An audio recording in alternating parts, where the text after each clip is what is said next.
A dead man falls from a luxury party barge. A naked fugitive disappears into the mangroves.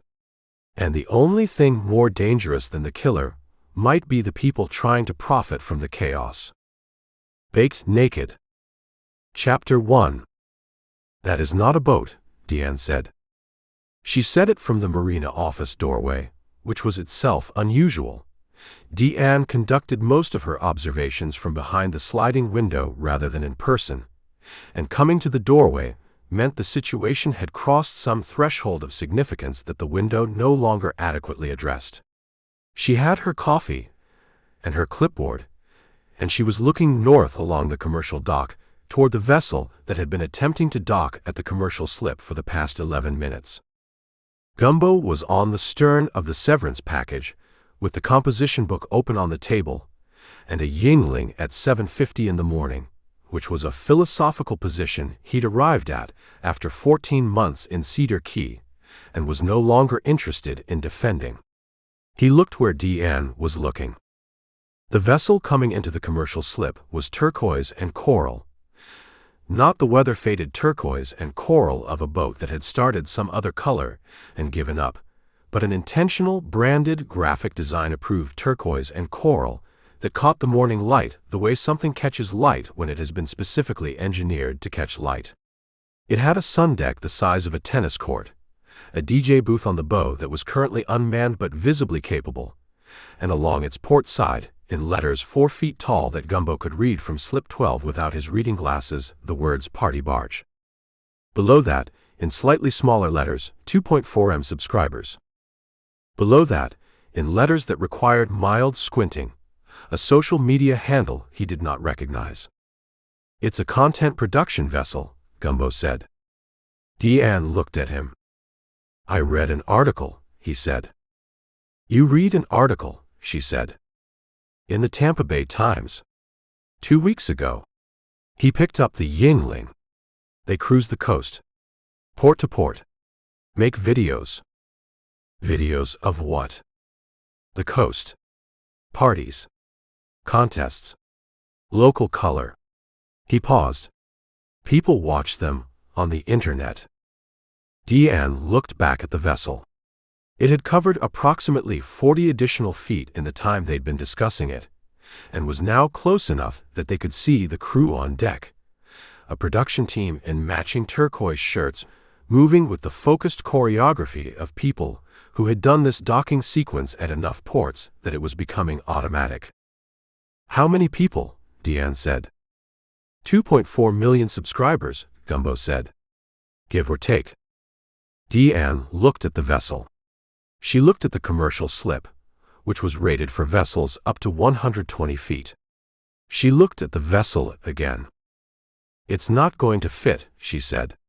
She went back inside and picked up the dock phone. It fit, barely, in the way that things fit when the person managing the situation has 30 years of marina experience and a specific voice she uses when she needs a captain to understand that she is not making a suggestion. Deanne got on the radio at 7:54, and by 8:07 the party barge was in the commercial slip with its bow extending 8 feet past the dock's end, and a stern line run to a cleat Gumbo could see from his own stern, and a very large turquoise and coral boat sitting in Cedar Key City Marina like something that had been set down by someone who had been somewhere else and made a wrong turn.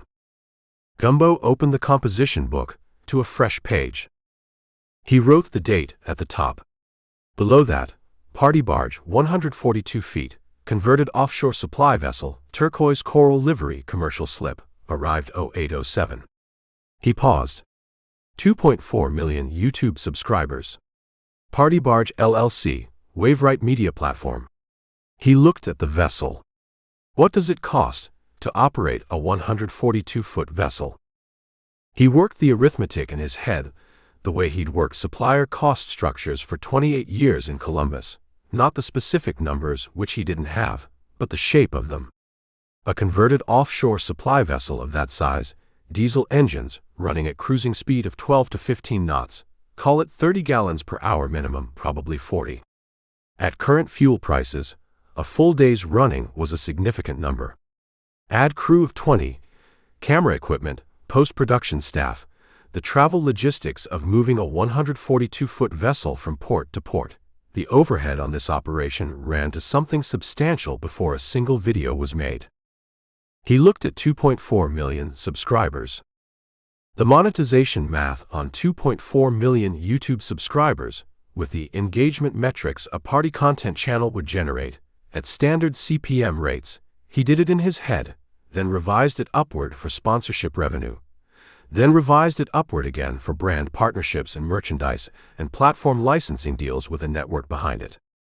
The numbers balanced. Barely, but they balanced. He wrote, "Revenue barely covers cost at this scale. The margin is thin. Thin margin means pressure. Pressure means the content has to perform continuously at volume. That's a specific kind of stress on a specific kind of operation." He capped the pen and looked at the vessel.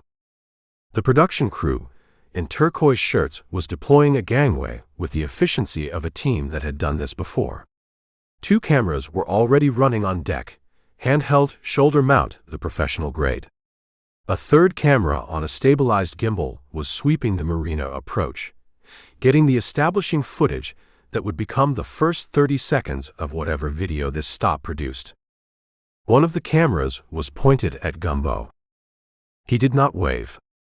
By 9 o'clock, Cedar Key City Marina had approximately 240 people on it or adjacent to it, which was a number the marina had not accommodated simultaneously in Gumbo's experience, and which Deanne was managing from the office doorway with the clipboard and the specific expression she reserved for situations that required her full attention and disappointed her by existing.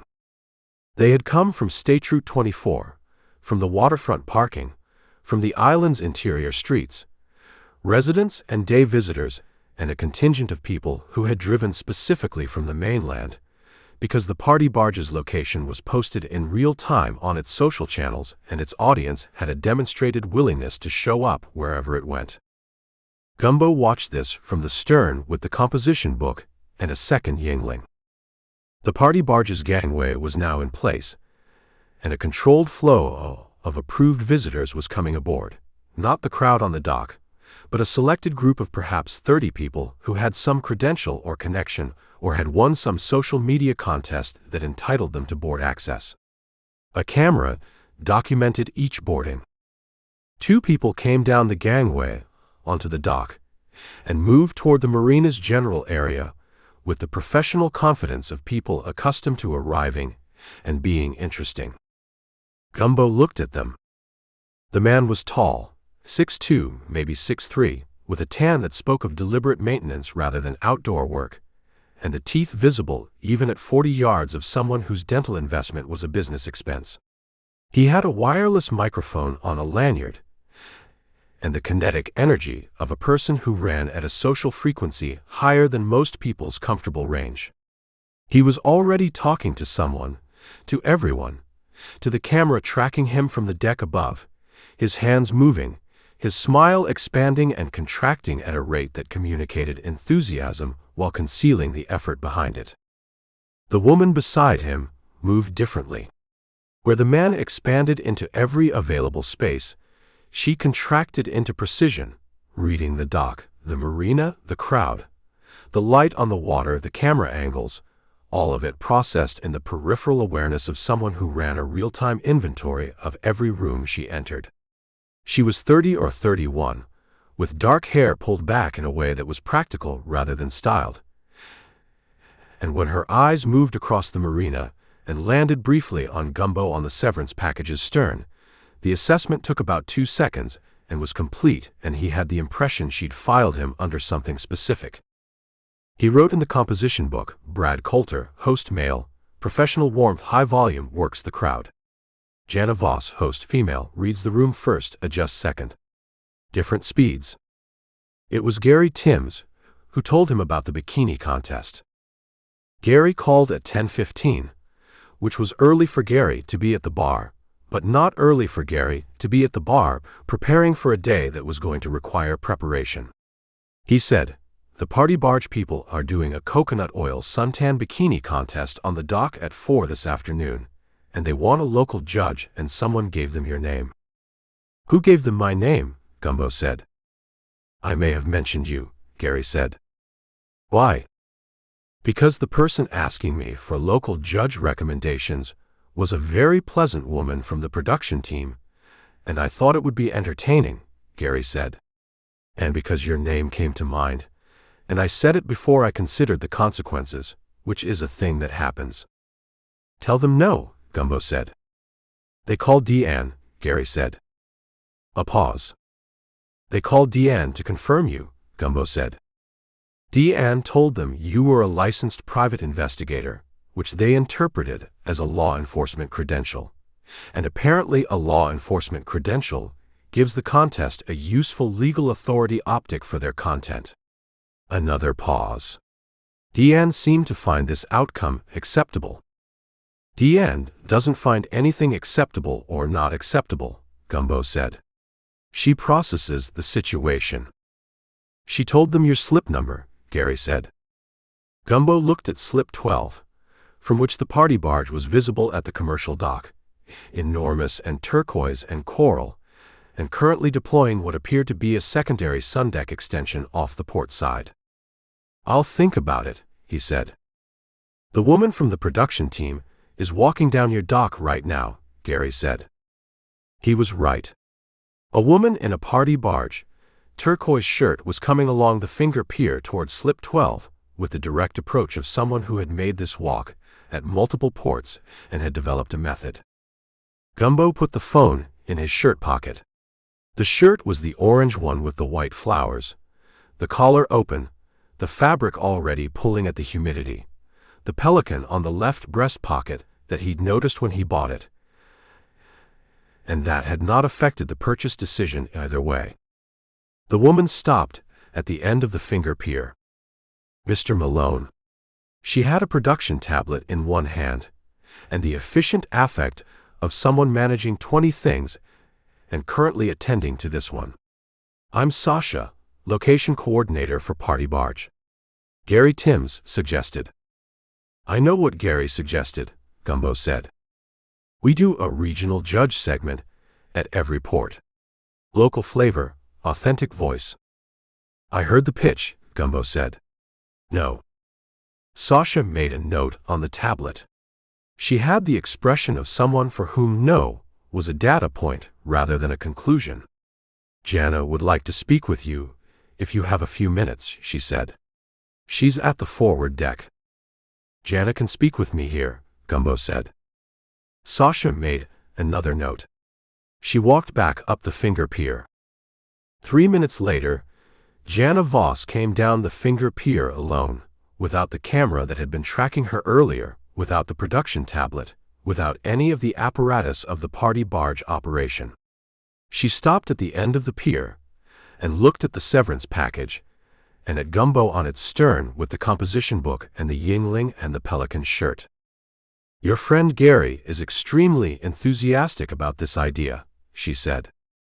"Gary's idea of entertainment and mine don't always overlap," Gumbo said. "Fair." She looked at the marina. Not the performance of looking, actually looking, the inventory she'd run on the dock running again here, the real assessment of a specific place. "This is a genuinely good marina," she said. "Not a production marina. A real one." "It's been a real one for a long time," Gumbo said. "You can tell." She paused. "The woman in the office." Deanne. "She told our dockmaster that our port sideline needed to be repositioned by 18 inches or we'd be pulling stress on the cleat fitting during the afternoon tide shift." She paused. She was right. Our dockmaster didn't know that yet. "Deanne knows this marina," Gumbo said. "She's been running it through 2 ownership changes and 1 bankruptcy," Jana said. He looked at her. "I do my research on every port," she said. "It's not all coconut oil and DJ sets. Some of it is actually paying attention to where you are." She looked at the composition book on the table. You were writing something when I came down the dock. I write things down, he said. What things? Things that need to be written down.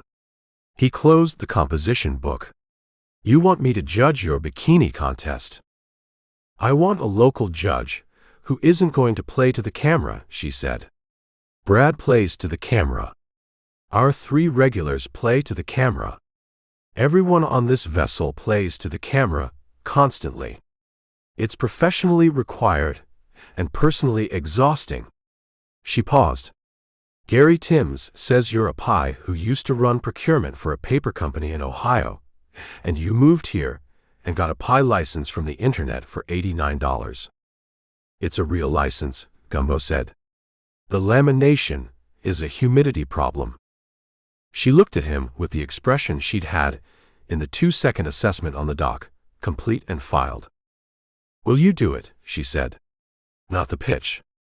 The direct question. He looked at the party barge. At the 142 feet of it, occupying the commercial slip.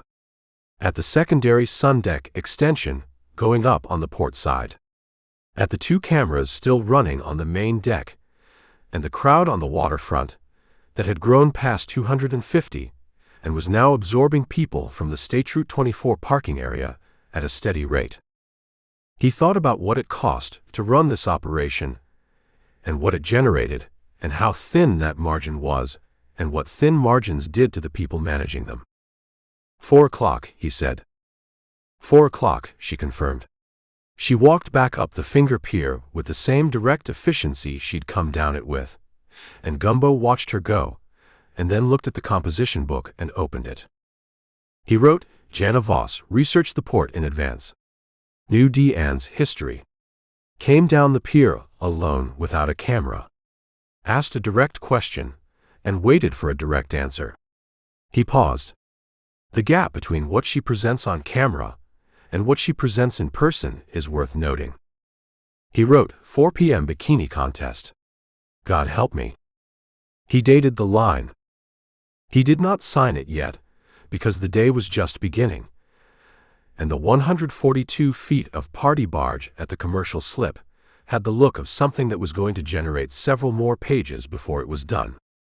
He picked up the Yingling and looked at the marina filling up with people who had driven here specifically to stand near a boat they'd seen on the internet, and he thought about the gap between what something costs and what someone says it costs, and he thought that 2.4 million subscribers was a very large number to carry on a very thin margin, and that people carrying heavy things on thin margins made decisions under pressure that people without that pressure did not make.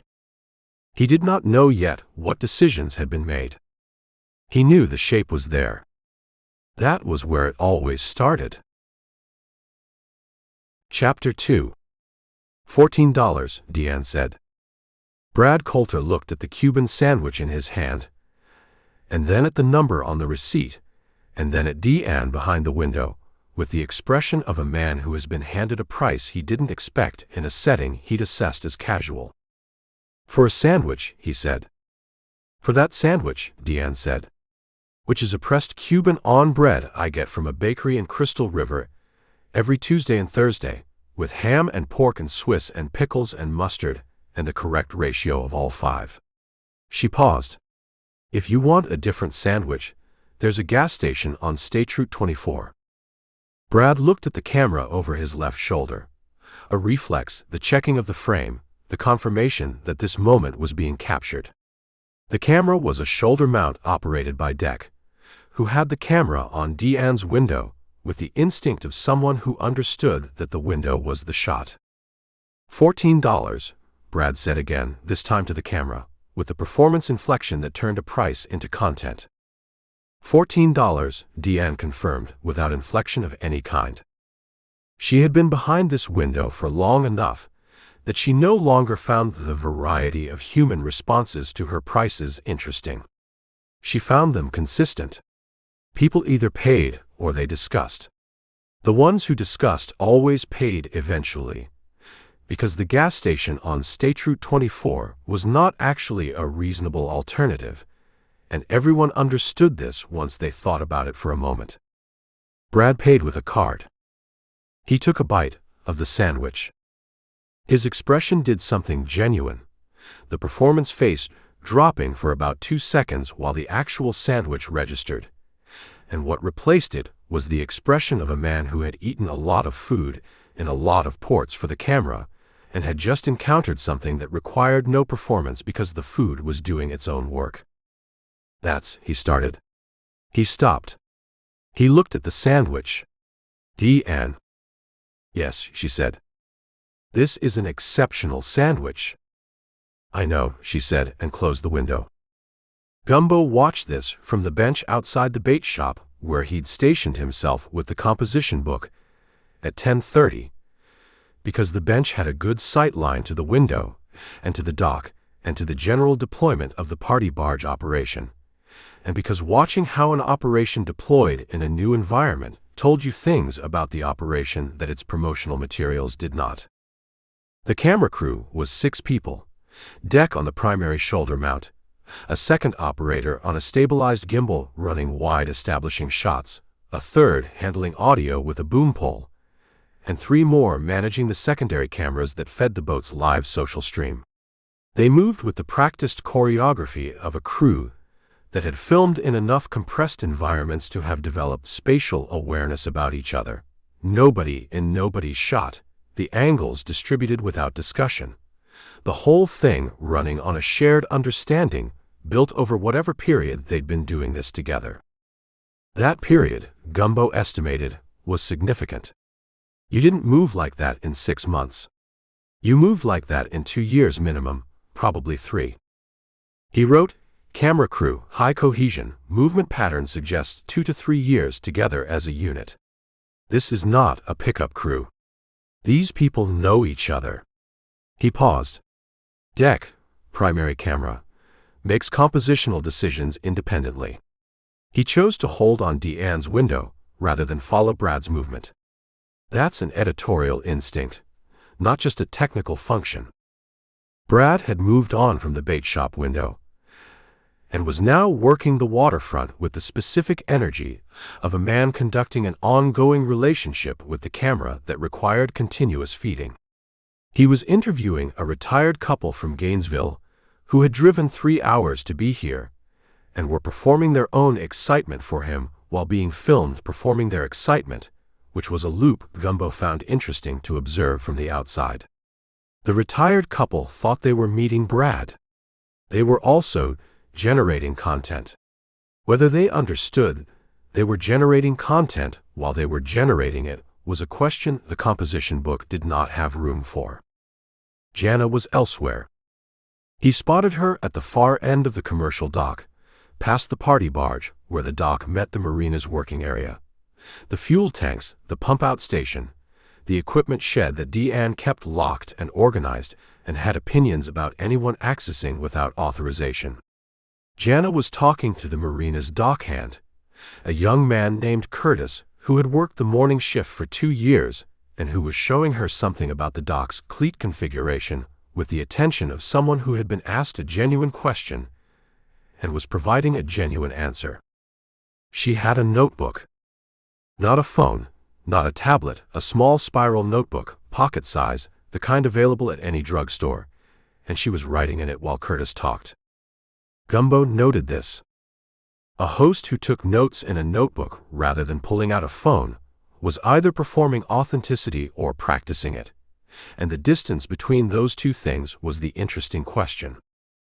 The island room at noon was running a modified service because Renata had made a decision at 8:30 in the morning, when the crowd on the waterfront reached a density that changed the character of the street outside, about what the island room was and was not going to be today. What it was not going to be, a party barge overflow destination. The tables stayed at their regular configuration. The reservation list stayed as it was. The walk-in capacity stayed at its normal level, which was limited by the number of tables rather than by any policy Renata had to state explicitly, because Renata's approach to most problems was to manage them through structure rather than confrontation. What it was going to be, exactly what it always was. Gumbo came through the back at 12:15 and found Renata at the prep table with the invoice binder and Marco at the stove running the lunch service with the economical competence that characterized everything Marco did. "The sandwich," Gumbo said. "I heard," Renata said without looking up from the invoice. $14, Gumbo said. "Deanne charges what the sandwich is worth," Renata said.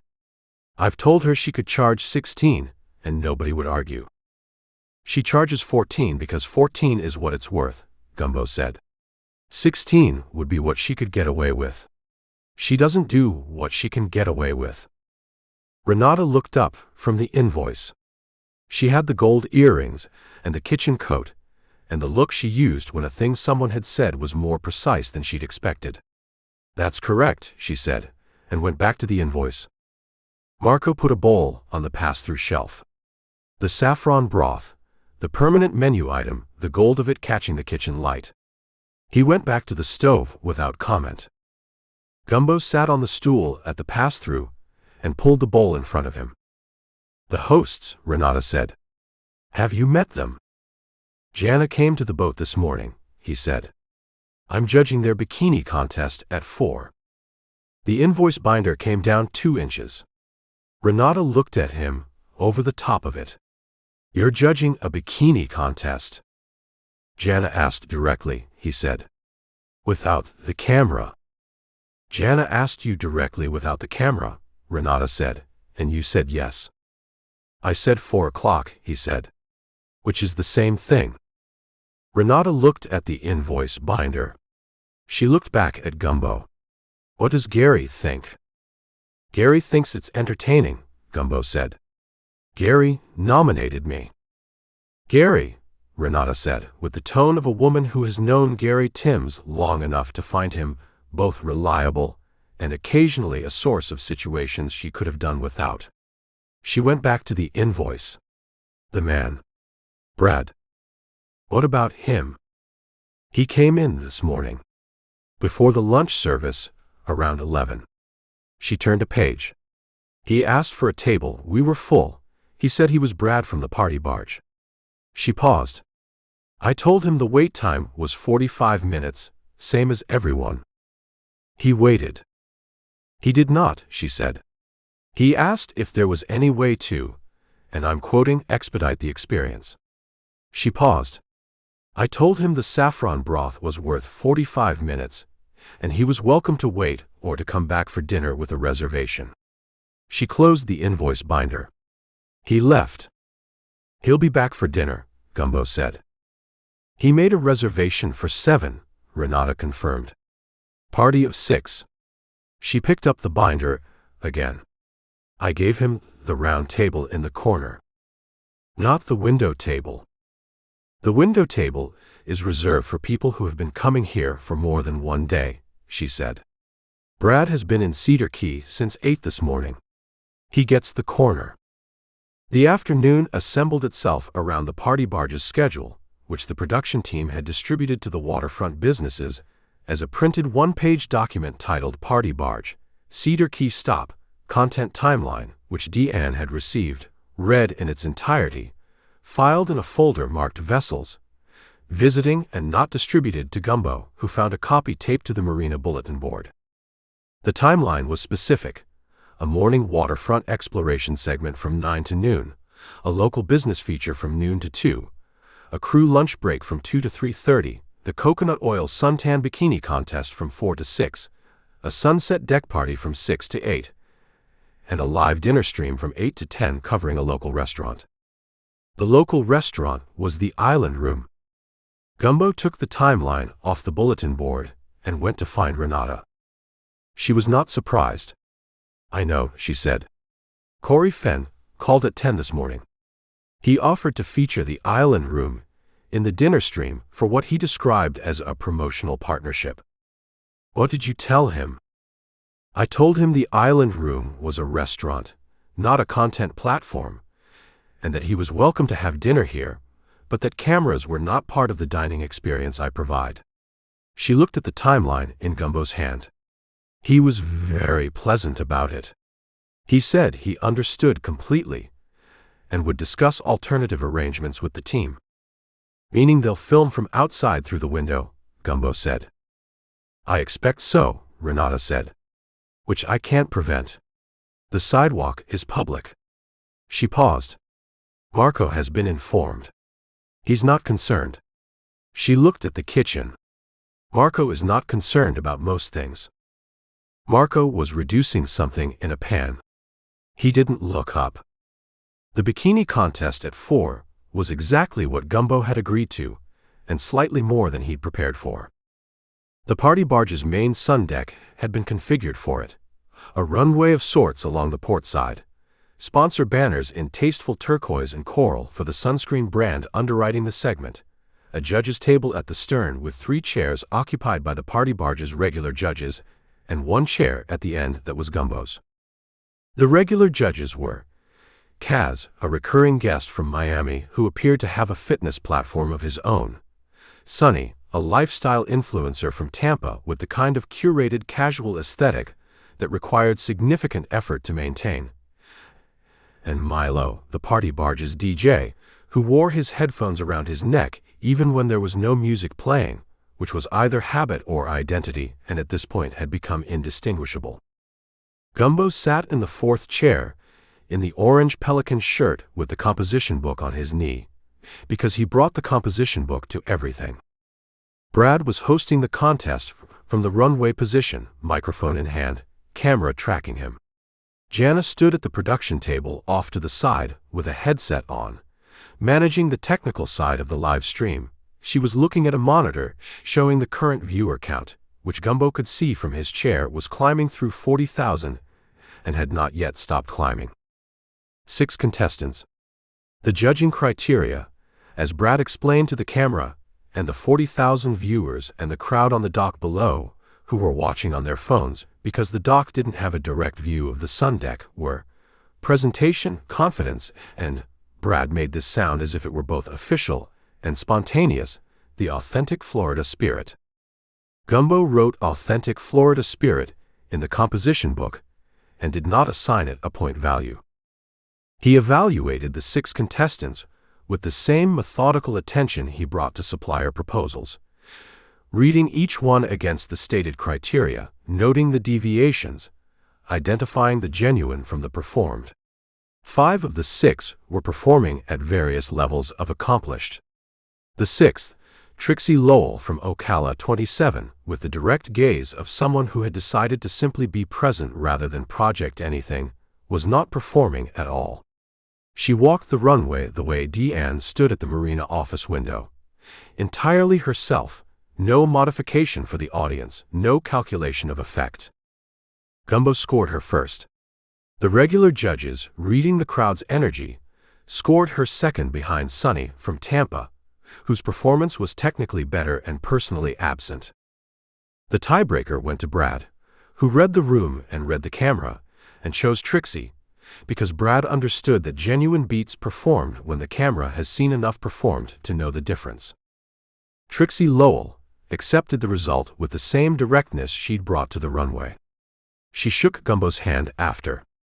Her grip was firm, and her eyes were already assessing something past his shoulder. The production table, where Corey Fenn had appeared and was talking to one of the camera operators with the compressed energy Gumbo had noted at the commercial dock. Something about Corey's posture had changed from the morning. Tighter, less fluid, the energy of a man managing something that had recently become more complicated. He wrote Trixie Lowell, Ocala. Winner. Genuine rather than performed. Assessed Corey Fenn the moment she was off the runway. He paused. Corey Fenn's posture changed between morning and 4 p.m. Something happened during the crew break. What had happened during the crew break, Gumbo found out from Gary Timms at 6:15, when the sunset deck party was running at volume on the party barge, and the Pelican's perch had more people in it than Gary had managed since a Gasparilla weekend in 2019 and possibly before. Gary poured without being asked and leaned across the bar. Brad and Jana had a meeting in the production office at 3 o'clock, Gary said. Closed door, 40 minutes. Corey Fenn came out of it first, and he had the face of a man who'd been told something he already knew and was not happy to have confirmed. "How do you know this?" Gumbo said. "One of the audio crew came in here at 3:50 and ordered a beer and said he couldn't go back to the production office yet because the atmosphere was, his word, nuclear." Gary wiped the bar. He didn't elaborate. He drank his beer and went back. "Nuclear," Gumbo said. "Nuclear," Gary confirmed. "For a boat that makes party videos, the production office atmosphere is apparently not always a party." Gumbo wrote, 3 p.m. crew break. Brad Jana meeting, closed door, 40 minutes. Corey exits first, unhappy. Audio crew describes atmosphere as nuclear. Timeline. This happens after the party barge's printed schedule shows a crew lunch break from 2 to 3:30. He looked at what he'd written. Then he wrote, Brad's contract with Waveright is up in 30 days. He's been talking to another platform. This meeting is not about content planning. He dated the line, capped the pen, and looked at the Pelican's perch running at capacity around him. 30 people where there were usually 10. The bar doing the kind of business it did once every few years. Gary moving with the focused efficiency of a man who had kept this bar for 15 years precisely because he was ready for every version of it. The party barge's deck party was audible from the waterfront. Bass frequencies at a register that communicated celebration without specifying what was being celebrated. 40,000 online viewers, maybe more by now, watching Cedar Key from the sun deck of a 142-foot vessel that cost more to run each day than most of the island's annual commercial revenue. Gumbo finished the Yingling.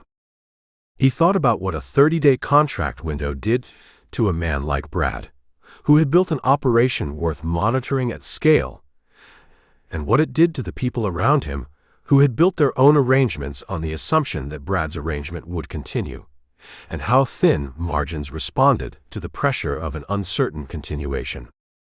He thought about the word nuclear. He thought about Corey Fenn's posture at 4 o'clock, tighter than it had been at 9.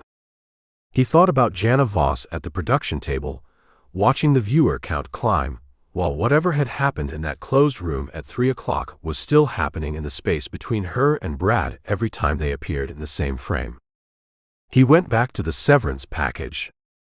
He sat at the stern table with the composition book in the evening light and wrote the full day's account, the docking, Deanne and the sandwich, Jana at the finger pier, Renata and the corner table, the bikini contest, Trixie Lowell's direct gaze, the nuclear atmosphere, the contract window. He wrote, the party barge is a business. Businesses under pressure make decisions. The pressure here is specific and has a 30-day clock. He dated the bottom of the page and signed it. From the commercial dock, the bass frequencies continued their celebration of whatever was being celebrated, and the evening came down over Cedar Key the way it always came down. The light going off the water in stages, the barrier keys going dark, the Gulf going its deep summer blue, and somewhere on the sun deck of the party barge, Brad and Jana were on camera, being exactly what their 2.4 million subscribers expected them to be. The composition book said something different was happening underneath that. It usually did. Chapter 3. You're on in 4 minutes, Sasha said. She said it to Gumbo while simultaneously looking at her tablet, her earpiece, the sun deck's northwest corner where a lighting technician was repositioning a reflector, and the stairs leading down to the main deck where 2 contestants had just arrived and needed to be directed to the staging area. Sasha had the specific multitasking quality of someone whose job required her to be in 6 places simultaneously, and who had found a way to occupy all 6 at once through the dedicated use of peripheral attention, and a production tablet that she held the way other people held their phones, constantly, reflexively, as if it were a prosthetic rather than a tool. I know, Gumbo said. He was in the judge's chair at the end of the table with the composition book closed on the arm of the chair, and the orange pelican shirt already pulling at the shoulders from the afternoon heat, and the specific humidity that came off the Gulf when the wind died after 3. The chair was a director's chair, canvas back and seat, the kind that folded for transport, and had the Party Barge logo embroidered on the back in turquoise thread. His name was on a placard at the table edge in the same turquoise, Gumbo Malone, local authority. He had not been consulted about the placard, or about the designation local authority, which he found both imprecise and not entirely wrong. Kaz to his left was checking his phone with the focused inattention of someone performing readiness. Sonny to Kaz's left had produced a small mirror from somewhere and was conducting a final assessment. Milo, anchoring the far end, had his headphones on despite the music not having started, which was consistent with everything Gumbo had observed about Milo in the past 6 hours. 2 minutes, Sasha said. From the judge's table, the sun deck's configuration was visible in its full operational logic. The runway along the port rail, the sponsor banners at measured intervals, the cameras at 3 positions, primary fixed at the judge's table end, secondary tracking along the runway's length, tertiary elevated on a camera crane that gave the overhead angle Brad liked for the contest's promotional clips. Below, on the dock, the crowd had compressed to the maximum density the dock's safety rating permitted, which Deanne had communicated to the Party Barge's location coordinator that morning in writing, including the specific load rating, which the coordinator had appreciated in the way people appreciate information they did not know they needed. Gumbo looked at the crowd. He estimated 260 people on the dock, another 100 on the waterfront above it, a constellation of phones held at the same upward angle. The live stream counter on the monitor at the production table showed 62,000 viewers. That number was moving upward at a rate that suggested the contest's announcement had pushed through to audiences who didn't regularly watch the Party Barge. He wrote in the composition book, which he'd opened again, despite being told he was on in 4 minutes, 62,000 live viewers. Contest not yet started. View count accelerating, external push, probably a cross-post from a platform partner or a notification trigger. He paused. At standard CPM, the live ad revenue on 62K concurrent viewers runs to a specific number per minute. Multiply by the 2-hour contest window. He did it in his head. The sponsor brand pays separately on top of that. The coconut oil brand's logo is on every banner. Brand integration rate for this exposure level is not a small number. He looked at the banner nearest the judge's table. The sunscreen logo in tasteful white on turquoise. A QR code at the bottom of the banner for direct purchase. He wrote, "The contest generates revenue 4 ways simultaneously: live ad revenue, sponsor brand fee, affiliate QR code conversions, and the clip library value of the footage for future use." A 2-hour event with 60K plus concurrent viewers is a significant revenue event. This is not a party.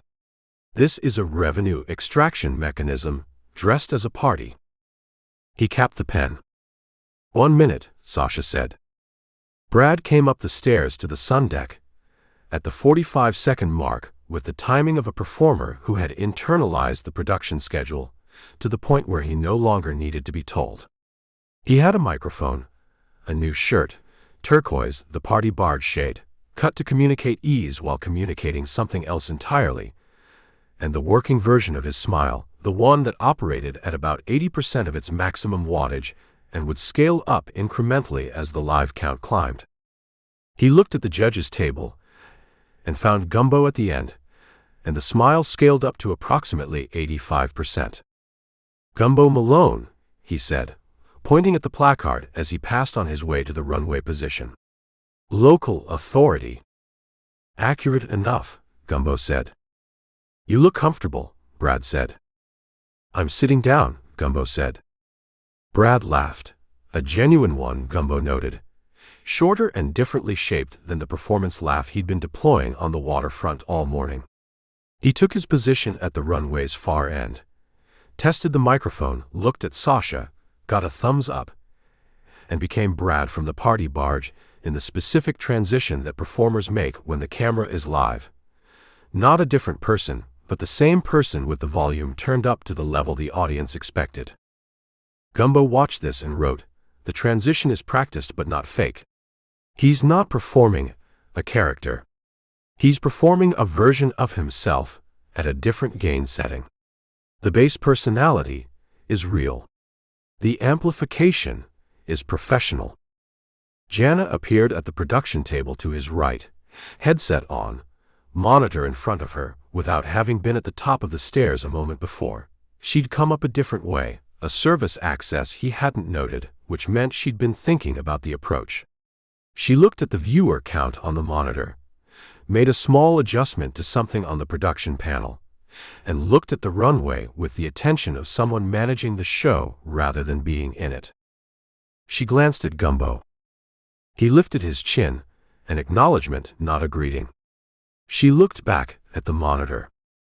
The first contestant was from Ocala. Not Trixie, a different woman from Ocala, which suggested the party barge's regional draw had a geographic center of gravity in the mid-Florida interior that Gumbo found interesting for reasons he couldn't fully articulate. She walked the runway with the practiced ease of someone who had done this before, and knew the camera angles and worked them, turning at the right moments, the movements shaped by prior exposure to being filmed, the performance competent and empty in the way of performances that have been refined past the point where anything personal is left in them. Kaz gave her an 8. Sunny gave her a 7. Milo held up a 9, without apparent deliberation. Gumbo looked at the scoring system on the card in front of him, 1 to 10, whole numbers only, no criteria specified beyond what Brad had announced, and wrote a 6.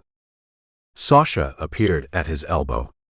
"The local judge traditionally scores in the 7 to 9 range," she said quietly. "For pacing." "I'm scoring what I see," Gumbo said. Sasha made a notation on the tablet with the expression of someone logging an anomaly for later review. The second contestant was from Tampa. The third from Jacksonville.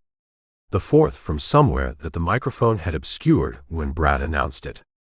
Each of them walked the runway with varying degrees of technical accomplishment and varying degrees of actual presence, and Gumbo scored each one against what he was seeing rather than against what the card expected him to see. And by the fourth contestant, Kaz had started watching Gumbo's scoring card with the sideways attention of someone recalibrating their own numbers. The fifth was Trixie Lowell. She came from the staging area at the far end of the runway without the pre-performance energy the others had had. No visible breathing technique, no shoulder rolling, no last-minute mirror check. She simply walked out and became present. The camera found her the way cameras found people who weren't performing for them, with a kind of relief, the lens doing less work because the subject was doing more. The crowd on the dock below responded before Brad said anything, a sound rising that was different from the polite appreciation for the earlier contestants, less coordinated and more genuine. Trixie walked the runway the way Deanne stood at the marina office window. Gumbo wrote that in the composition book, and then looked at what he'd written, and found it accurate and left it. She turned at the end of the runway, and on the turn her eyes moved across the judge's table. Milo headphones, Sunny smile, Kaz nodding, Gumbo composition book. Her gaze stopped at the composition book for one beat longer than the others, with an expression that was not surprise exactly, but something adjacent to it. The expression of a person who has arrived somewhere expecting one thing and found another, and who is deciding quickly whether the other thing is better or worse than what they expected. She continued the turn. She walked back. She stepped off the runway. Gumbo scored her a 9. Kaz gave her an 8. Sunny gave her a 7, which was the score Sunny gave everyone above a 6, compressed into a narrow band that reflected Sunny's understanding of the contest as a social ecosystem rather than an actual evaluation. Milo gave her a 9 and nodded. The sixth contestant scored well enough to produce the tiebreaker that Brad had clearly been structuring toward from the beginning. The tiebreaker was content, and the tiebreaker decision was Brad's. And Brad's choice to go with Trixie was the choice that produced the most interesting television, which was Trixie being genuinely surprised by winning rather than performing surprise at winning. Her surprise was real. The camera knew it immediately.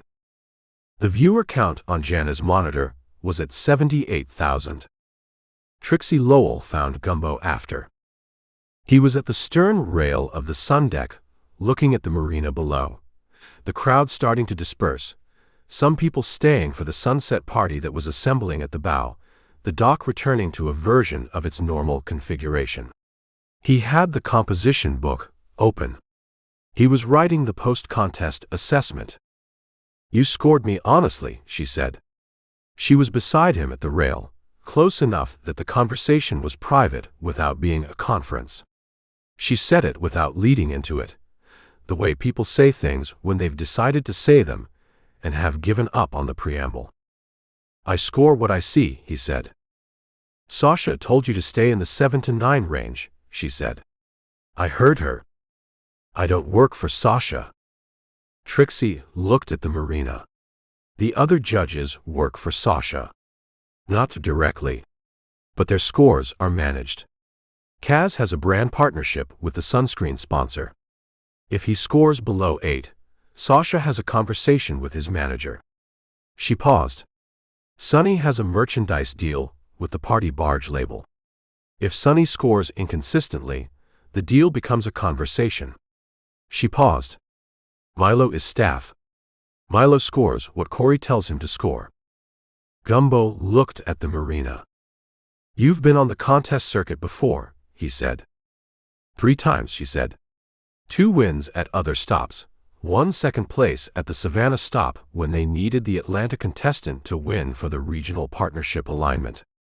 She said this with the specific flatness of someone who has accepted the mechanics of a system without approving of them. "Then you knew coming in," Gumbo said. "I knew the 3 regulars would be managed," she said. "I didn't know about the local judge." She looked at him. "They usually get someone who wants the camera time. Mayors, local business owners, a fire chief in Savannah who scored everyone a 9 except the Atlanta contestant who got a 10. She paused. "You scored me a 6 on the first pass." "I scored the first contestant a 6, he said. "I scored you a 9. What was the difference?" He looked at the composition book.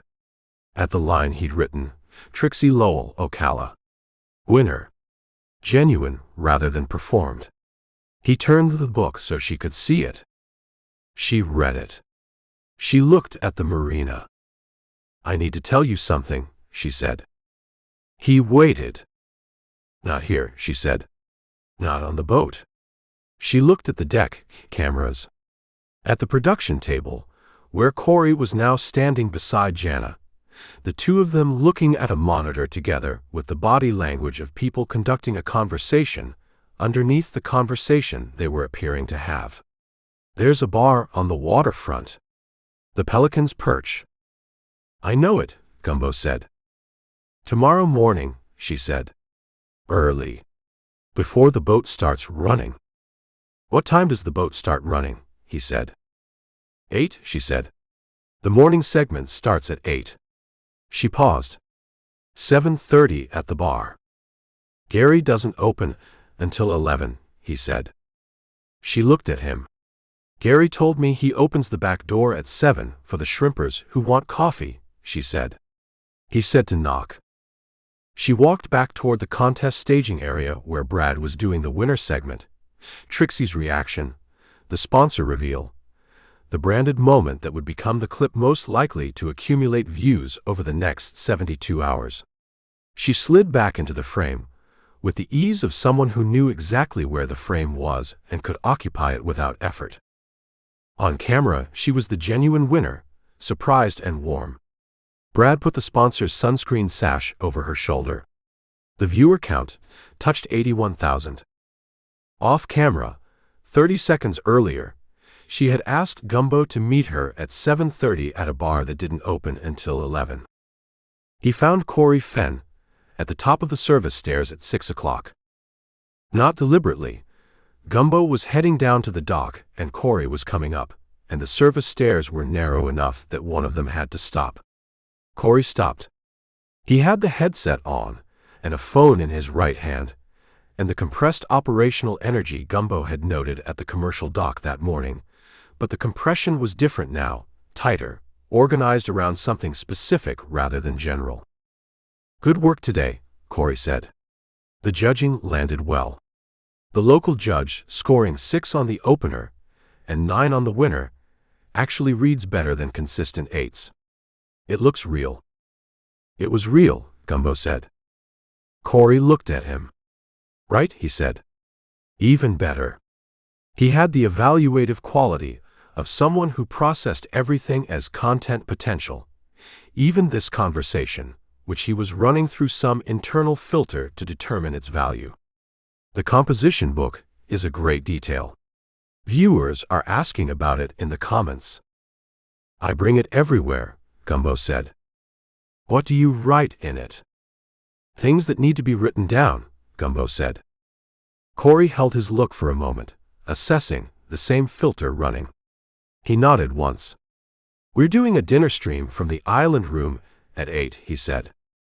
"Renata doesn't allow cameras in the restaurant," Gumbo said. "We'll work something out," Corey said, with the certainty of a man for whom most logistical problems resolved, given sufficient pressure and creativity. "Renata doesn't respond to pressure or creativity the way you might expect," Gumbo said. Something moved briefly in Corey's face. Not quite amusement, not quite recognition, a third thing that landed and went. He stepped aside on the service stairs to let Gumbo pass. Gumbo went down to the dock. He wrote at the stern table that evening.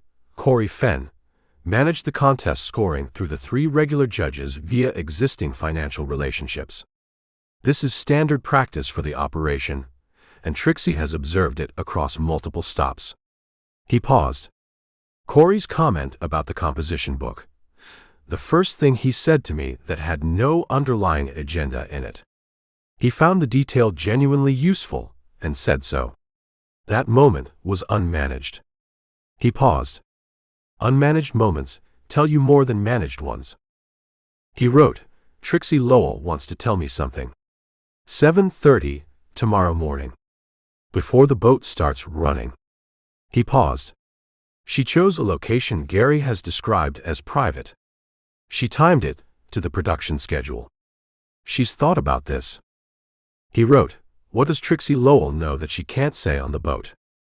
He dated the page and signed it, and looked at the party barge lit up at the commercial dock, the sunset party running at the bow, music at a volume that reached slip 12 with only minor attenuation, the deck lights in turquoise and coral reflecting off the marina water in patterns that the water moved and rearranged continuously.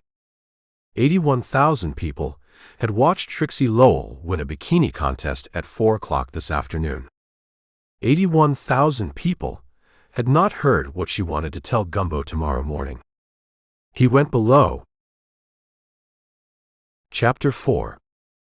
$8,417, Gary Timms said. He said it to the bar top, to the register tape he'd pulled at close, to the general principle of a number he had not expected to see at the end of a Tuesday.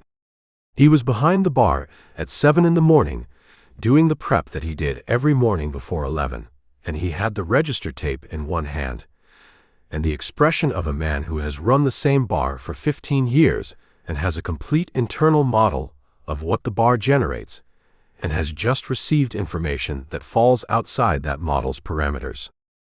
Gumbo had come in through the front door because Gary had unlocked it when he saw the F-150 in the lot, which was a different protocol than the backdoor arrangement Gary maintained for the shrimpers, which told Gumbo that Gary wanted to talk about the $8,000 before he talked about anything else. "In one day," Gumbo said. "In 14 hours, Gary said. "I opened at 11 and closed at 1 in the morning, which is 2 hours past my usual close, because at 11 o'clock there was a line on the sidewalk. He looked at the tape. I have never had a line on the sidewalk. How do you feel about it? Gumbo said.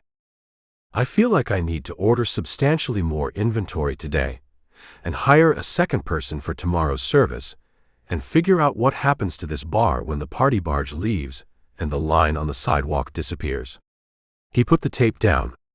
I also feel like $8,000 is $8,000, and I'm not going to pretend otherwise. He poured a coffee from the pot he kept behind the bar and set it in front of Gumbo. The question is what this bar is for. What do you mean? I mean, I've been here 15 years, Gary said. The bar I've been running is a specific bar for specific people. It has a character. Last night, it had a different character. Not a bad character. A different one.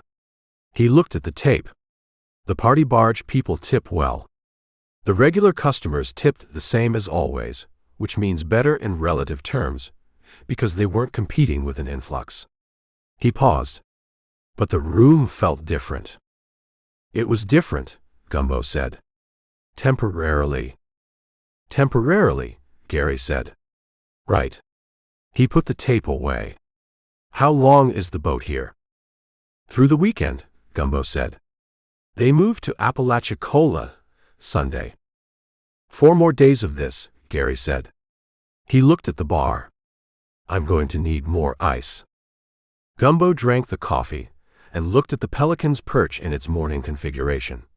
The chairs down, the bar clean from last night's closing, the tarpaulin over the back bar doing its permanent leap in the morning light coming through the jalousie windows, the whole room in the pre-service state of something that was about to become something else and was currently just itself. He opened the composition book. He wrote, Party Barge Revenue Impact on Cedar Key, Pelican's Perch, $8,417 in one day against a normal Tuesday that Gary estimates at $800 to $900. Order of magnitude difference. This revenue does not stay in Cedar Key, it passes through. The party barge audience follows the barge. When the barge moves, the audience moves. He paused. Cedar Key gets the transaction without the relationship. That's the tourism economy in compressed form. He looked at the composition book and thought about the gap between what the party barge generated for its platform and what it left behind in the ports it stopped at. The platform kept the content. The ports got the bar tab.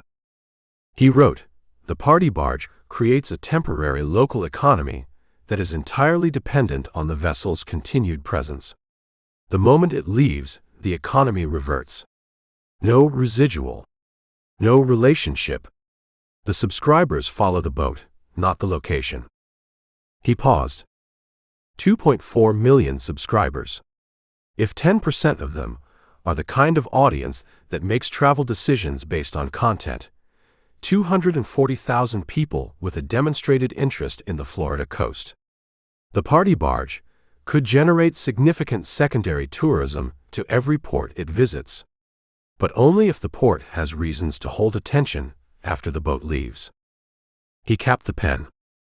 Gary was slicing limes with the rhythm of someone who had done this 10,000 times. The knife moved with no wasted motion. The cast, Gumbo said. Brad and Jana. Have they been in here? Brad came in last night at 9 with 4 people from the crew, Gary said. He sat at the bar. He ordered, and I'm going to tell you this because it's relevant to your assessment of him. He ordered a Bud Light in a bottle, which is what he ordered, and when I asked if he wanted something else, he said no, that was what he drank, and he drank 4 of them over 2 hours and tipped 40%. Gary continued slicing. A man who orders Bud Light at a bar he's never been to, when nobody's watching him order, is a man whose public persona and private behavior align on the beverage question. And Jana. Jana came in at 7:30 last night, Gary said. Alone. She sat at the far end of the bar and ordered a glass of whatever red I had open, which was a Malbec from Patagonia that I was not expecting to sell yesterday, and which she said was appropriate. She stayed for one glass.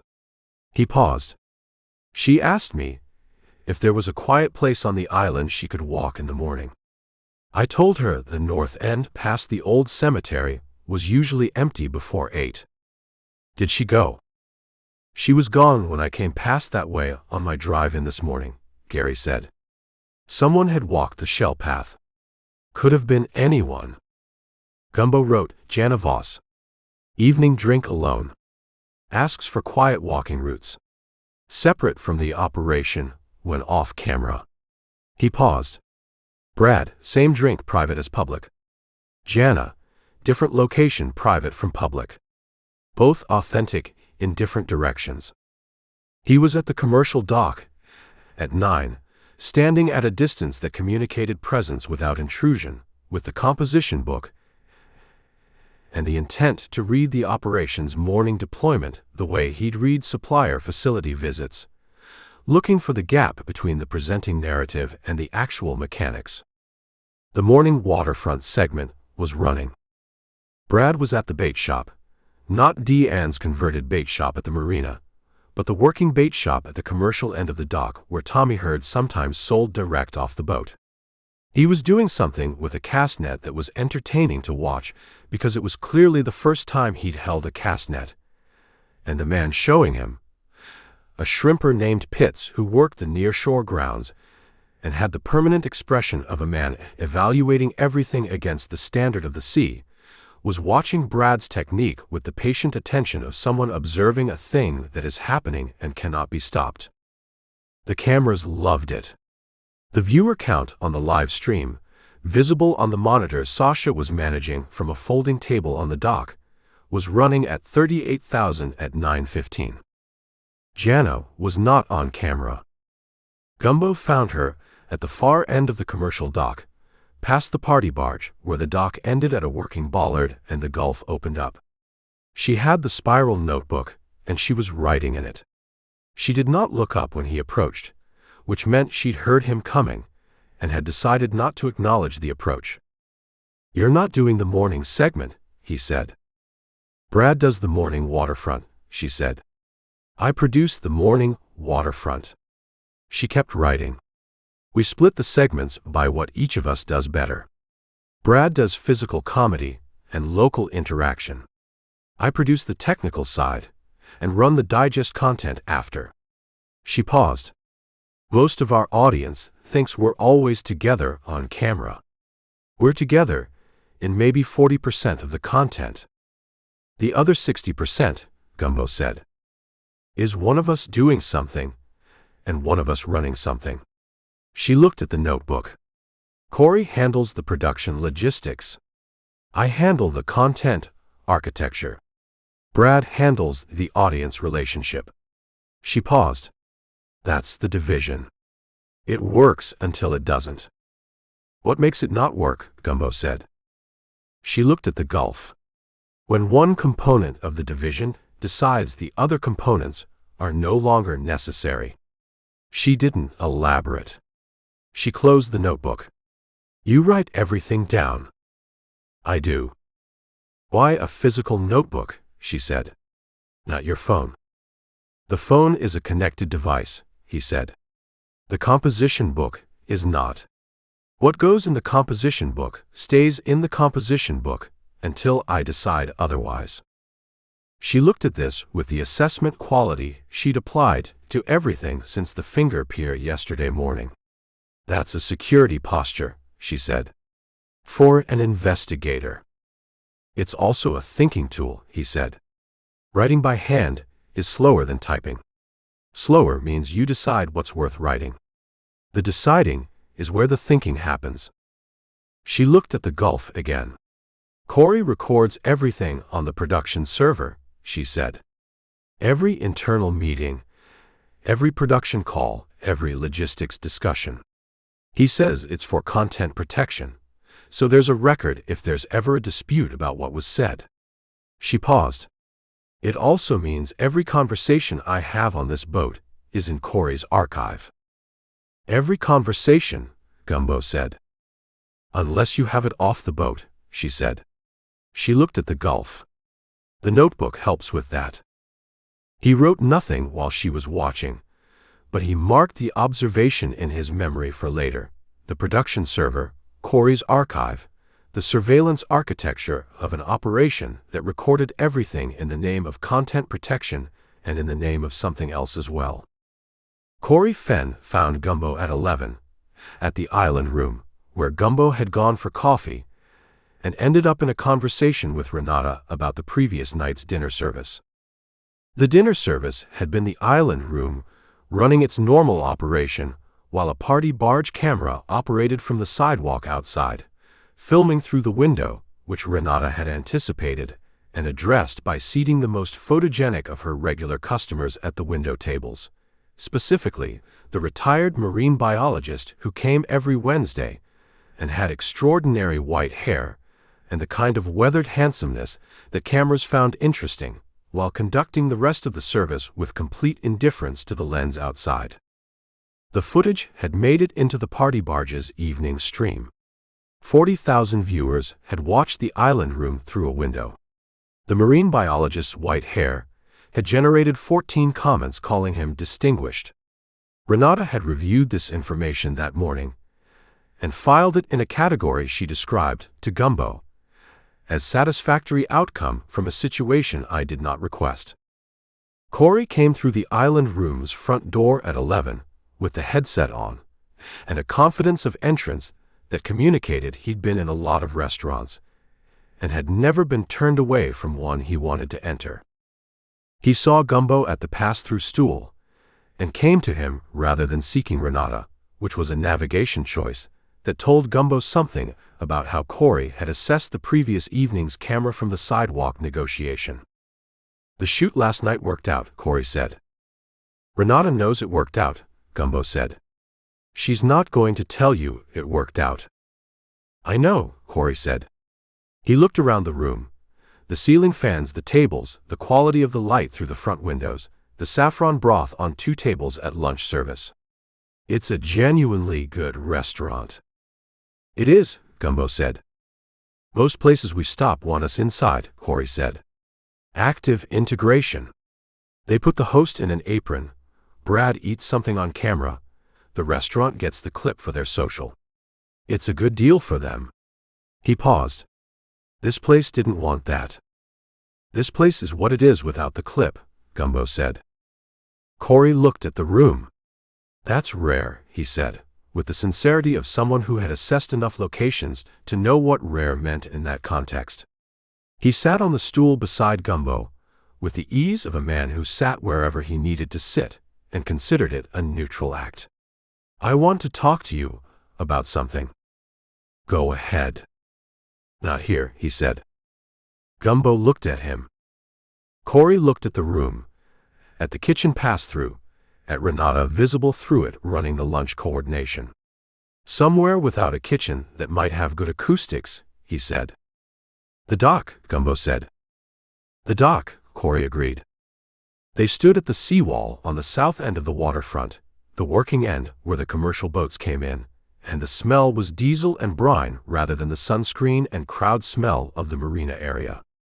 The party barge was visible from here. The stern of it, the turquoise and coral livery, the camera crane folded for its midday position. Corey did not have the headset on. This was the first time Gumbo had seen Corey without the headset. The headset was both equipment and posture. With it, he was the executive producer managing. Without it, he was a man in his mid-40s standing on a dock in Cedar Key. "The contract situation," Corey said. "You know about it." "Brad's contract with Waveright comes up in 30 days, Gumbo said. "He's been in negotiation with a competing platform." Corey looked at the stern of the party barge.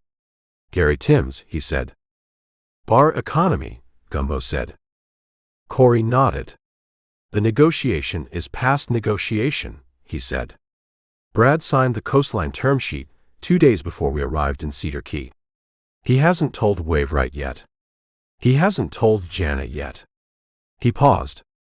"He told me because he needed someone in the production structure to know, and he thought telling me was—" He stopped. "He thought I was on his side." "Are you?" Gumbo said. Corey looked at the water. The party barge is a three-way partnership. Brad, Jana, Waveright. The vessel belongs to PB Ventures LLC, which they own jointly. The content rights belong to Waveright. The audience, the 2.4 million, follows the content. He paused. If Brad takes his on-camera presence to Coastline, the content on Waveright loses its primary driver. The subscriber count doesn't transfer. Brad goes to Coastline with his name and his history and his audience relationship. Waveright keeps the platform, the archive, the vessel mortgage. And Jana, Gumbo said. Jana keeps her ownership stake in PB Ventures and her co-host position in an operation that just lost the component 62% of the audience came for. He paused. The financial modeling on a post-Brad party barge is, it's not good. So three parties have a problem with Brad's decision, Gumbo said. Jana, Waveright, and whoever holds the vessel mortgage. Corey looked at him. You did that fast. Procurement, Gumbo said. The financial structure of a partnership dissolution is a procurement problem. You have an asset whose value depends on a component that's leaving. The question is what the component is worth to keep versus the cost of the dispute if it goes. Waveright's general counsel sent Brad a cease and desist 4 days ago, Corey said. The library writes 3 years of party barge content. Brad is claiming he has authorship rights to the library under a disputed provision in the original LLC agreement.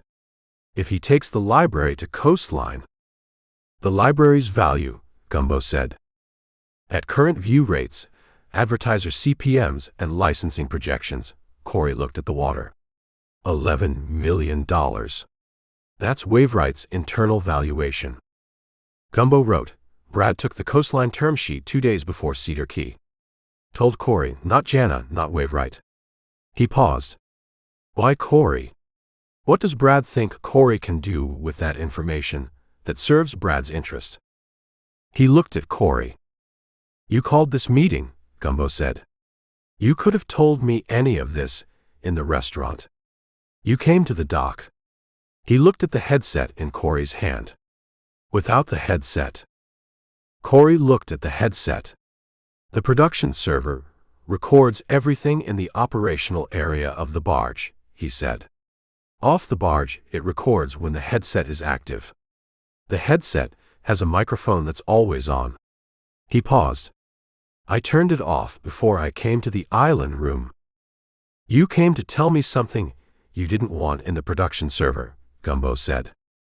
Corey looked at the stern of the party barge. Brad's deal with Coastline includes the subscriber contact database, he said. Not just his name and his presence. The actual email and demographic database that Waveright built over 3 years. 2.4 million contact records. He paused. That database belongs to Waveright. It's not in the LLC agreement. It's not in the content rights structure. It's a separate asset that Waveright owns outright. If Brad takes it to Coastline, that's not a contract dispute. That's theft. And Waveright knows Brad has it, Gumbo said.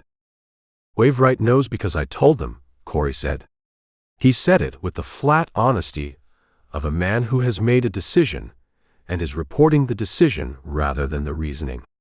I told Petra Solis at Waveright's legal office 3 weeks ago that Brad had accessed the subscriber database and extracted a copy. He paused. I told her because Waveright offered me an equity position in the post-Brad party barge operation in exchange for cooperation. He paused. And because what Brad was doing to Jana was, he stopped. The database extraction ends Jana's position in the partnership regardless of the outcome. She's collateral damage in Brad's exit strategy. Gumbo looked at him. You told Waveright to protect Jana, he said. I told Waveright because of the equity position, Corey said. The Jana part is also true. He looked at the water. Both things are true at the same time. They usually are, Gumbo said. He wrote Corey, Waveright equity deal in exchange for information on Brad's database extraction. This makes Corey a wave-right asset inside the party barge operation. He paused. 3 parties with motive. Jana, unknowing collateral. Waveright, 11 million and a database. Corey, positioned for the post-Brad operation. He paused. And Brad, who has signed the term sheet and doesn't yet know how many of the people around him are working against him. He capped the pen. "Why are you telling me this?" Gumbo said. Corey put the headset back on.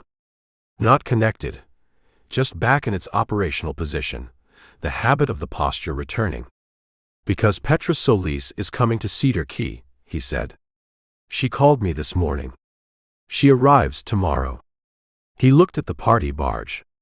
"And because the situation between Brad and Jana is escalating towards something that's going to happen on this boat during this stop, and I'd rather it happen with someone who writes things in a composition book nearby than not."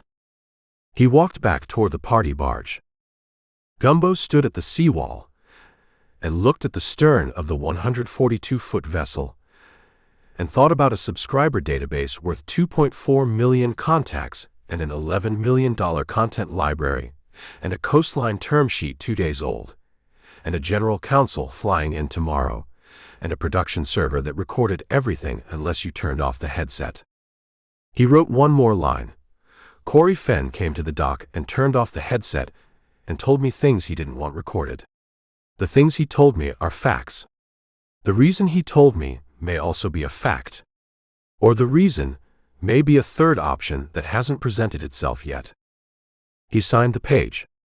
He walked back toward the marina through the Cedar Key waterfront, which was doing its midday business under the specific condition of a town that had 142 feet of content production vessel at its commercial dock, and had decided to absorb this the way it absorbed everything, without changing its fundamental pace, without revising its fundamental character. The bait shops and the restaurants and the bars all running at their own speed in the presence of something that was very loud and very temporary and would be in Apalachicola on Sunday. The F-150 started on the second try in the marina lot.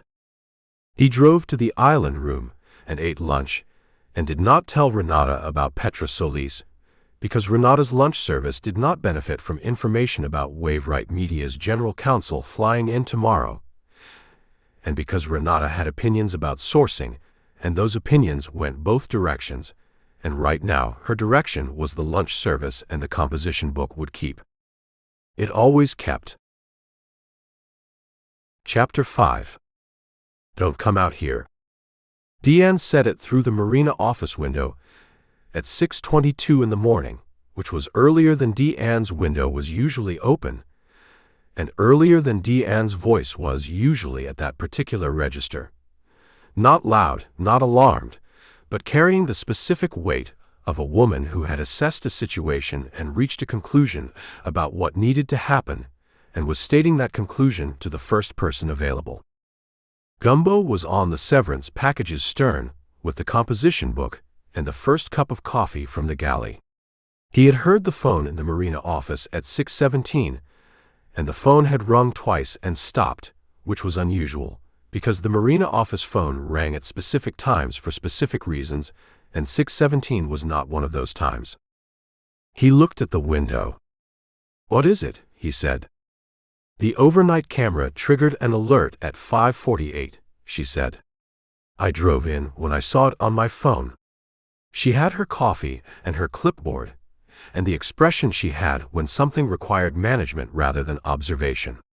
"Cedar Key PD is on the way." "What did the camera show?" he said. She looked at him for a moment. "Come to the office," she said. The marina's overnight security system was a 3-camera setup that Deanne had negotiated with the marina's current ownership after the second ownership change. Not sophisticated, positioned at the main dock entrance, the fuel dock, and the commercial slip access, motion-triggered and recording to a cloud account Deanne monitored on her phone. She had never needed it for anything that rose above the level of a raccoon investigating the bait tanks. She turned the monitor toward Gumbo, when he came through the office door.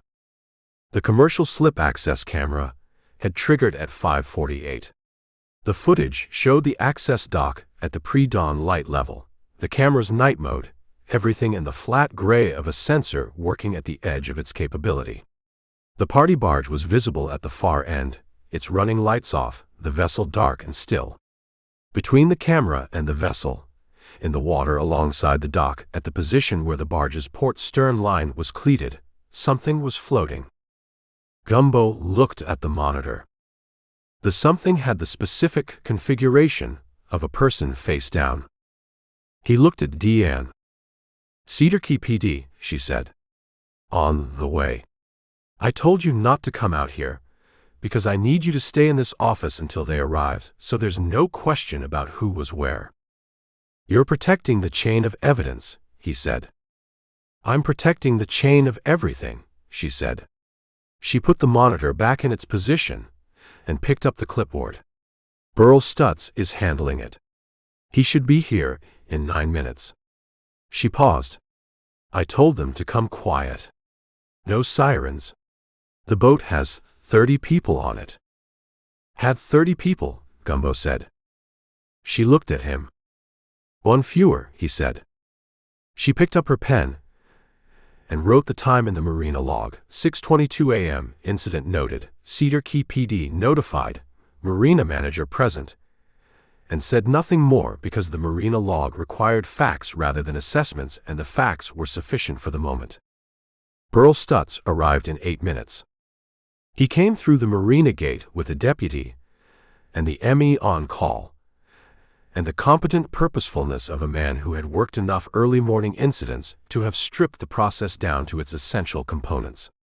He stopped at the office, and Deanne handed him the overnight footage on a USB drive she'd already pulled, which was the marina equivalent of a case file prepared before the detective arrived. And Stutz received it with the particular acknowledgement of a professional recognizing another professional's preparation. He looked at Gumbo. "You're here because," he said. "I'm staying here," Gumbo said. "Deanne's request." Stutz looked at Deanne. "He was on his boat when I called him to the office," Deanne said. "He hasn't been on the commercial dock." Stutz nodded once and went out to the commercial dock with his deputy and the ME. Gumbo stood at the office window and watched. The body was Brad Coulter, which he had known from the overnight footage and confirmed through the window from the specific configuration of the turquoise shirt and the height and the build. Brad was face down in the water alongside the commercial dock, at the position of the port stern cleat, the water moving him slightly in the marina's morning current, the running lights of the party barge dark above him. Stutz worked the scene with the methodical economy of someone who had made a decision before he arrived and was now gathering material to support it. He documented the body's position. He documented the dock surface. He sent the deputy to the party barge to begin crew notification. He talked to the ME for 4 minutes with the body between them, and the ME's hands moving in the assessment gestures of someone making preliminary determinations about time and cause. Gumbo opened the composition book. He wrote, "Brad Coulter found floating, commercial dock, port stern position, party barge slip. Time of discovery, 0548 per marina security camera. My first direct visual, 0622 from marina office window. Distance approximately 40 meters, through glass, dawn light." He paused. Position, face down, turquoise shirt, no visible struggle in the immediate water around the body. Current, moving the body south at a rate consistent with the marina's normal tidal flow. He wrote, "Dock surface at port stern cleat position, visible from window, no obvious debris, no overturned equipment. Single dock cleat of the standard marina configuration, approximately 18 inches from water's edge." He wrote, "ME's preliminary examination from this distance suggests blunt trauma assessment. The ME is looking at the back of the head. Posture and movement of examination, consistent with injury assessment rather than drowning assessment." He dated the line and held the pen.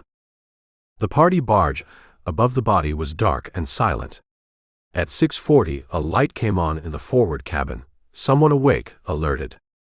Then, a second light in the production area. Then the sound of movement on the deck, controlled at first, and then less controlled, as the information moved through the vessel and the crew understood what was in the water beside them. Jana Voss came down the gangway at 6:52. Not running. She moved with the compressed urgency of someone who has received terrible information and is processing it while moving, the body continuing its functions while the mind runs a different calculation. She had on a gray shirt and the spiral notebook in her hand, which told Gumbo that the notebook was something she carried as a reflex, the way he carried the composition book, the habit operating even in the moment when habit was the last thing being consciously considered. Stutz intercepted her at the bottom of the gangway. Gumbo watched through the window. The conversation ran 4 minutes. Jana talked. Stutz listened with the posture he used when he was building a file, taking in the information without reacting to it, storing it rather than responding to it. Jana's hands moved when she talked, not performance hands, hands that were doing the work of communicating something she needed to communicate. She pointed at the dock, the cleat specifically, the one nearest the body's position. She said something and pointed at the cleat again. Stutz made a note. He asked a question. Jana answered. The answer was longer than the question. She was explaining something, providing context, constructing a timeline. Stutz wrote for most of it. Then he asked another question. Jana's hands stopped moving. She looked at the cleat. She looked at Stutz. She said something that Gumbo couldn't hear through the office window, but could read in the posture change that followed it. The answer had gone somewhere Jana hadn't expected the conversation to go. Gumbo wrote, Jana at the gangway, notebook in hand, automatic. Pointed at port stern cleat twice. Explaining something specific about the cleat. Stutz asked follow-up. Jana's posture changed. The follow-up question contained information Jana did not know was in it. He wrote, the cleat is significant. Jana's fingerprints are on that cleat, or near it, or associated with it in some way Stutz already knows about or will know about. He called Francine at 7:15 from the marina office with Deanne's permission. She answered at the second ring with the sound of Tampa at 7 in the morning, traffic, and the specific acoustic of an office building's ventilation system that Gumbo had learned to associate with Francine already at her desk. Cedar Key, he said. I'm listening, she said. He told her, Brad Coulter, party barge, floating in the marina, blunt trauma preliminary, found at 5:48. He told her about the contract situation, the coastline term sheet, the subscriber database, the $11 million library dispute, the Waveright cease and desist, Corey Fenn's equity deal. He told her about Petra Solis, scheduled to arrive today. Francine was quiet for 8 seconds, which was a long time for Francine to be quiet. The LLC structure, she said. PB Ventures. The three-way split. Brad Jana Waveright, he said. If Brad is dead, she said, the buyout provision activates. He had not thought about the buyout provision. He thought about it now. Walk me through it, he said. Standard LLC operating agreement buyout on member death. The surviving members have the right to acquire the deceased member's interest at a formula valuation. She was already at her keyboard. At current party barge revenue metrics, Brad's 1/3 interest values at, give me 45 seconds. He waited. Approximately $2.3 million, she said. Payable by the surviving members, Jana and Waveright, to Brad's estate. Against which, Gumbo said. Against the coastline term sheet, the library rights dispute, and the subscriber database extraction. She paused. If Brad is dead, the coastline deal dies.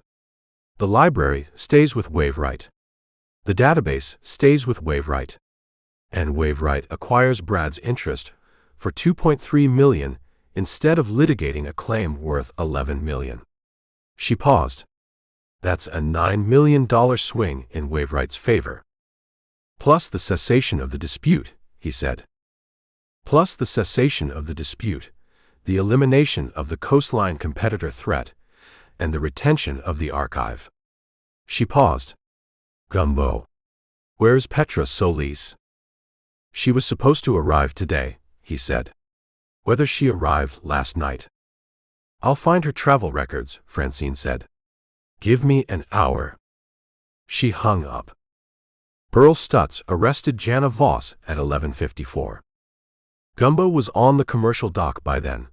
Stutz had cleared the office restriction at 9 when the scene was formally established and processed, and Gumbo had walked the dock with the composition book and the attention of a man reading a physical space for what it contained. The dock at the port stern cleat position showed the standard marks of a working dock: scuff marks on the edge from lines being handled, minor staining from line contact, the surface worn in the patterns of regular use. The cleat itself, standard heavy-duty marine hardware, 4 inches of exposed deck, the paint on its upper surface worn from contact with gloved and bare hands across however many ports the party barge had stopped at. Stutz's deputy had dusted the cleat at 9:30. At 11, Stutz came to Gumbo on the dock with the posture of a man sharing information he had decided to share, which meant he wanted something in return. Jana Voss's prints are on the cleat, Stutz said. Fresh, Gumbo said. Consistent with recent contact, Stutz said. ME puts Todd between midnight and 3. The camera at the commercial access, he paused. Your Marina's camera shows Jana Voss on the commercial dock at 1:15. She was at the dock at 1:15, Gumbo said. She was at the dock at 1:15. Her prints are on the cleat. She had a documented public argument with Brad at the Pelican's Perch last night about the contract situation. Gary's bar, Gumbo said. Loud enough that 2 tables heard it, Stutz said. And deck. The cameraman, he had a camera set up for overnight footage that shows Jana coming onto the commercial dock at 1:15. He looked at Gumbo. She says Brad was alive when she left. What does the camera show? Stutz looked at the cleat. The camera shows Jana coming onto the dock and leaving the dock. It doesn't show Brad. He paused. The camera was positioned to cover the dock approach, not the dock surface. Gumbo looked at the camera mount position. He'd noted it on his dock walk, screwed to a piling at the dock access point, angled toward the approach path rather than the slip area. Who positioned that camera? He said. Stutz looked at him. The cameraman is Deck, Gumbo said. He runs the overnight camera. But this camera, he looked at the mount. The angle covers the approach, not the water. Deck would have angled it to catch the boat profile and the slip. This angle catches whoever comes onto the dock, not what they do when they get there. Stutz wrote something in his notepad. Where is Deck? Gumbo said. Still on the boat, Stutz said. I've got statements from the crew. He looked at the dock. Jana says she got a text from Brad, asking her to meet him on the dock. What time was the text sent? Gumbo said. 12:53, Stutz said. And Brad's estimated Todd starts at midnight, Gumbo said. Stutz looked at his notepad. He wrote something else. I'm going to need Brad's phone records, Gumbo said. So am I, Stutz said. He had the expression of a man who has built a structure he was confident in, and has just been shown a room in the structure he hadn't fully accounted for. He put the notepad away. I'm arresting Jana Voss at noon. The evidence I have supports it. The evidence you have was constructed to support it, Gumbo said. Stutz looked at him. The camera angle covers the approach, Gumbo said. Jana's prints are on the cleat she walked past on the way to the body. The argument at the Pelican's Perch was loud enough for 2 tables to hear it. He paused. This is a frame that was built at the specific resolution required to hold Jana and no one else. The resolution is perfect. That's not how frames happen when someone loses control of a situation. That's how frames happen when someone has designed one. Stutz was quiet, Arrest Jana, Gumbo said. That's what the evidence says. But pull the phone records and find out when that text was sent from Brad's physical location. Because if Brad's phone was sending texts from the commercial dock at 12:53 and Brad's Todd window starts at midnight, somebody else was holding Brad's phone. Stutz went to the gangway and went aboard the party barge. Gumbo stood on the commercial dock and looked at the water where Brad had been and wrote in the composition book. The frame has 3 components. The camera angle, designed to show Jana arriving, not what she found. The argument at the Pelicans, genuine, but the loudness suggests it was meant to be heard. The text at 12:53, possibly sent from Brad's phone after Brad was already dead, to put Jana on the dock inside the Todd window. He wrote, who designed this? Who knew Jana would argue with Brad at the bar? Who positioned the overnight camera? Who had access to Brad's phone? He wrote, Corey Fenn told me yesterday that he told Petra Solis about Brad's database extraction 3 weeks ago. He told me this off the production server record, with the headset off, at a location away from the boat. He wrote, Corey told me things he didn't want recorded. The things he told me positioned Corey as a man on Jana's side. A man trying to warn me. He looked at what he'd written. Or a man managing my assessment of him before the body was found. He dated the line. He was still holding the pen when Jana Voss came down the gangway for the second time that morning, this time with Stutz beside her and the deputy behind her, and the specific posture of someone who understood what was happening and had decided how to carry it. She was composed. The spiral notebook was not in her hand. She'd left it somewhere, or it had been taken as part of the evidence process, or she'd put it down when she understood she was going to be in a situation where holding a notebook was not the appropriate physical posture. She looked at Gumbo when she reached the bottom of the gangway. Not a long look. Not a performance look. The same 2-second assessment she'd run on the marina from the dock on Tuesday morning, on him from the distance of the Finger Pier, on the waterfront from the seawall. She said 3 words quietly, at a register that didn't reach Stutz beside her. Find out who. Then she went with Stutz.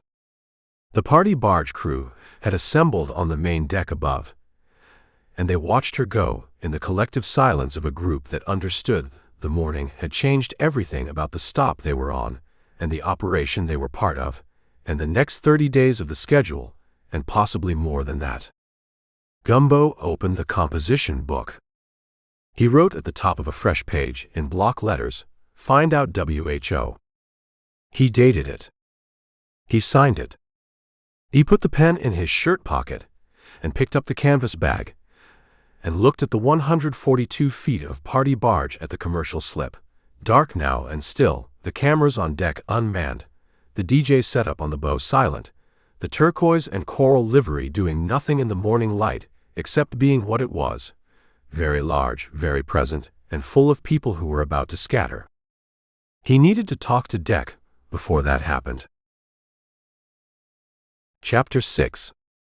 The buyout provision, Francine said, was added to the PB Ventures LLC operating agreement 14 months ago.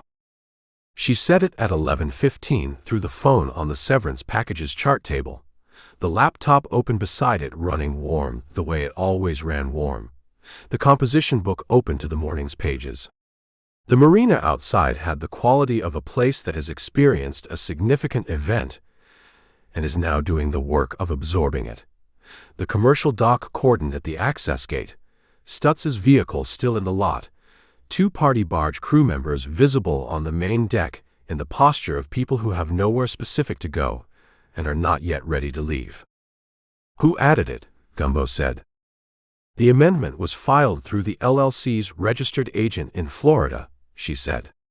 The agent is a business services firm in Gainesville. The amendment itself was drafted by Waveright Media's legal team, Petra Solis's firm. She paused. I have the filing date. 14 months ago, which is 8 months after the party barge launched as an operation, and 6 months after the subscriber count cleared 1 million. Once the operation had proven value, Gumbo said. Once the operation had proven sufficient value to make the buyout formula produce a significant number, she said. At launch, Brad's 1/3 interest was worth very little. At 1 million subscribers, still modest. At 2.4 million, she paused. $2.3 million. Which Waveright would pay to Brad's estate, Gumbo said. Against eliminating the coastline dispute, retaining the library, keeping the database. Against a $9 million swing, Francine said. I ran the full calculation this morning.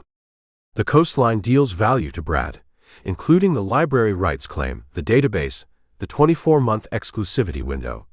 Brad's projected income from the coastline deal over 3 years runs to approximately $11.4 million. She paused. Waveright pays $2.3 million to Brad's estate and keeps $11.4 million it would otherwise have lost. The net benefit to Waveright of Brad's death is $9.1 million. Gumbo wrote the number in the composition book. Who benefits from the buyout outside Waveright, he said. Jana owns 1/3 of PB Ventures. Under the buyout provision, the surviving members acquire the deceased member's interest proportionally. Jana and Waveright split Brad's third. Jana's stake goes from 1/3 to 1/2. She paused. Her financial position improves. The operational reality, running the party barge without Brad's audience draw, is a different question. A pause. But on paper, Jana gains.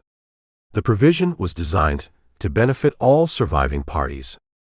Which is why it was added, Gumbo said. Which is why it looks legitimate on its face, Francine said. Buyout provisions on member death are standard LLC practice. This one was added at the specific moment when the valuation formula would produce numbers that made the provision financially interesting to exercise. She paused. I'm not saying the provision was added in anticipation of killing Brad. I'm saying it was added at the moment when killing Brad became financially logical. Who proposed the amendment, he said. The amendment request came from Waveright's legal office, she said. Petra Solis's signature is on the transmittal. She paused. Jana Voss signed the amendment. Brad signed the amendment. Brad signed an amendment that made his death financially beneficial to Waveright, Gumbo said. Brad signed a standard LLC protection amendment drafted by his platform partner's legal team, Francine said. Whether he understood the full implications of the valuation formula at 2.4 million subscribers is a question. She paused. His entertainment attorney should have flagged it. I'm running the attorney's background now. Find out who holds the vessel mortgage, he said. PB Ventures LLC mortgage, she said. The vessel loan is $4.2 million, originated 18 months ago through a private lender in Miami. A pause. Hold on. The keyboard. A longer pause.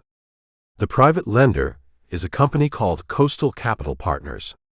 Registered in Florida, principal office in Miami. The managing member is, she stopped. Tell me, he said. The managing member of Coastal Capital Partners is listed as Elaine Voss Marchetti, she said. Gumbo looked at the composition book.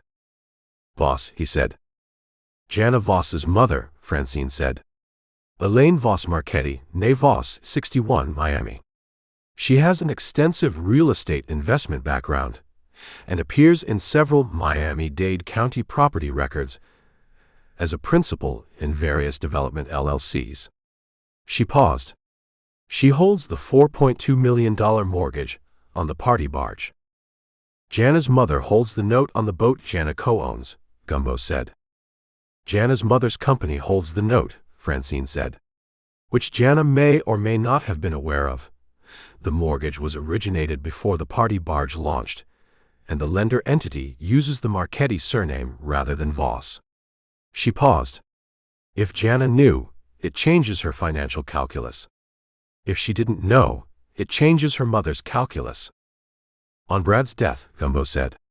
What happens to the mortgage?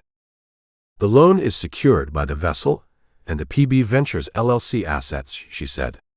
On the death of a member with a buyout payout going to the estate's cash position improves. The mortgage terms are not affected directly. She paused. But if the coastline dispute had proceeded, and Brad had successfully extracted the content library and the subscriber database, PB Ventures' remaining asset value drops significantly. The vessel is worth less as a content platform without Brad. The mortgage collateral deteriorates. She paused. Coastal Capital Partners, Jana's mother's company, had a financial interest in Brad not leaving with the library and the database. Because the loan collateral was the operation, Gumbo said.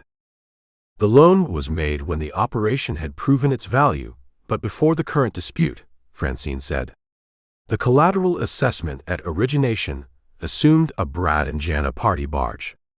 A post-Brad party barge with a library dispute reduces the collateral value below the loan amount. She paused. Elaine Voss Marchetti's company could take a significant loss on the mortgage if Brad's exit proceeded as planned. Gumbo looked at what he'd written. The financial structure of the party barge spread across 2 pages of the composition book: the buyout provision, the library dispute, the database extraction, the Miami mortgage, Jana's mother's company, the $9 million swing in Waveright's favor. 4 parties with financial benefit from Brad's death. Waveright, Jana, Corey through his equity deal, and Elaine Voss Marchetti, protecting $4.2 million of loan collateral. The subscriber database, Gumbo said. Francine, where is it now? I don't know, she said. If Brad extracted a copy from Waveright's system before the cease and desist, the copy is somewhere in Brad's personal file storage, cloud account, external drive, or already transferred to COASTLINE's secure intake system. She paused.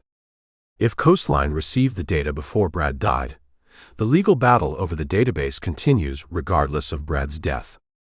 She paused. If Brad had not yet transferred it, the copy dies with Brad unless someone else has access to his accounts. Coastline, Gumbo said. Contact them. I'll reach their legal office today, she said.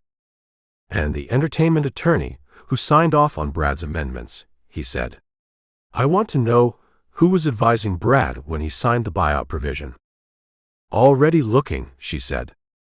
He put the phone down and looked at the composition book. He wrote 4 financial beneficiaries of Brad's death: Waveright, $9 million swing; Jana, equity stake increase though operational reality is worse; Corey, equity deal with Waveright for post-Brad operation; Elaine Voss Marchetti, mortgage collateral protection. He wrote, Jana's mother's company holds the mortgage. Does Jana know? If she does, the financial structure around her looks constructed. If she doesn't, her mother had independent motive. He wrote, the buyout provision was added by Waveright's legal team 14 months ago, signed by both hosts. The provision is legal and standard. The timing is not coincidental.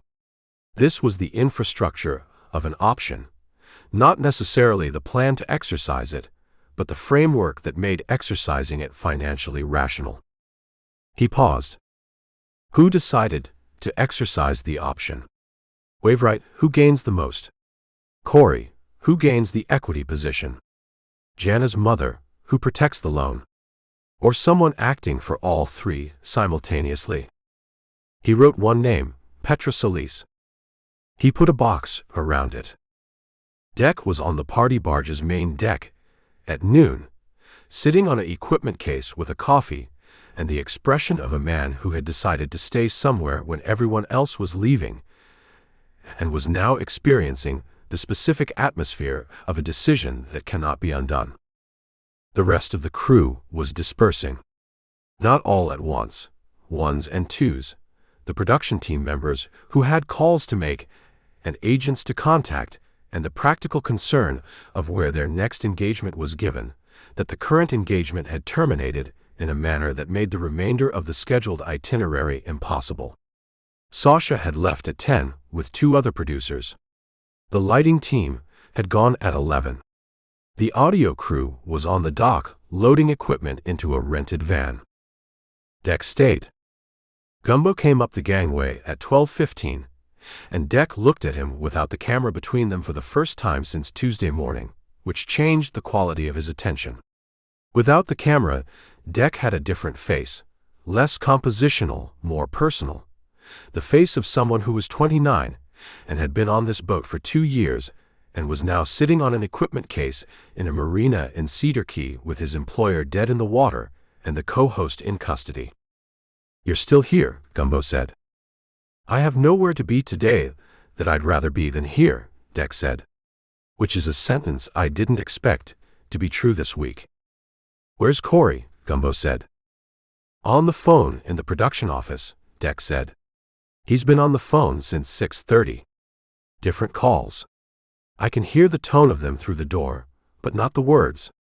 He paused. "The tone has been the same for 6 hours. The tone you use when you are managing things that have gone past the point where management is adequate." Gumbo sat on the case beside him. Not close enough to be a conference, close enough to be a conversation. "The overnight camera," Gumbo said. "The one that showed Jana on the dock." Deck looked at the dock access gate. "I set up the overnight camera at 9:30, he said. "Standard procedure. We run overnight when we're in port, so the morning team has environmental footage of the boat in the slip. Sunrise on the water, the harbor coming alive, that kind of material." He paused. "I set it on the piling at the commercial dock access. My standard position for that camera is angled to catch the boat profile.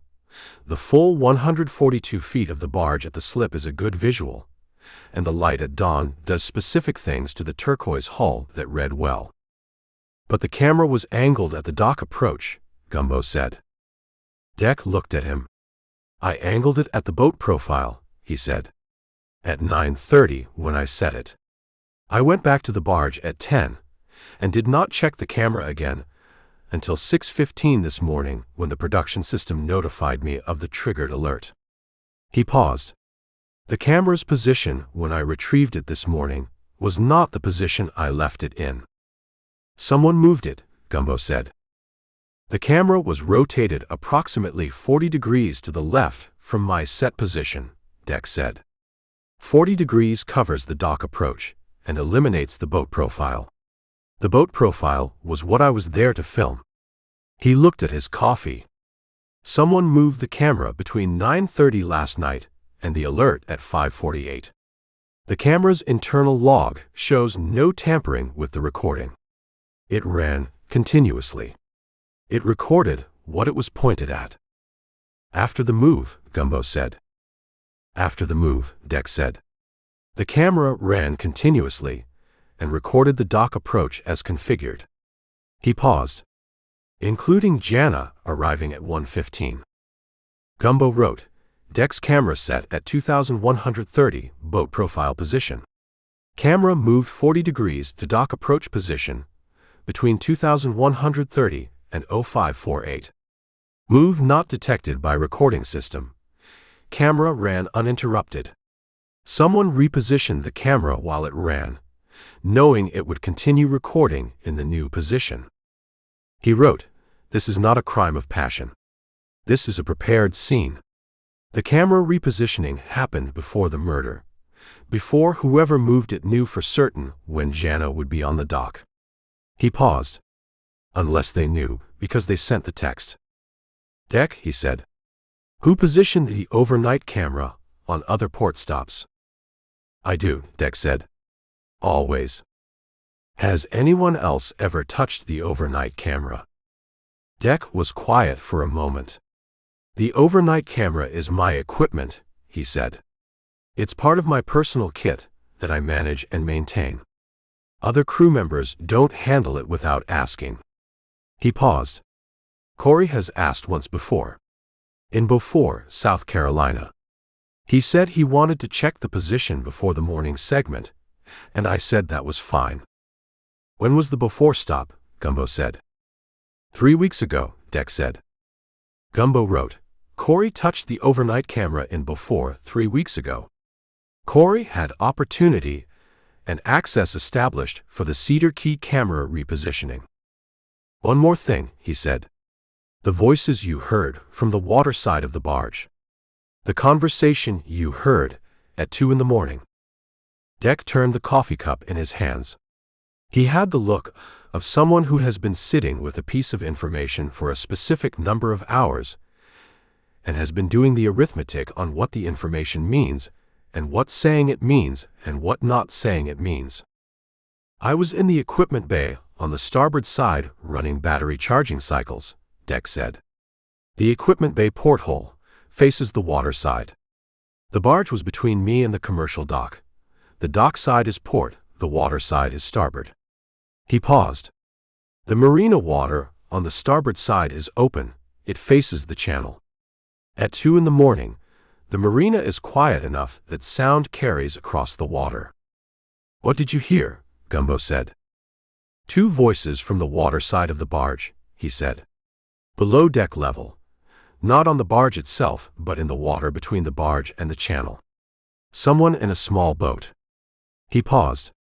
One voice I recognized. Corey, Gumbo said. Deck looked at him. How did you know? Because Corey had access to the water side, and reason to be there, and because you've been sitting with this for 6 hours deciding whether to say it, Gumbo said. What was the other voice? Deck turned the coffee cup again. A woman, he said. Efficient. Professional. The tone of someone conducting a meeting rather than a conversation. He paused. I heard that voice once before. 2 weeks before Cedar Key, on the phone in the production office, patched through on the main system. He paused. I didn't know whose voice it was until Saturday morning, when she came to the marina in the chartered car from the airport. He looked at Gumbo. She said her name was Petra Solis. She introduced herself to the crew as Waveright's legal representative, who had flown down from Atlanta to help manage the situation. Flew down Saturday morning, Gumbo said. Saturday morning, Deck said. That's what she said. He paused. But I heard her voice on the water side of this boat at 2 in the morning on Friday. Gumbo looked at the composition book. He wrote, Petra Solis on the water side of the party barge at 0200 Friday, in a small vessel in the channel, in conversation with Corey Fenn. She presented herself Saturday morning as arriving by charter from Atlanta. She was in Cedar Key, approximately 30 hours before her official arrival. He wrote, Corey told me yesterday with the headset off at the seawall that Petra Solis was arriving today, Saturday. He told me this as new information. He already knew she was here. He wrote, Corey's off-the-record conversation at the seawall was not a warning. It was a positioning exercise. He was establishing his version of events before anyone could establish a different version. He dated the page. He looked at Deck. Thank you, he said. What do I do now? Deck said. Stay in Cedar Key for the next 48 hours, Gumbo said. Don't go on the boat unless Stutz has cleared you. Don't talk to Corey about what you told me. He paused. And don't touch any of your camera equipment. The overnight camera is evidence. Stutz took it at 9, Deck said. Good, Gumbo said. Stutz took the camera. What Stutz may not know is that the camera's internal position log exists. He paused. The camera's gyroscope records tilt and rotation events.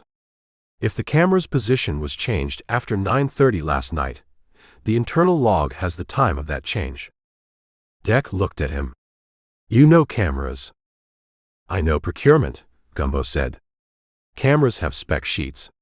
Spec sheets list all recorded data parameters. He stood from the equipment case. The position log is in the camera. The camera is with Stutz. I need to make a call. He went down the gangway to the commercial dock and called Reyes. She answered before the second ring. "The overnight camera that photographed Jana on the dock," he said. "It's in evidence with Sleuths. The camera has an internal gyroscope log that records tilt and rotation events with timestamps." He paused. "If the camera was repositioned after Deck set it at 9:30 last night, the log has the time of the repositioning." A silence of 4 seconds. "I'll call Sleuths now," she said. "There's more," he said. "Petra Solis was on the water side of the party barge at 2 in the morning Friday. In a small boat in the channel, in conversation with Corey Fenn. She did not arrive Saturday by charter. She was in Cedar Key 30 hours before her official arrival." Another silence. "I need that from a witness," Reyes said. "Deck," he said. "Declan Marsh. Chief cameraman, party barge." He heard both voices from the equipment bay porthole. "Is he available today?" she said. "He's sitting on an equipment case on the main deck, waiting for someone to ask him the right question," Gumbo said. "He's been waiting for 6 hours." "I'll be there in 40 minutes, she said. "One more thing," Gumbo said. "The buyout provision in the PB Ventures LLC operating agreement. Added 14 months ago by Waveright's legal team. On Brad's death, it creates a $9.1 million swing in Waveright's financial position." The line was quiet long enough that Gumbo could hear Reyes's truck starting.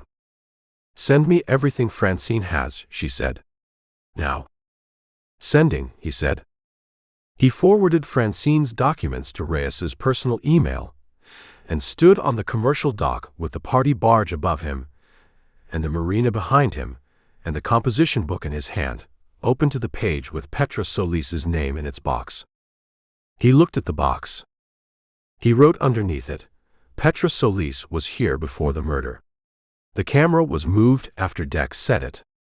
The text to Jana's phone was sent at 12:53 from Brad's phone, at a location Sleuths needs to confirm against Brad's actual position at that time. Corey's seawall conversation was information management, not disclosure. He wrote, "Jana Voss is in the Levy County Detention Facility. She told me 3 words before she went with Sleuths.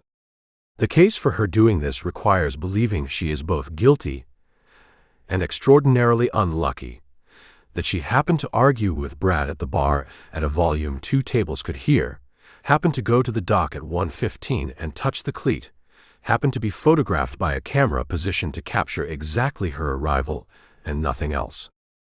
He wrote, "Extraordinary luck in a frame is not luck. It's design." He dated the page and signed it. The turquoise and coral livery of the party barge sat above him in the noon sun, enormous and still. On the main deck, Deck was still on the equipment case with his coffee. In the production office, Corey was still on the phone.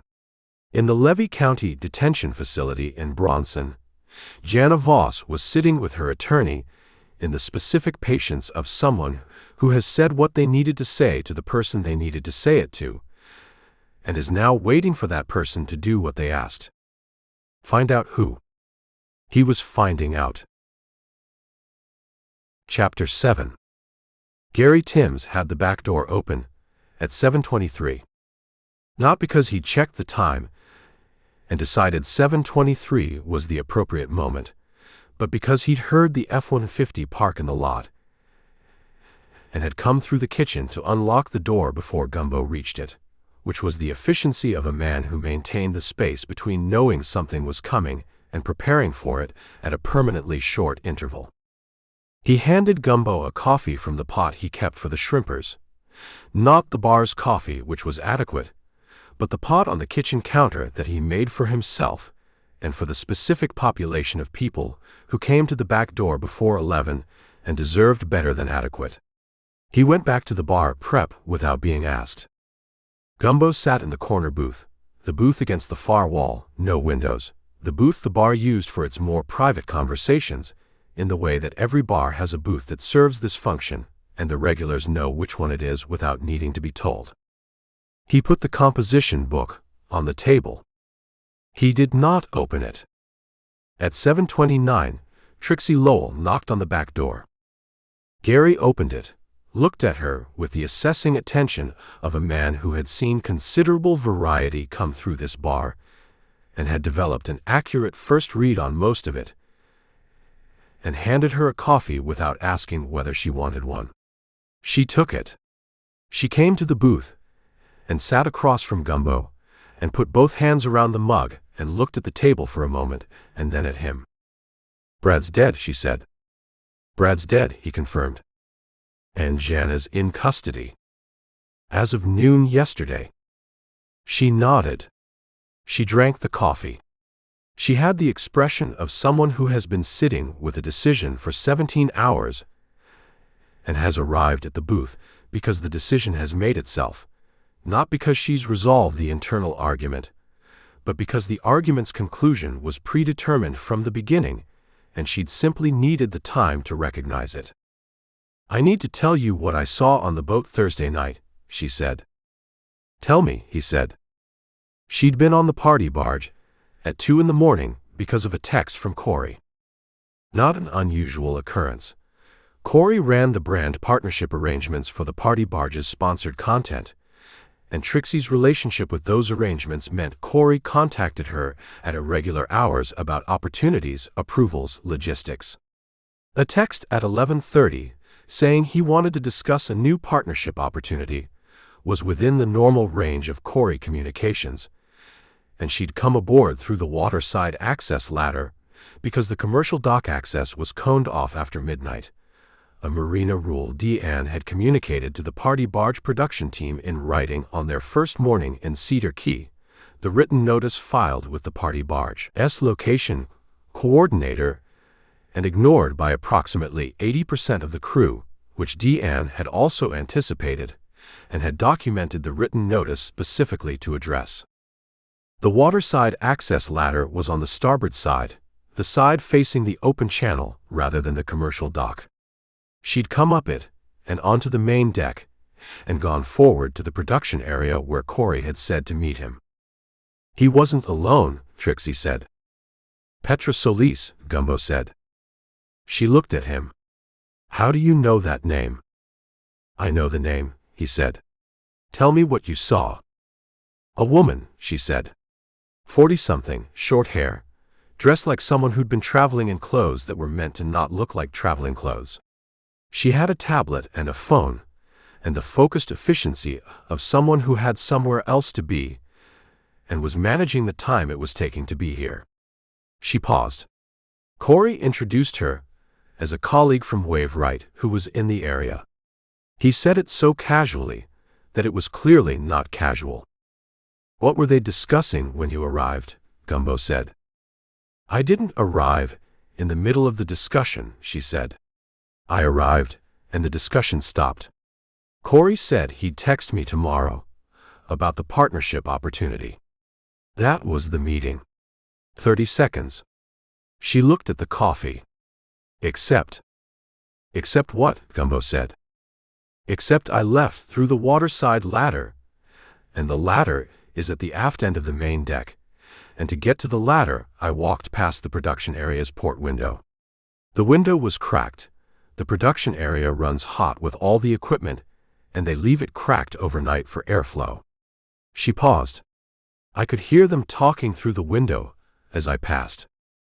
Gary came down from the bar with the carafe and refilled both mugs without comment and went back. The Pelican's perch in its pre-service state had a specific acoustic quality. The ceiling fans off, no crowd noise, no music, just the building doing its structural breathing and the sound of Gary's prep work behind the bar and the gulf through the jalousie windows. "What did you hear?" Gumbo said. "I heard the woman say, if he files tomorrow, it goes to arbitration and the timeline extends by 18 months. Trixie paused. "And Corey said, he's not going to file tomorrow." She paused. "And the woman said, you're certain?" Trixie looked at the table. "And Corey said, by tomorrow morning it won't matter." The booth was quiet. Gumbo picked up his coffee and set it down without drinking. "By tomorrow morning," he said. "By tomorrow morning it won't matter," Trixie said. "That's what he said." She looked at Gumbo. Brad was found at 5:48 Friday morning. Yes, Gumbo said. I've been sitting in a rental car for 2 days running that sentence through my head, she said. Every time I run it, I come out the same place. She looked at the table. That's why I couldn't leave. He opened the composition book. Petra Solis on the party barge Thursday night, 0200. Waterside access. Production area, meeting with Corey Fenn. Trixie Lowell present for 30 seconds before dismissal, overheard through cracked port window. Solis, if he files tomorrow it goes to arbitration 18 months. Corey, he's not going to file tomorrow. Solis, you're certain? Corey, by tomorrow morning it won't matter. He wrote the time the conversation occurred, and the physical configuration of the window, and Trixie's position relative to it. The filing, he said. What does Brad file tomorrow, Thursday, that goes to arbitration? The coastline deal, Trixie said. When Brad formally notified Waveright of his intent to exercise the contract exit clause, Waveright had the right to dispute the exit through arbitration. The arbitration process takes 18 months minimum. She paused. Brad's entertainment attorney had been advising him to file the formal notification before the Cedar Key stop. He wanted to file Thursday morning from the marina here. She paused. I know this because Brad told me Wednesday night. Brad told you about the filing, Gumbo said. Brad tells people things, she said. It's why he has 2.4 million subscribers. He's genuinely open, in a way most people aren't. He told me Wednesday night at the Pelican's Perch, before the argument with Jana, before the bar got loud. She paused. He said Thursday morning he was filing the formal notification, and after that it was in the arbitration process, and he was done worrying about it. He was planning to file Thursday morning, Gumbo said. He was planning to file Thursday morning, she said. And at 2 a.m. Thursday morning, Corey told Petra Solis that by Friday morning it wouldn't matter. Because by Friday morning Brad was dead, Gumbo said. She looked at the coffee. Yes. Gary Timms came down from the bar at this point and sat at the end of the booth, not inside it, on the chair at the booth's open end, the chair that existed for exactly this configuration of a booth conversation that had reached the stage where a third person should be present. He had his own coffee, and the expression of a man who had been listening through the bar prep and had things to contribute. The argument Wednesday night, he said. The loud one. Trixie looked at him. Jana and Brad, Gary said. 2 tables heard it. The argument was about the coastline deal. Jana didn't know Brad had signed the term sheet. She found out in the production meeting at 3 that afternoon. She came here that evening, and she and Brad had it out. He paused. But the argument was specifically about one thing. Brad told Jana he was filing the formal Waveright notification Thursday morning. She didn't want him to file, Gumbo said. She wanted to talk to her attorney first, Gary said. She kept saying she needed to talk to her attorney before he filed anything. Brad kept saying it was his decision, and the attorney was already engaged, and the filing was Thursday. He paused. 2 tables heard this because Brad was at the volume he used when he needed to win an argument, which was a volume designed for 40,000 concurrent viewers rather than a bar in Cedar Key. Jana wanted to delay the filing, Gumbo said. Why? Her stake in PB Ventures, Trixie said.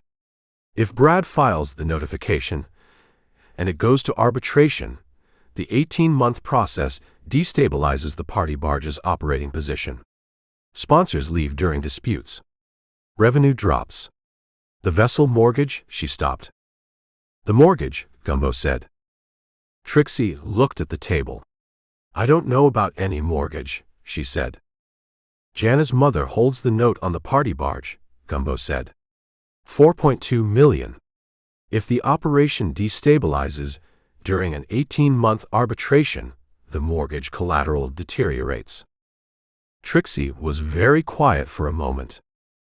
Jana knew about the mortgage, she said. She mentioned it once.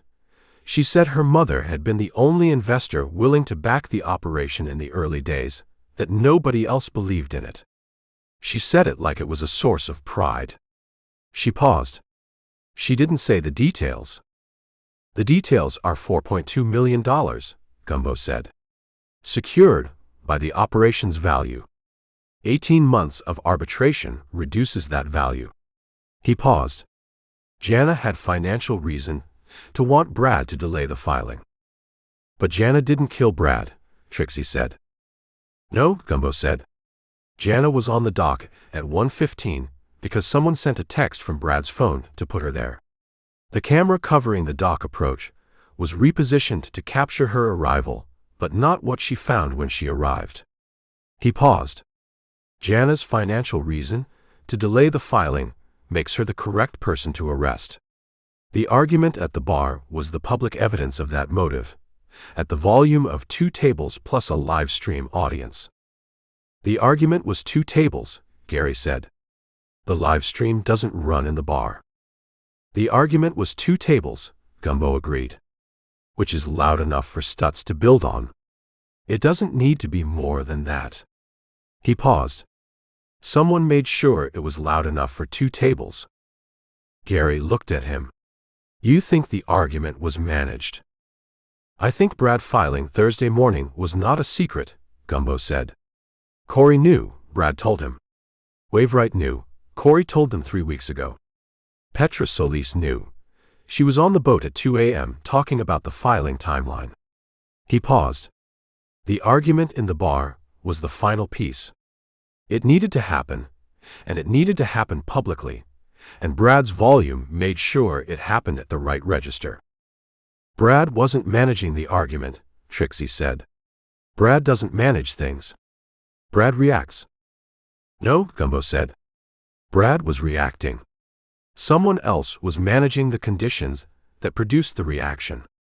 He looked at the composition book. The production meeting at 3 o'clock was when Jana found out about the term sheet. Who ran that meeting? Trixie looked at the table. Corey runs all production meetings. Gumbo wrote, Corey ran the 1500 production meeting where Jana learned about the term sheet.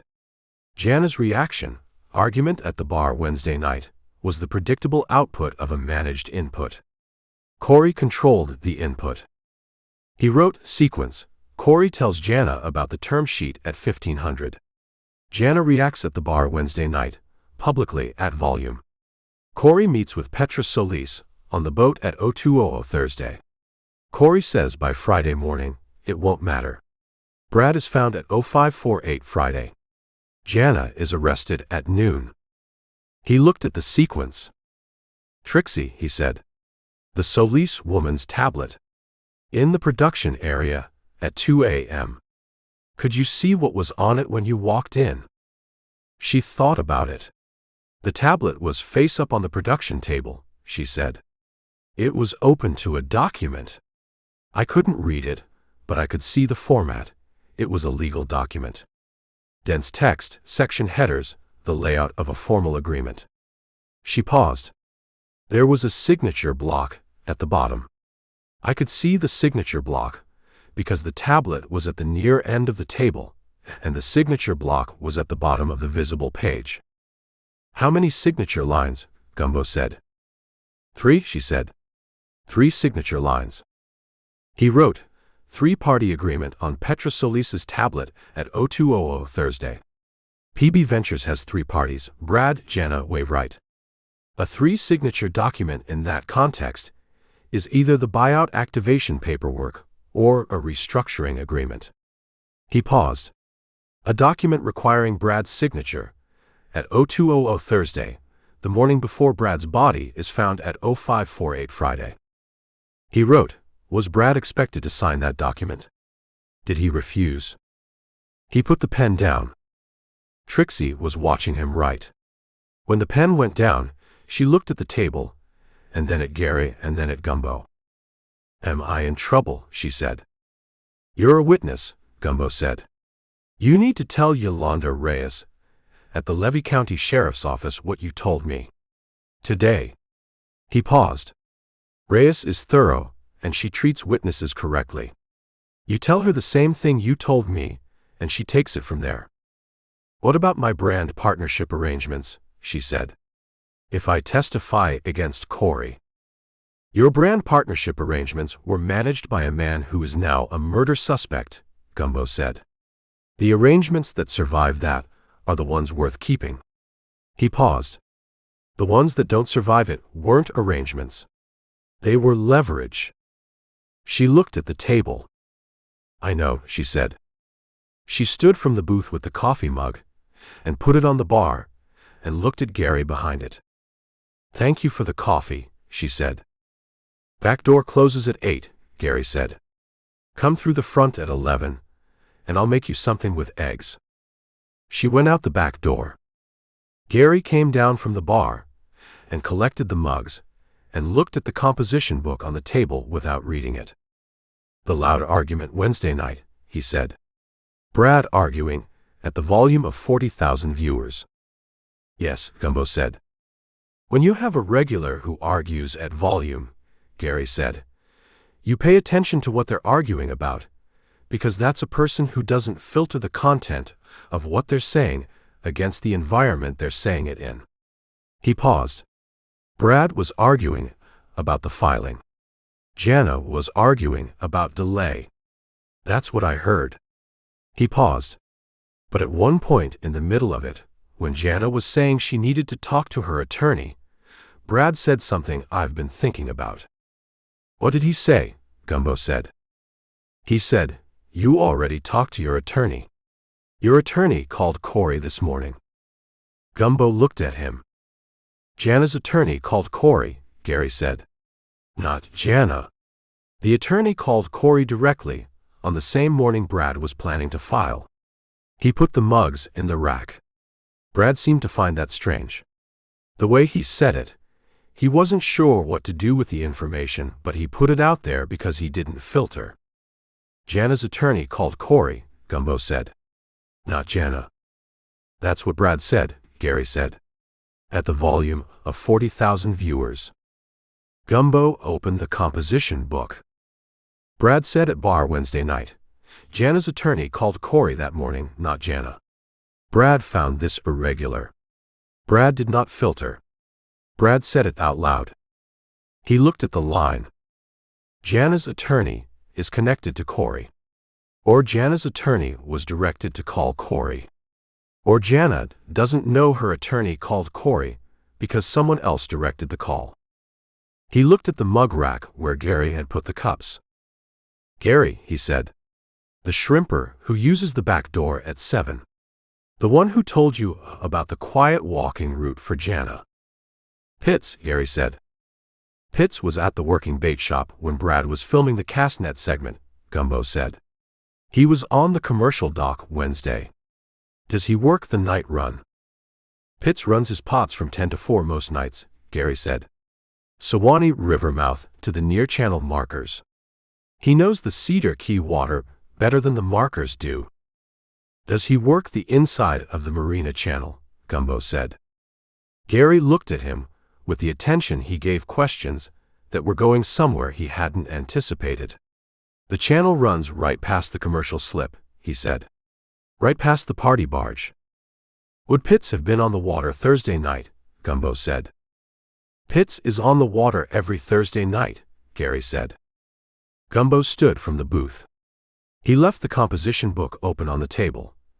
Not closed and signed, not the ritual closing beat, just left open to the page with the notes from the morning on it, the pen beside it, the record in progress rather than concluded. Where does Pitts tie off when he comes in? He said. Commercial dock, Gary said. Far end. 6:30 in the morning, usually 6:45. He paused. He'll be there now. Gumbo went out the back door, into the Cedar Key morning. Chapter 8.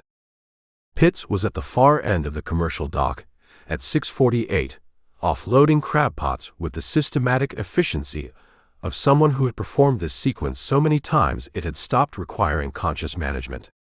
He was 63, with the build of a man who had spent 40 years doing physical work in salt air and heat, the kind of tan that stopped being a tan 30 years ago and became the baseline condition of the skin. His boat was a 22-foot Carolina skiff with a center console and a Yamaha 150 on the transom, and a live well and pot hauler that identified it as a working vessel rather than a recreational one, in the same way that Deanne's bait shop identified itself as a working operation rather than a tourist attraction. He looked at Gumbo coming down the dock and kept offloading. "The party barge business," he said before Gumbo reached him. Not a greeting, a statement of context. He'd seen the composition book under Gumbo's arm and drawn the inference. "The party barge business," Gumbo confirmed. Pitts set a pot on the dock and straightened and looked at the commercial slip where the party barge sat dark and cordoned. "Bad situation," he said. "It is," Gumbo said. "You run the inside channel Thursday nights." "Most nights," Pitts said. "Thursday I was out from 10 to 4:30. He picked up another pot. "The Marina Channel runs inside the commercial slip on my return route. I come through around 2:30, 3. "Thursday night," Gumbo said. "Coming through the channel at that time. What did you see?" Pitts set the pot down. He looked at the party barge. He had the face of a man who had been waiting for this question since Friday morning when he heard about Brad, and had decided the question would come if it was going to come, and that he would answer it honestly when it did. "A center console," he said. "Tied to the party barge's starboard boarding ladder. Running lights off. Engine idling, not running, just ticking over." He paused. "Maybe 24 feet. Dark hull. I didn't read the registration, but the profile was a contender, newer model." "Anyone aboard?" Gumbo said. "Two people on the ladder platform," he said. "Not aboard the skiff, on the barge's boarding ladder, which puts them at water level on the starboard side." He paused. "I ran past about 30 meters off. Low light. I could see two figures, but not faces." He paused. "One of them went up the ladder when I came through. The other stayed at the platform." "Which direction was the one going up the ladder moving?" Gumbo said. "Up," Pitts said. "Onto the barge." "And the one staying at the platform?" "Stayed in the skiff," he said. "The skiff cast off about a minute after I passed. I was past the channel marker by then. I heard the engine come up." He paused. "They went south. Toward the barrier keys." "The person who went up the ladder," Gumbo said. "Build?" "Couldn't tell you much. Dark shirt. Medium height. Moved with the ease of someone who'd used a boarding ladder before." He paused. "The one in the skiff I got a better look at when I came through. The skiff's console light was on, just the red glow of the instruments, not bright but enough." He paused. "A woman. Sitting at the console, both hands on the wheel. Short hair.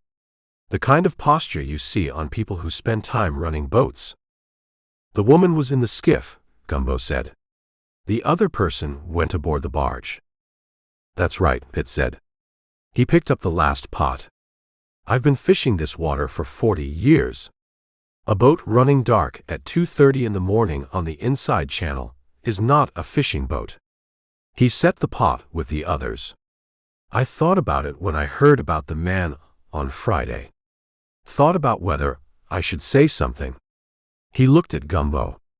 "Then Gary told me last night that someone might come asking." "Gary told you?" Gumbo said. "Gary tells me things," Pitts said. "In the way Gary tells people things when he thinks the things need to reach the right person." He looked at the composition book. "That you, I take it." "That's me," Gumbo said. He wrote Pitts's account: the contender, the dark hull, the idling engine, the two figures at the boarding ladder, the woman at the console with the instrument glow, the cast-off, the direction south toward the barrier keys. "Pitts," he said. "The person who went up the boarding ladder. You said medium height, dark shirt. Male or female?" Pitts thought about it. Couldn't say with confidence. Medium build. The way they moved on the ladder was, he paused, deliberate.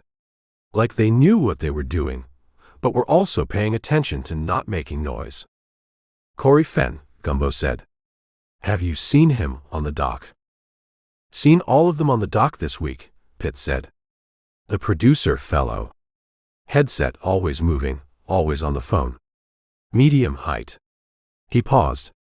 Could have been him. Couldn't swear to it. You'd recognize the woman at the console if you saw her again.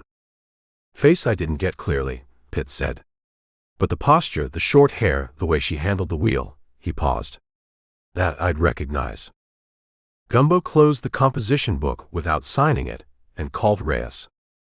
Reyes arrived at the commercial dock at 8:20 with a deputy and a legal pad, and took Pitts's statement in the direct, efficient manner of a detective who understood that a witness willing to talk needed to be processed while the willingness was current.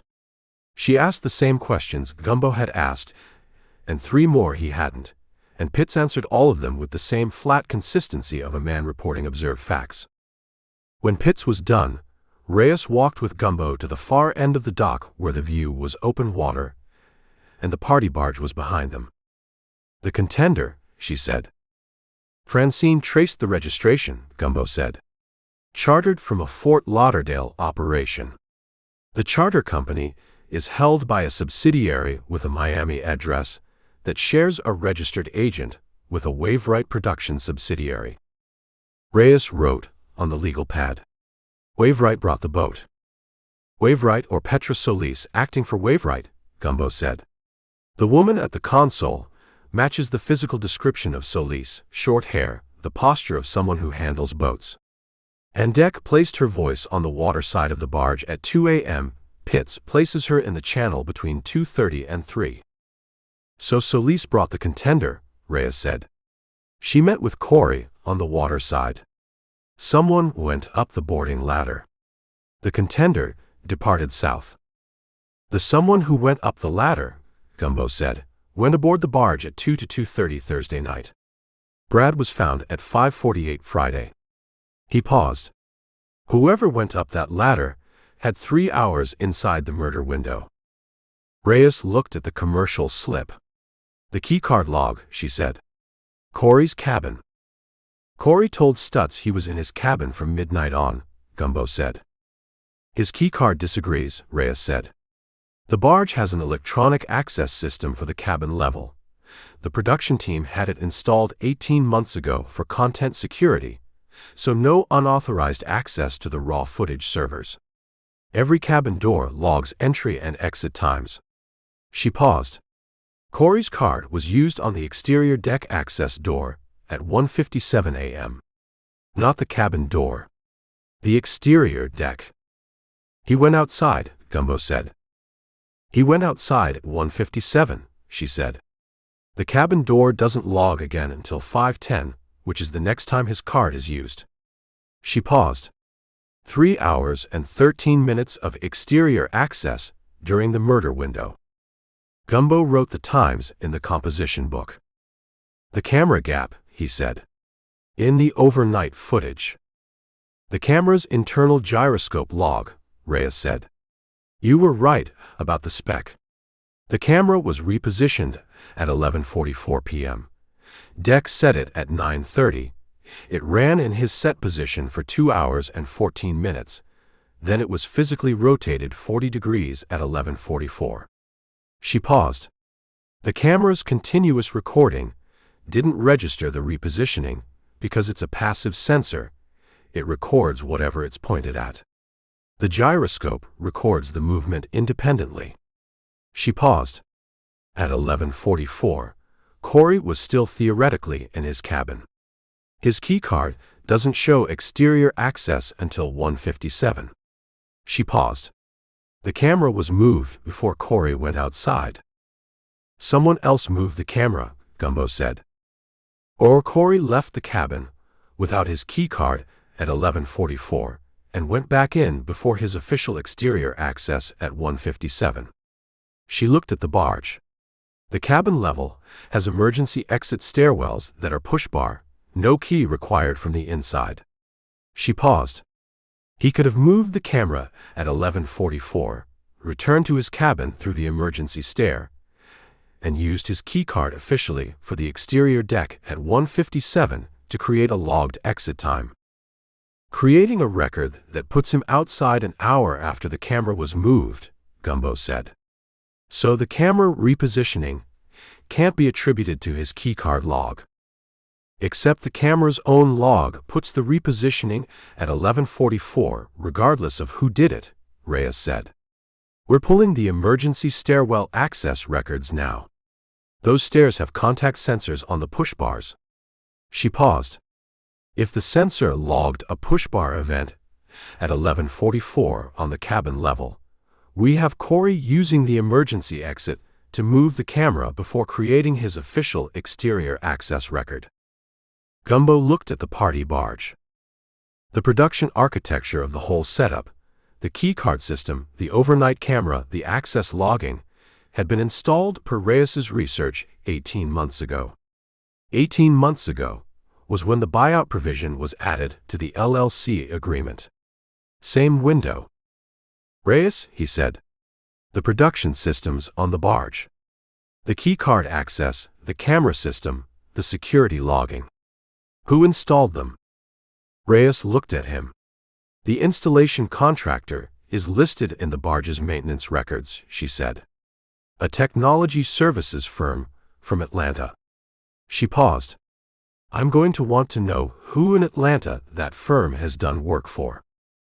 Waveright is Atlanta, Gumbo said. Waveright is Atlanta, she said. She wrote on the legal pad. The security system was installed by a firm with Waveright connections on a vessel co-owned by Waveright 14 months ago. The system logs every access event and stores the logs on the production server. Corey's archive, Gumbo said. He told Jana the production server records everything. He told her it was for content protection. It's also a surveillance system, Reyes said.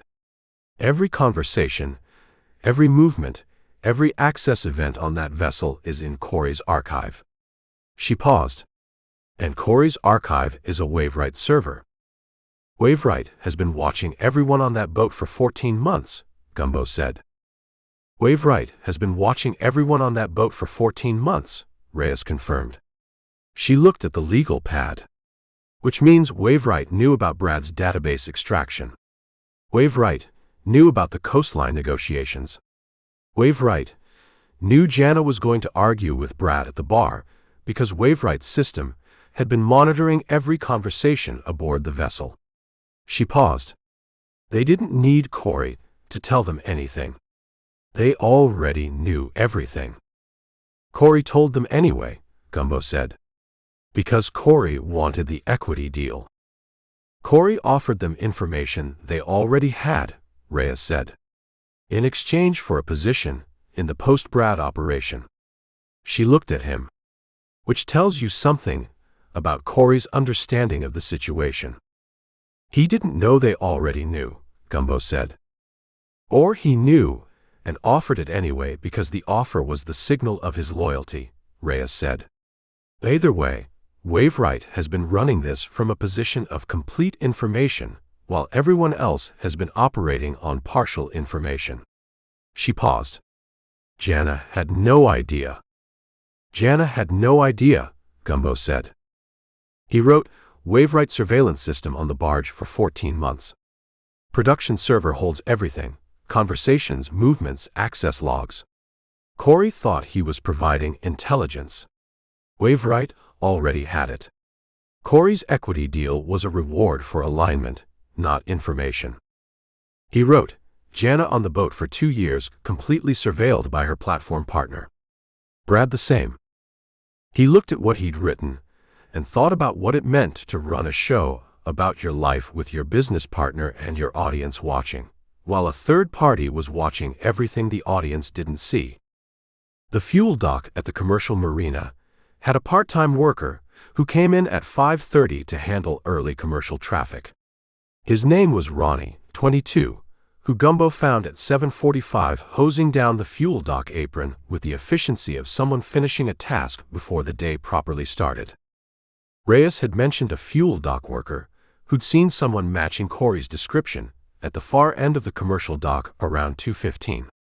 Gumbo had come while Reyes was still with Pitts because 2:15 was between Corey's keycard exterior access at 1:57 and the contender's departure that Pitts clocked around 2:30, and that 20-minute window was the window Gumbo needed to understand.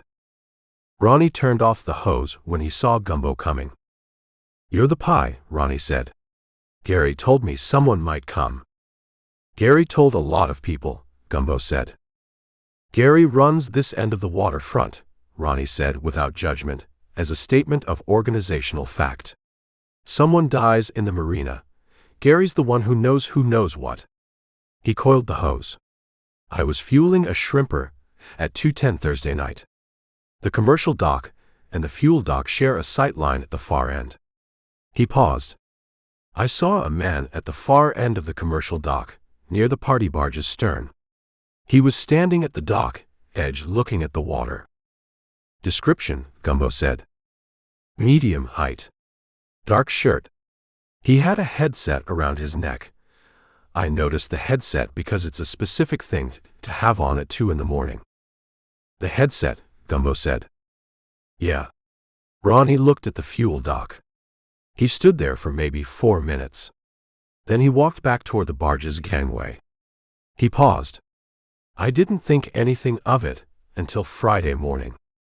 Corey Fenn, at the commercial dock's far end at 2:10, headset around his neck, looking at the water where the contender had been. After Trixie had come up the waterside ladder and been dismissed. After the 3 signature document on Petra Solis's tablet. Between the contender's mooring at the boarding ladder and its departure south." Gumbo wrote, "Corey at commercial dock far end 0210 Thursday. Headset around neck, off. Looking at the water. 4 minutes. Returns toward gangway." He paused. "The contender is at the starboard boarding ladder during this window. Corey is on the port side commercial dock looking at the channel. He's not watching the contender. He's not meeting Solis at the boarding ladder." He paused. "Who went up the boarding ladder?" He looked at the note. Pitts had seen a medium-height figure in a dark shirt go up the boarding ladder. Ronnie had seen Corey at the far end of the commercial dock in a dark shirt at 2:10, but Corey was on the port side, the dock side, looking at the water. The boarding ladder was on the starboard side, the channel side. 2 people in dark shirts. 2 positions simultaneously, port dock and starboard ladder. Not Corey at the boarding ladder. Someone else. He called Reyes. She picked up walking. He could hear the dock planking under her feet. "The boarding ladder," he said. "Pitts saw someone go up at approximately 2:30. Ronnie has Corey on the port dock at 2:10, 4 minutes, then back toward the gangway." He paused. "Corey and the person at the boarding ladder are 2 separate people." Silence for 2 seconds. "Then who went up the ladder?" Reyes said. "Not Corey," Gumbo said. "Corey has a key card. Corey uses the gangway. The boarding ladder is water access. It's for people coming from the water side without a key card." He paused. "The contender brought 2 people to the barge. Solis stayed in the contender. The other person went up the boarding ladder." "A 3rd person in the contender," Reyes said. "Or Solis went up the ladder," Gumbo said. "And a driver brought the contender and waited." "If Solis went up the ladder," Reyes said. "Solis was aboard the barge inside the murder window. The commercial dock was quiet around him. The party barge was silent above the dock.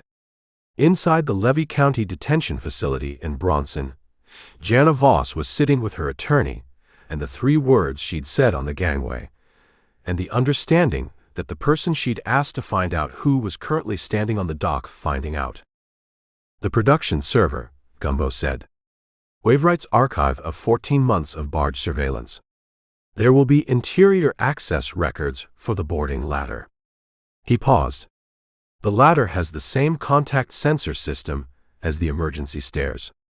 If someone came up the boarding ladder between 2 and 3 a.m. Thursday, the sensor logged it. The production server is a Waveright asset, Reyes said.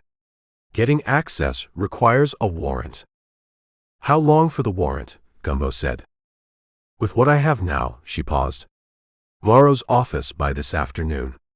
Emergency basis, imminent flight risk from the crew dispersal. She paused. Gumbo. Petra Solis. Where is she right now? Last confirmed location was the Marina Inn in Chiefland, Gumbo said. She checked in Friday afternoon, according to Francine's hotel record search. I'm putting a unit at the Marina Inn now, Reyes said. If she moves, I want to know before she's at the Gainesville airport. She paused. The warrant hits Waveright's Atlanta legal office at the same time. I want the production server before Solis or anyone at Waveright can purge it. The server is likely backed up off-site, Gumbo said. Standard content protection practice for a platform operation. Then I want the backup too, she said.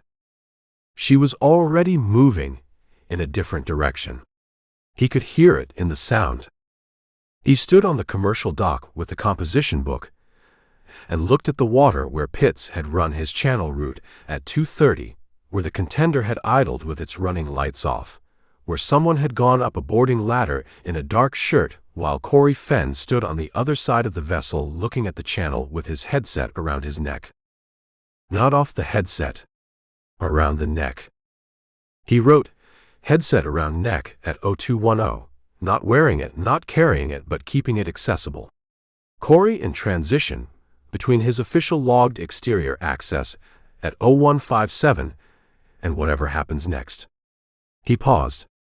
The headset is always on when Corey is managing. Around the neck when he's waiting. He was waiting at the commercial dock far end. Waiting for something to be done that he was not doing himself. He wrote, Corey set the frame. Corey managed the conditions. Corey ran the production meeting that produced Jana's argument. Corey positioned the camera, or arranged for it to be positioned. Corey told Solis the filing wouldn't happen Friday morning. He wrote, but Corey did not go up the boarding ladder. He looked at the line. Someone else did. And whatever that person did on the barge between 2 and 3 Thursday morning is what killed Brad Coulter. He dated the page. He left it unsigned. The day was not done, and the page was not finished, and there was a woman named Petra Solis at a motel in Chiefland with a contender registered to a Waveright subsidiary and a production server full of 14 months of surveillance that Reyes's warrant was going to reach before Solis reached the Gainesville airport. He walked back toward the marina. The party barge sat at the commercial slip in the morning sun, turquoise and coral, enormous and still, its 2.4 million subscribers unaware that the operation had moved past content into something the platform's terms of service did not cover. Chapter 9. She's still at the Marina Inn. Reyes said it at 9:45, from the parking lot of the Levy County Sheriff's substation in Bronson, which Gumbo could tell from the acoustic of the call, the open-air flatness of a county parking lot rather than an interior, the specific quality of a conversation being conducted away from other people. Has she tried to move? Gumbo said. Her rental car is in the lot. Unit parked across the street confirmed it hasn't moved since 7:30 last night. A pause. She ordered room service at 7 this morning. Egg white omelet, black coffee, orange juice. She's operating like a person with a full day ahead of her. Another pause. Which is either because she doesn't know the warrant is coming, or because she's decided that leaving now looks worse than staying. She's a lawyer, Gumbo said. She knows the warrant is coming. She's calculating whether the posture of innocent party cooperating with the process serves her better than flight. Then she's calculating correctly, Reyes said. Flight is a terrible option for someone whose contender registration connects her to the scene and whose voice has been placed on the water side of the barge by two independent witnesses. She paused.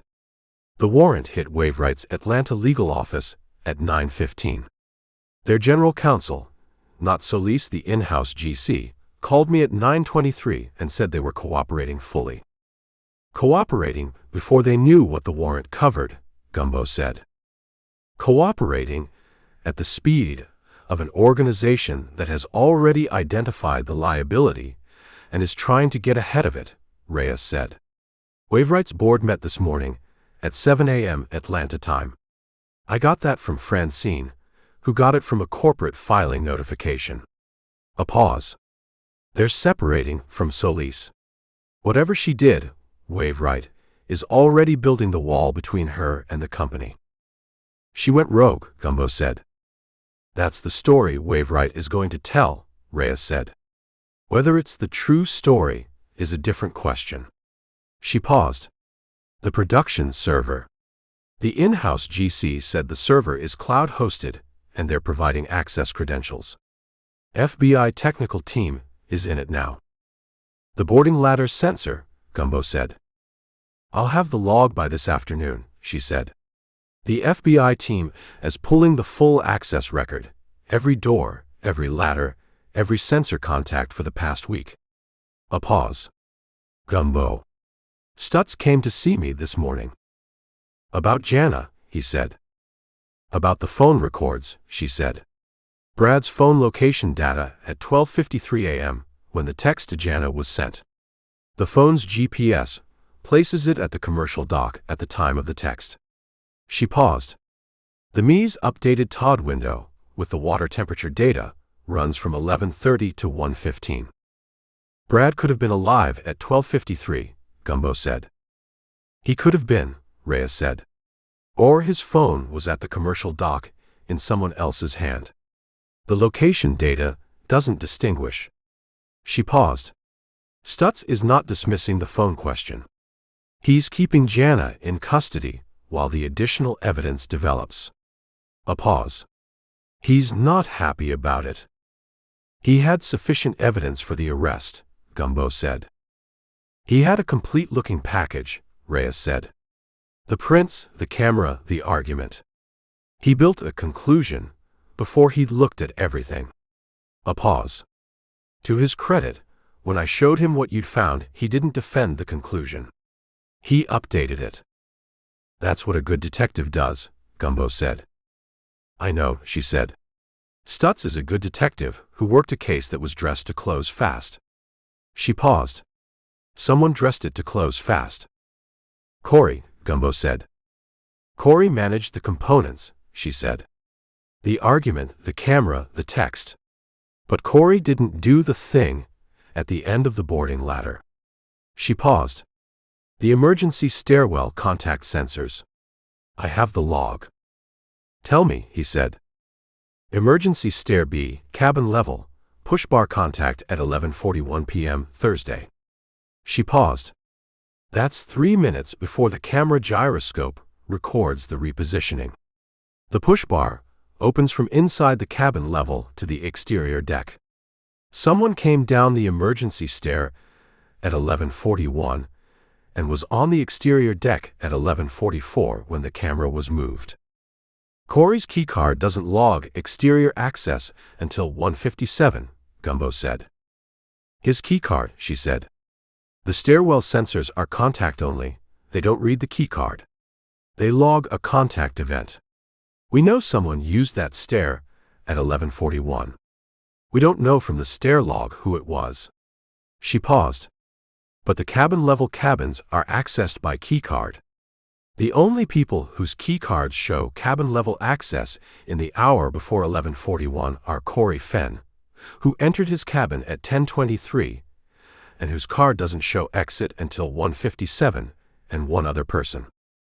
He waited. Brad Coulter, she said. Brad's keycard accessed the cabin level at 10:51 p.m. His cabin is 2 doors from Corey's. His card does not log a cabin-level exit. She paused. But his card logs cabin-level access at 10:51 and no subsequent exit. Either Brad was in his cabin from 10:51 until his body was found, which is inconsistent with the commercial dock phone location data, at 12:53. Or Brad's card was used to access the cabin level at 10:51 by someone who wasn't Brad, Gumbo said. Brad's card, Reyes said. Used at 10:51. Emergency stair contact at 11:41. Camera moved at 11:44. She paused.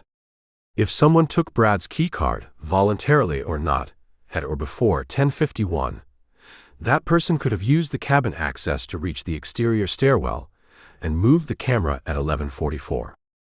While Corey's card shows him in his cabin the whole time, Gumbo said. While Corey's card shows him in his cabin, she said. Corey has a clean card log until 1:57.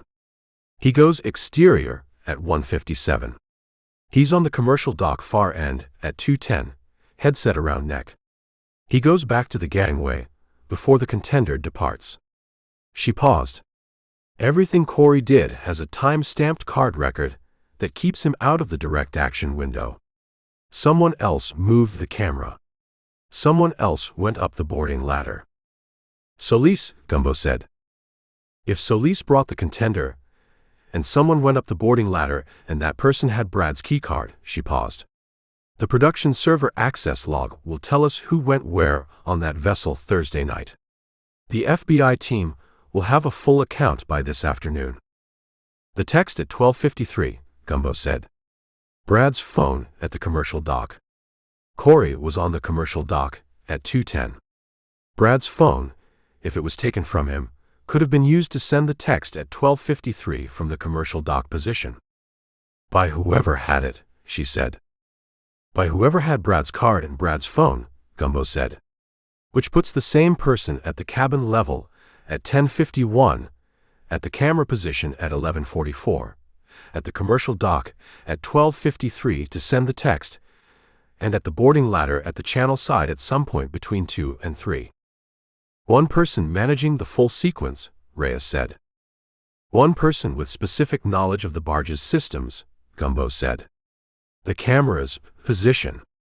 The keycard access architecture. The dock layout. The boarding ladder. This isn't someone who arrived Thursday night and improvised. He paused. This is someone who has been planning this on a vessel they knew well. The call was quiet for a moment. I'm executing the warrant on Solis at the Marina Inn at 2 this afternoon, Reyes said. I'd like you to be available at the substation by 3.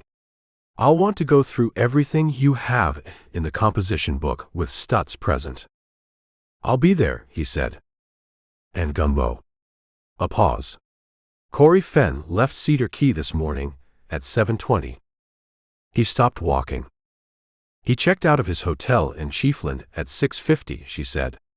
Gainesville Airport, 7:45 departure to Atlanta. She paused. He's in Atlanta.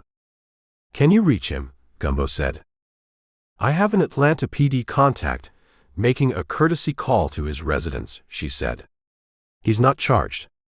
I can't hold him. But I can make sure he knows we'd like to speak with him. She paused. He left before I had the warrant. He left before I had the stairwell log. He left at the exact speed of a man who knew what was coming and had calculated the window. He's been calculating windows from the beginning, Gumbo said. Yes, she said. That's the problem. He went to the island room at 10:30 because the morning had moved fast and the composition book had 9 pages of new material, and he needed to sit somewhere that was not a dock or a parking lot and think through the sequence with the specific clarity that only came from being still for a period. Renata was at the prep table with Tommy Hurd. Tommy had brought the morning's catch in the cooler on his truck, a mixed haul from the offshore grounds, the tidal flat restriction still in effect pending the plume mapping completion. The cooler held grouper and amberjack, and a significant triggerfish that Tommy held up with the specific pride of a fisherman who has caught a thing worth displaying. Triggerfish, Renata said, looking at it with the attention she gave everything that was going to end up in her kitchen. Good size, Tommy said. Off the second reef. The offshore run is adding 40 minutes to your round trip, she said. It's adding 40 minutes, Tommy confirmed. The price adjusts. Renata looked at the triggerfish and did the mental math that governed every sourcing decision she made. The price, the quality, the relationship, the alternatives.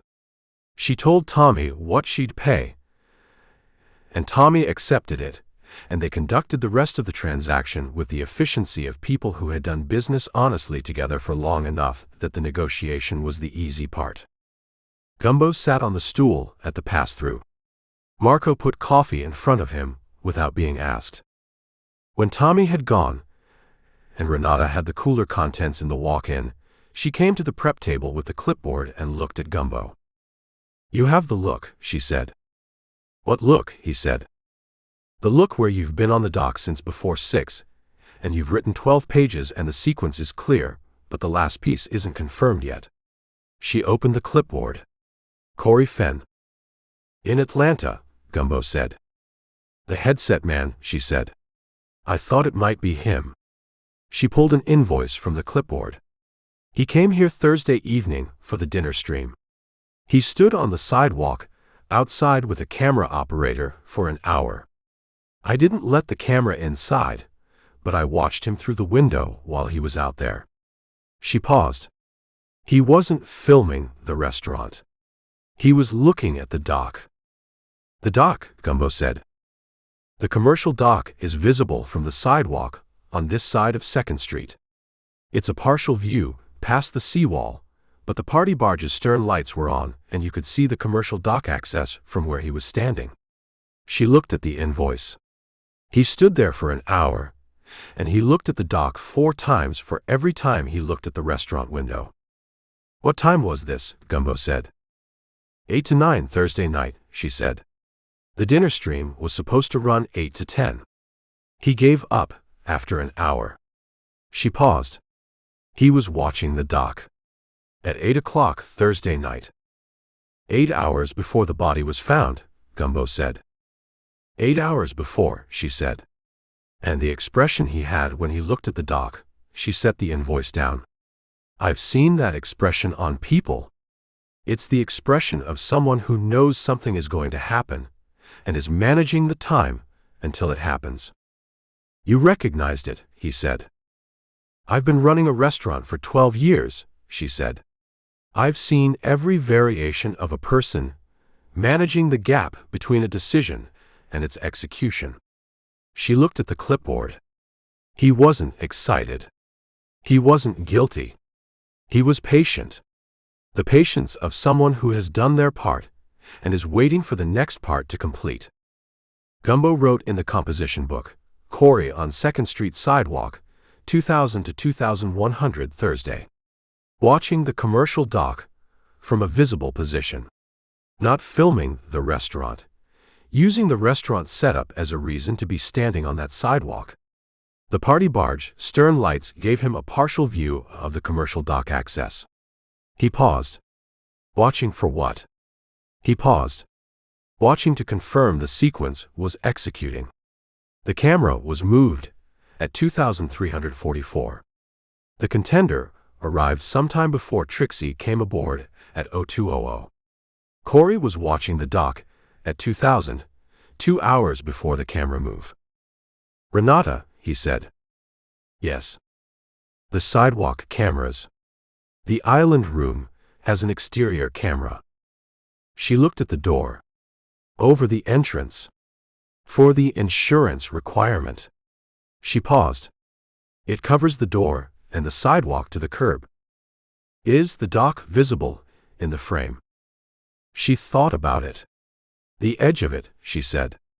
The seawall. You can see the seawall from the camera's position. Does the footage archive? 30 days, she said. On the cloud service. I need Thursday evening from 8 to 9, he said.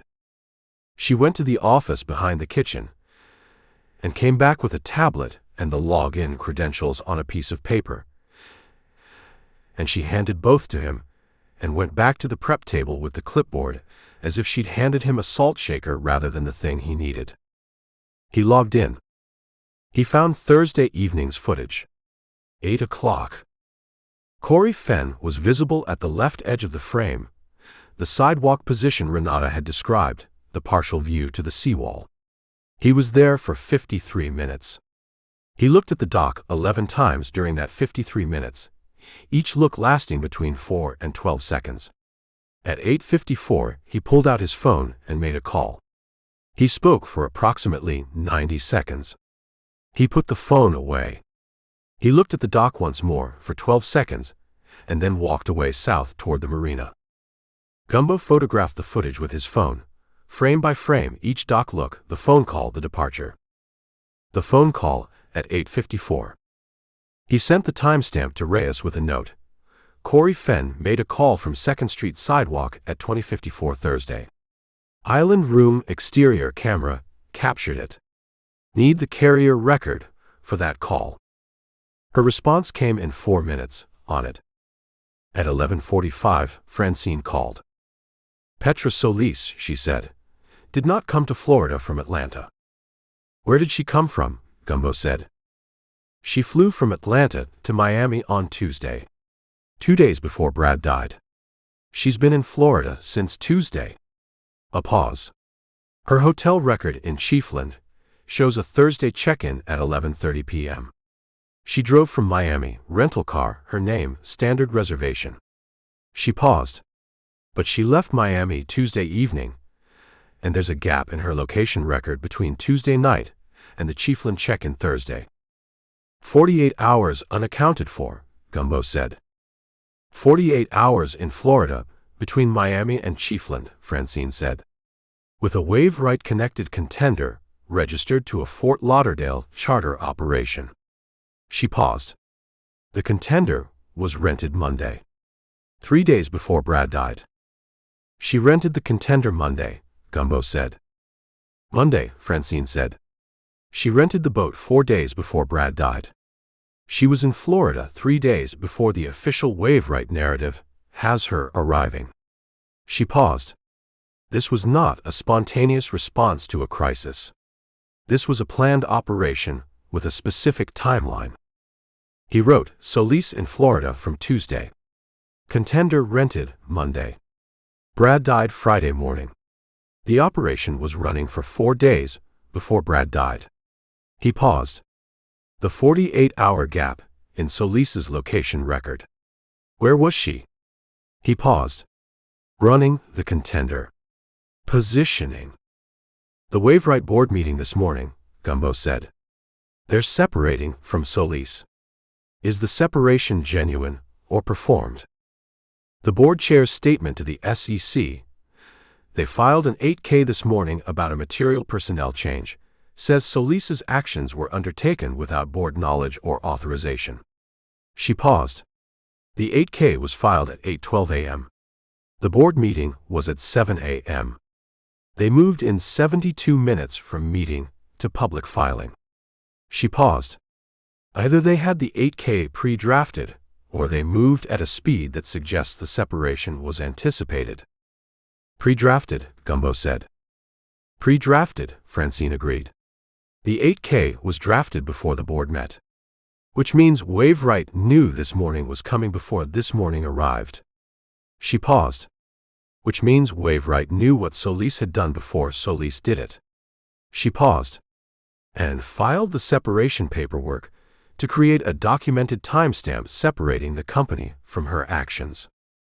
Before law enforcement could establish the connection, Gumbo said. Before anyone could argue, the company authorized it, she said. The 8K is the alibi. Filed before the warrant landed at 9:15. Gumbo looked at the composition book. He wrote wave-right 8K filed 0812. Warrant landed 0915. The company filed a personnel action, protecting itself from Solis before the warrant arrived. He paused. This required knowing the warrant was coming. He paused. The in-house GC called Reyes at 0923 to cooperate. The cooperation was staged. The 8K was the preparation for the cooperation. He wrote, Wainwright is not innocent. Wainwright pre-drafted the separation paperwork. Wainwright had the 8K ready before the board met. Wainwright knew what Sleuth was doing because Wainwright authorized it and built the exit strategy simultaneously. He paused. The exit strategy is Sleuth. Sleuth is the mechanism and the fall. The same architecture as the Bonegas Tammy relationship in a different industry. He looked at the last line. He crossed it out. Different book, different case, different reader who did not need the comparison. The architecture was similar. He did not need to say it in the book he was writing. He wrote instead, Wainwright authorized, prepared the exit, filed the exit before the warrant. Sleuth knew she was the mechanism. She may have known she was also the fall. He dated the page. He was back at the commercial dock at 1:15 when Reyes called. Carrier record for Corey's 8:54 call, she said. The number he dialed belongs to a prepaid phone registered in Miami-Dade. The phone has been active for 6 weeks and has made or received calls from 4 numbers total. She paused. 3 of those numbers trace to Wainwright production contacts. The 4th is Petra Solis's personal cell.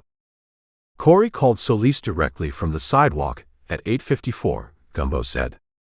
From a prepaid to her personal cell, Reyes said. Not a Wainwright line. A direct call. She paused. The call lasted 91 seconds. At 8:54 Thursday, Solis was, given the drive time from the contender's last known position, she paused. She was somewhere between the Barrier Keys and the Marina Channel. She was on the water, Gumbo said. Corey called her from the sidewalk to confirm the dock was clear, and she was running the approach. To confirm the approach, Reyes said.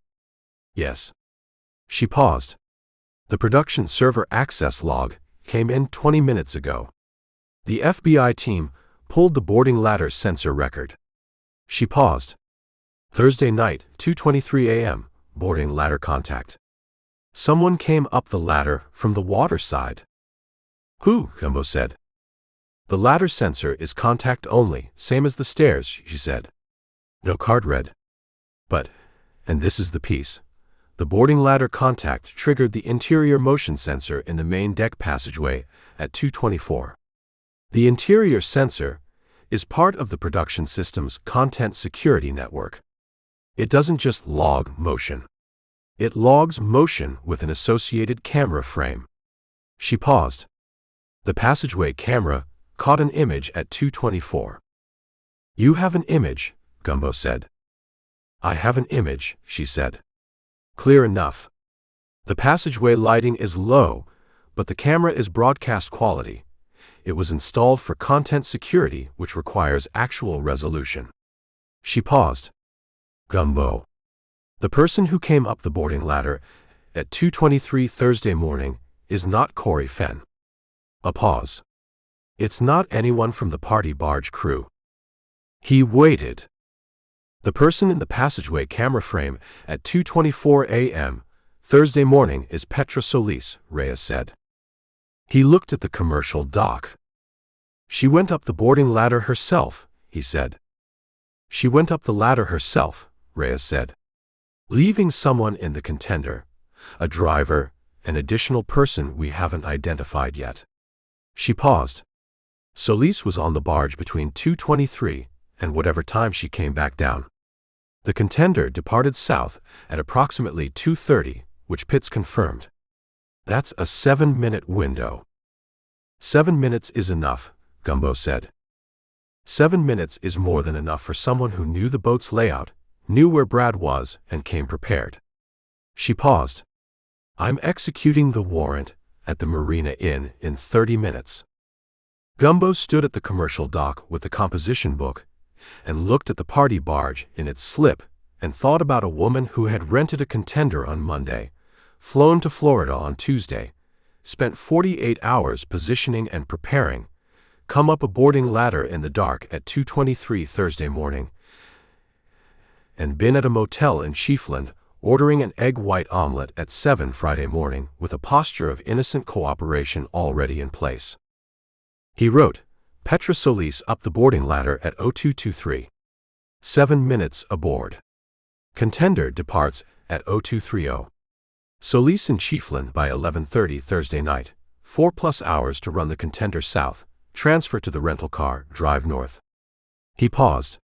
The 3-signature document on her tablet at the 0200 meeting. Was Brad supposed to sign it? Did Solis take the tablet aboard the barge with her? Was the plan to get Brad's signature, and it failed? Or was the plan always what it became? He wrote, Corey managed the conditions. Solis executed the action. Waveright pre-drafted the separation. Each piece insulates the piece above it. He wrote, Jana Voss is in Bronson because every piece of this was designed to put her there and keep her there. He dated the page.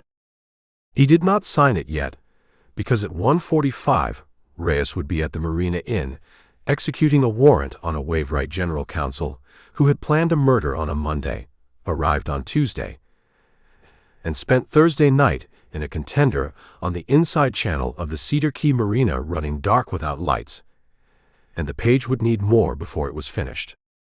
He put the pen in his shirt pocket and stood on the dock in the afternoon heat and waited for Reyes to call him from the Marina Inn. Chapter 10. The Marina Inn in Chiefland had 16 rooms arranged in a single-story L around a parking lot that smelled of the pine trees behind the property and the diesel from the county road in front of it. Room 9 was at the far end of the L, which was the most private available room, and was the room Petra Solis had chosen, which told Gumbo something about how she'd been thinking when she checked in Thursday night. He was in the parking lot when Reyes executed the warrant. Not with her. Reyes had been clear that the warrant execution was law enforcement business, and Gumbo was present as a courtesy extended to an investigator whose work had made the warrant possible, which was a specific category of courtesy that came with specific geographic limits. The limit was the parking lot. He stood beside the F-150 with the composition book and watched Reyes and 2 deputies approach room 9's door at 1:48. Reyes knocked. A pause of 11 seconds, long enough to be considered, not long enough to constitute resistance. The door opened. Petra Solis opened it herself, which was not the behavior of someone surprised. She had on the same clothes she'd been described in from Thursday night, the traveling clothes that were meant to not look like traveling clothes, and she had her phone in one hand, and a composure that had the quality of something assembled rather than natural, the composure of a professional who had identified this moment as coming and had prepared for it the way she prepared for everything. She stepped aside to let Reyes in. She did not look at the parking lot. Gumbo drove to the Cedar Key Seabreeze Grill and ordered the grouper sandwich and sat in the corner booth and opened the composition book and wrote while he waited for Reyes to call.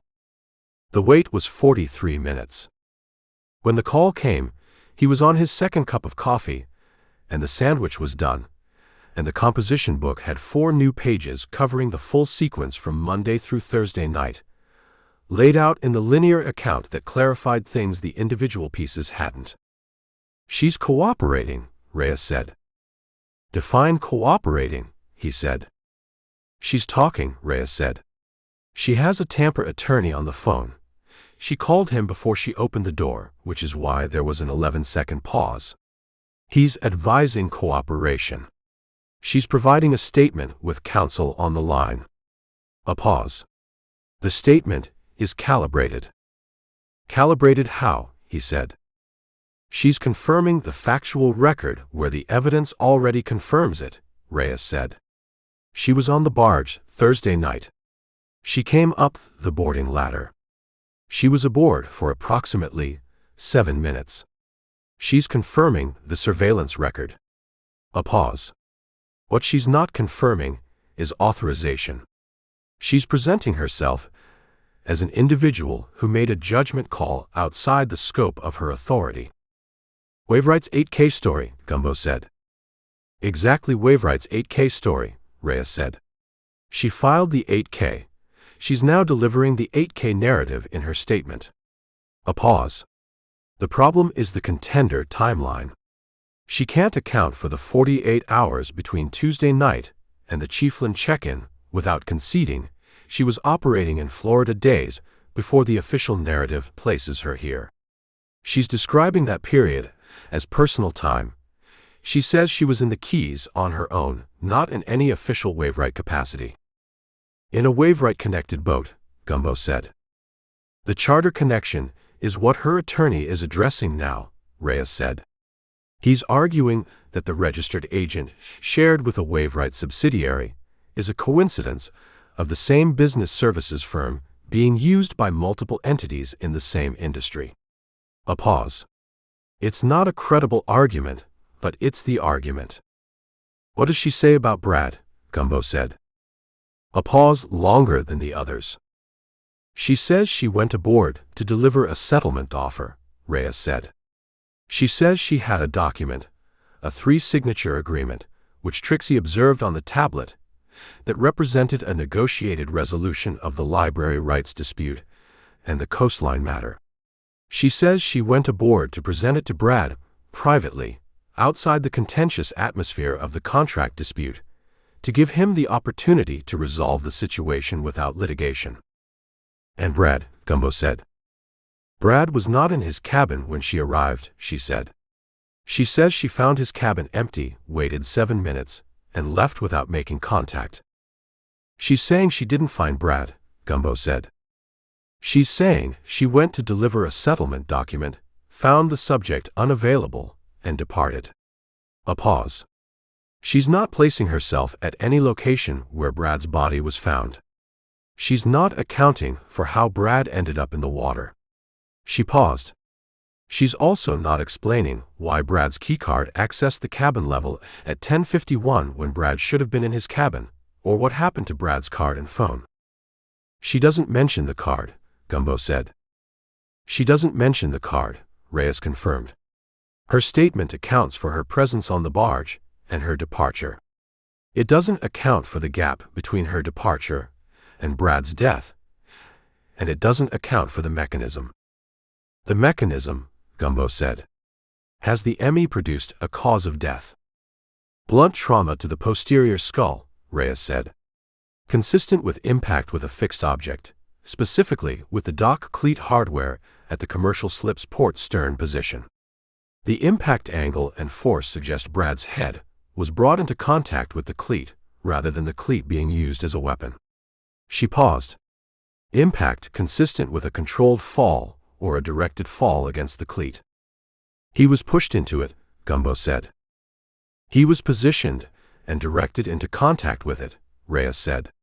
The Mies language is applied force to the head consistent with direction toward a fixed object. Not a blow, a push specifically oriented. A pause. The cleat is at the dock's edge, 18 inches above the water. The body went into the water after the impact. The fall into the water is consistent with someone going over the dock edge after contact with the cleat. Controlled and precise, Gumbo said. Controlled and precise, she said. Not the mechanism of a panicked or improvised act. A pause. Solis is former military, Navy JAG, 8 years before private practice. She has physical training and comfort with controlled physical action in high-stress environments. She paused. I'm not speculating in the official record. I'm telling you. He wrote me, blunt trauma posterior skull, consistent with directed contact with port stern cleat. Applied force rather than weapon strike. Controlled and precise. He paused. Solis, Navy JAG, 8 years. Physical training. Comfort with high-stress physical action. He looked at the last line. This is why the plan included Solis, specifically, rather than a hired party. The precision required is specific. The settlement document, Gumbo said. The 3-signature agreement on the tablet. Does she still have it? She produced it, Reyes said. Voluntarily. Her attorney characterized it as evidence of her legitimate purpose for being on the vessel. A pause. It's a genuine legal document, drafted by Solis's firm, covering the library rights, the coastline matter, and the subscriber database. 3 signature blocks, Brad, Jana, Waivewright. She paused. It's dated Monday. Drafted Monday. The same day the contender was rented. Prepared Monday, Gumbo said. She arrived in Florida Tuesday with the document and the boat. The document is her cover, Reyes said. If the plan had gone differently, if Brad had signed, if the negotiation had resolved, if the investigation hadn't happened, the document would be evidence of a legitimate business visit. The contender would be a recreational rental during personal time. She paused. Instead, the document is evidence that she was on the vessel and what she claimed to be there for. A cover story prepared in advance, Gumbo said. The document is real, Reyes said. The purpose it was created for may be different from the purpose it's being used to explain. She paused. Her attorney is very good. He's already anticipating the prosecution's characterization and building the alternative narrative. She paused. Gumbo. The production server. The FBI team finished the full account an hour ago. And 14 months of internal party barge communications, she said. Production meetings, logistics discussions, contract conversations. Everything Corey told Jana was recorded and archived. Everything Brad discussed with his entertainment attorney on the Barges communication system, recorded. She paused. The server also contains communications between Corey Fenn and a Waivewright executive email address that is not Solis's address. Who? Gumbo said. The Waivewright chief content officer, she said. A man named Harlan Briggs. He's on Waivewright's executive team. He's not the general counsel. He's the person responsible for the platform's content strategy and creator relationships. She paused. Harlan Briggs and Corey Fenn have been in direct communication for 11 months. The communication is not production logistics. It's strategic. What kind of strategic? Gumbo said. The kind that involves Briggs asking Corey for updates on Brad's coastline negotiation status, she said. The kind where Briggs references the buyout provision as a contingency option in an email 8 weeks ago. She paused. The kind where Briggs, 6 weeks ago, writes, the Cedar Key stop may be the appropriate window. Discuss with P. She paused. P is not identified. Given Solis's first name, initial. Briggs authorized it, Gumbo said. Briggs initiated the conversation that produced the authorization, Reyes said. Whether that constitutes legal authorization under conspiracy law is a question for the prosecutor. She paused. But the email exists.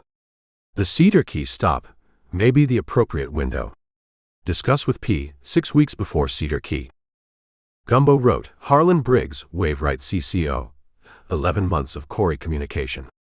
References buyout provision as contingency option. 6 weeks before Cedar Key. The Cedar Key stop may be the appropriate window. Discuss with P. P equals Petra Solis. He paused. The 8K separates Waivewright from Solis. The production server reconnects Waivewright through Briggs to the planning. He wrote, Solis is the mechanism. Briggs is the authorization. Waivewright is the beneficiary. Corey is the facilitator.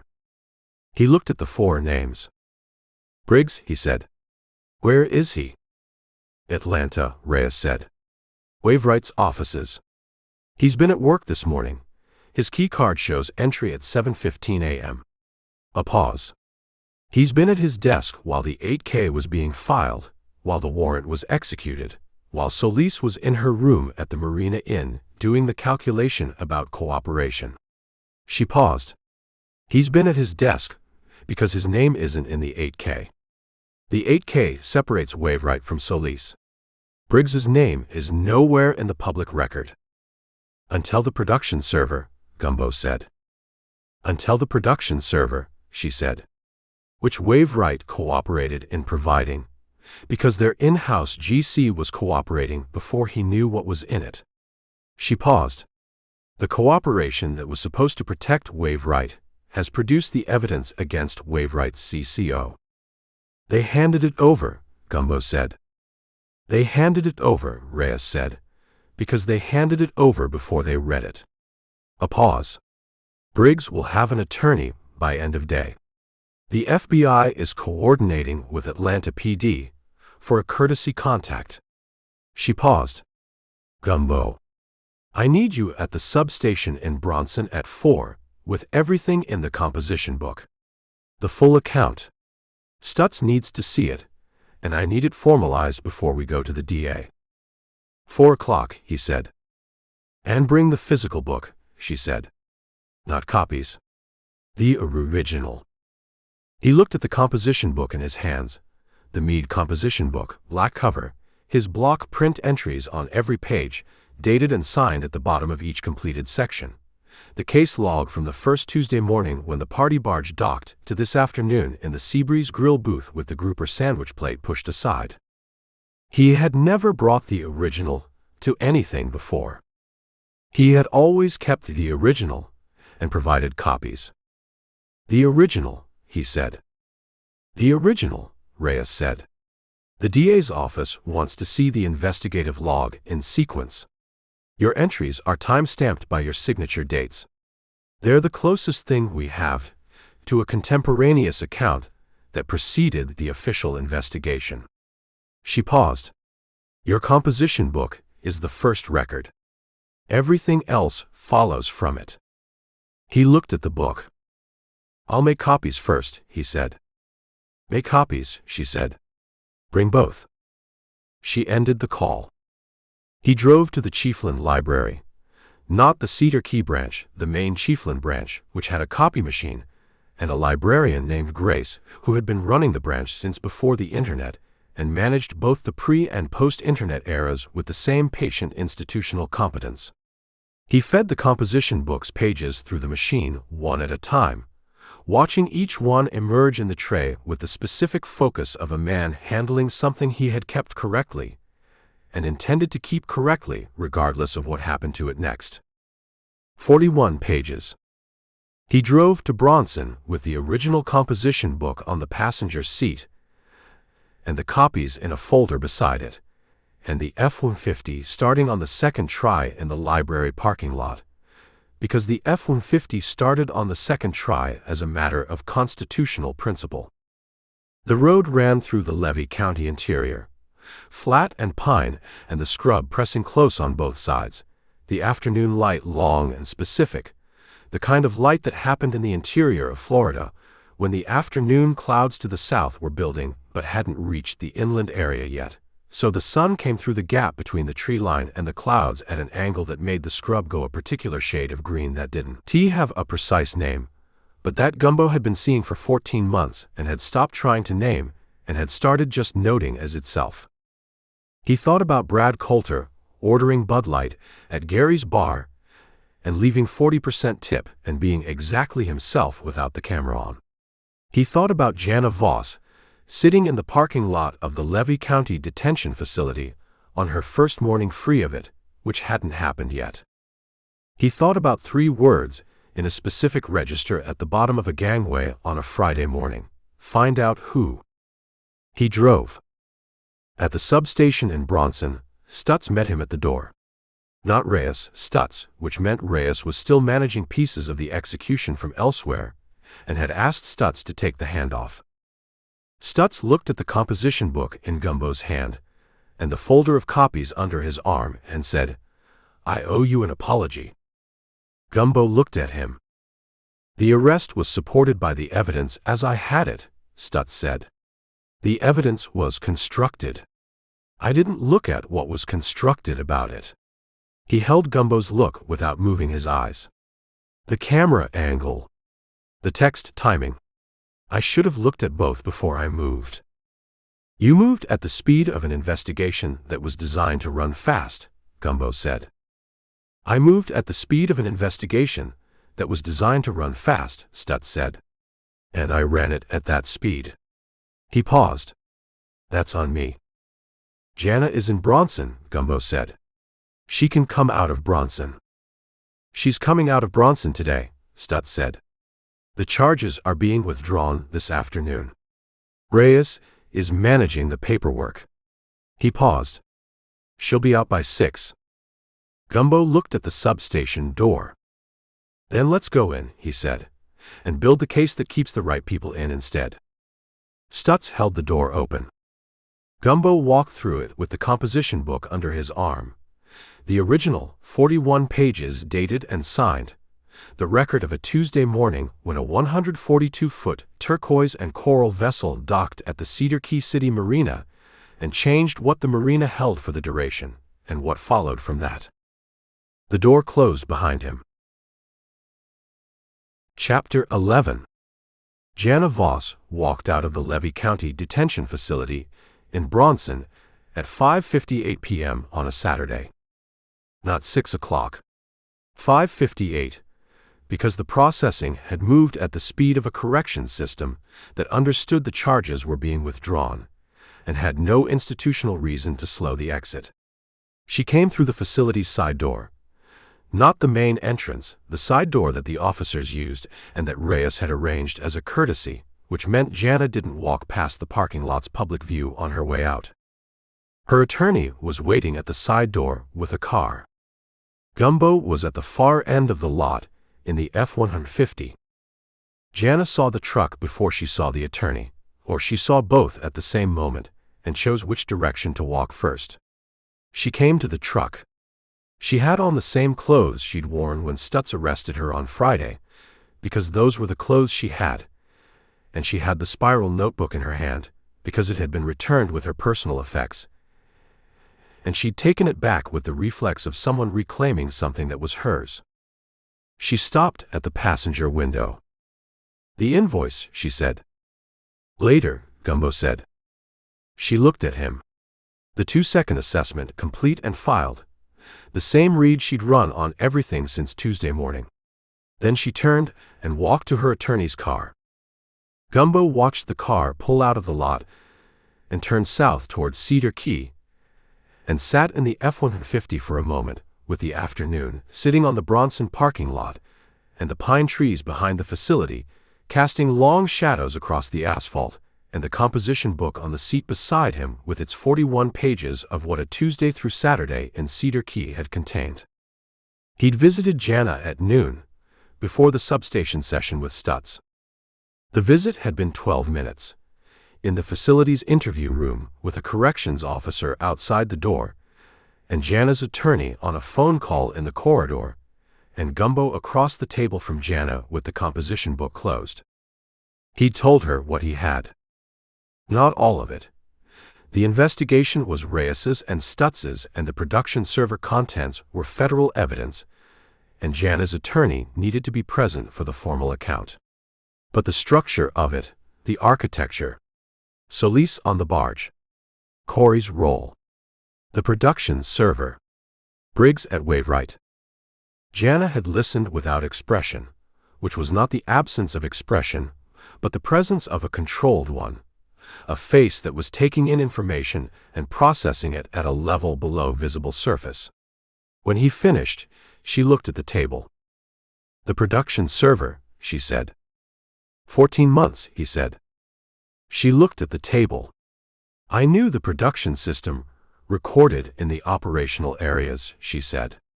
Corey told me it was for content security. I knew conversations in the production area were captured. She paused. I didn't know Waveright had direct access. I thought the archive was the party barges, mine and Brad's as much as Waveright's. She looked up. It's not our archive. It's Waveright's archive, he said. It's Waveright's archive of everything we said on our own boat for 14 months, she said. The control in the face held, but the quality of it shifted. Not anger, something past anger. the specific exhaustion of discovering that the terms of a relationship were different from what you understood them to be, and that the difference had been deliberate. Every argument, every production meeting, every time Brad and I talked about the coastline situation.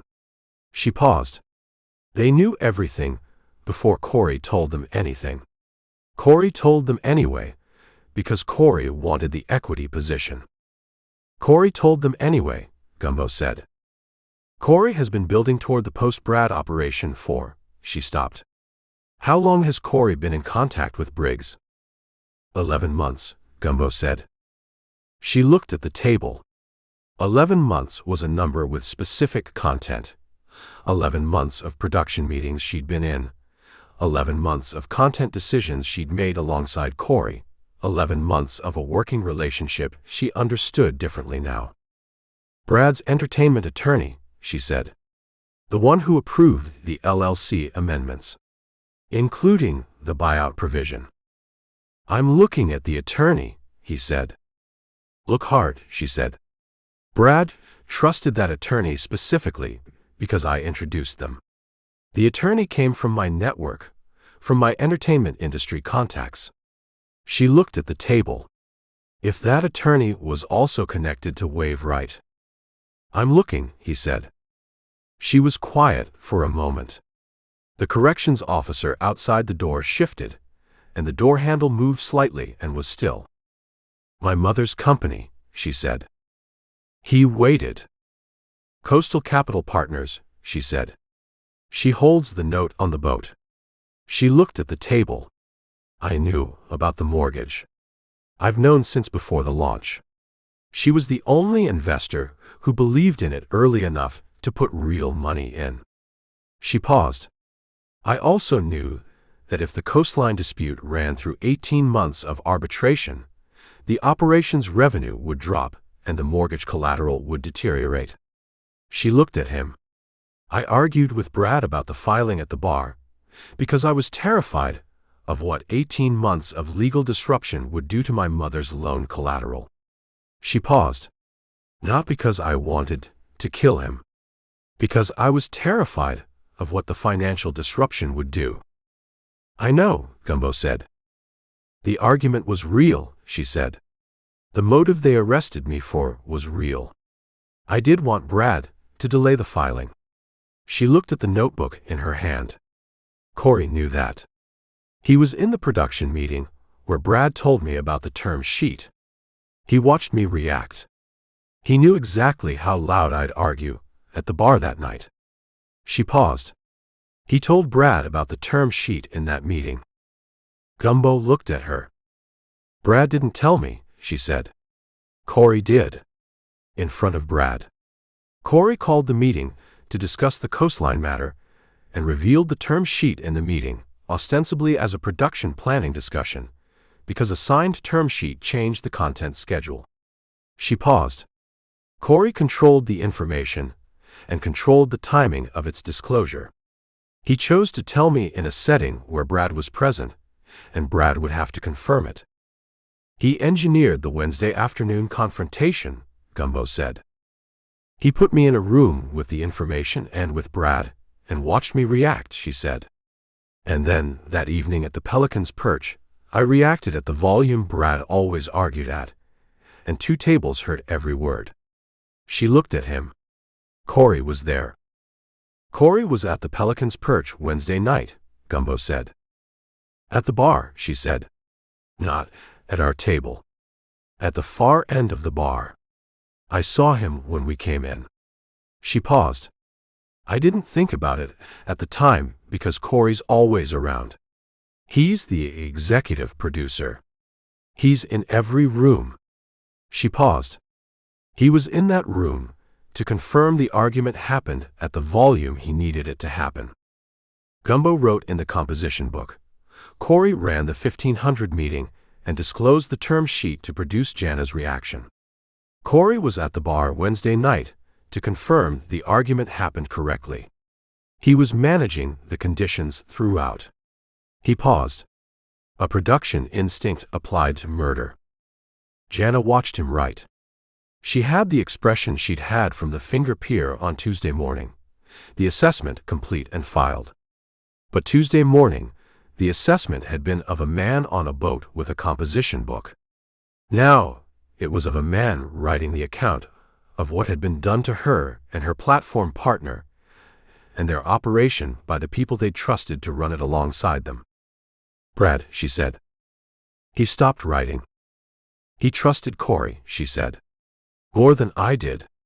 I always thought Corey was Waveright's person more than ours, but Brad thought Corey was a producer who'd built his reputation on the party barge, and whose interests were aligned with the show's success."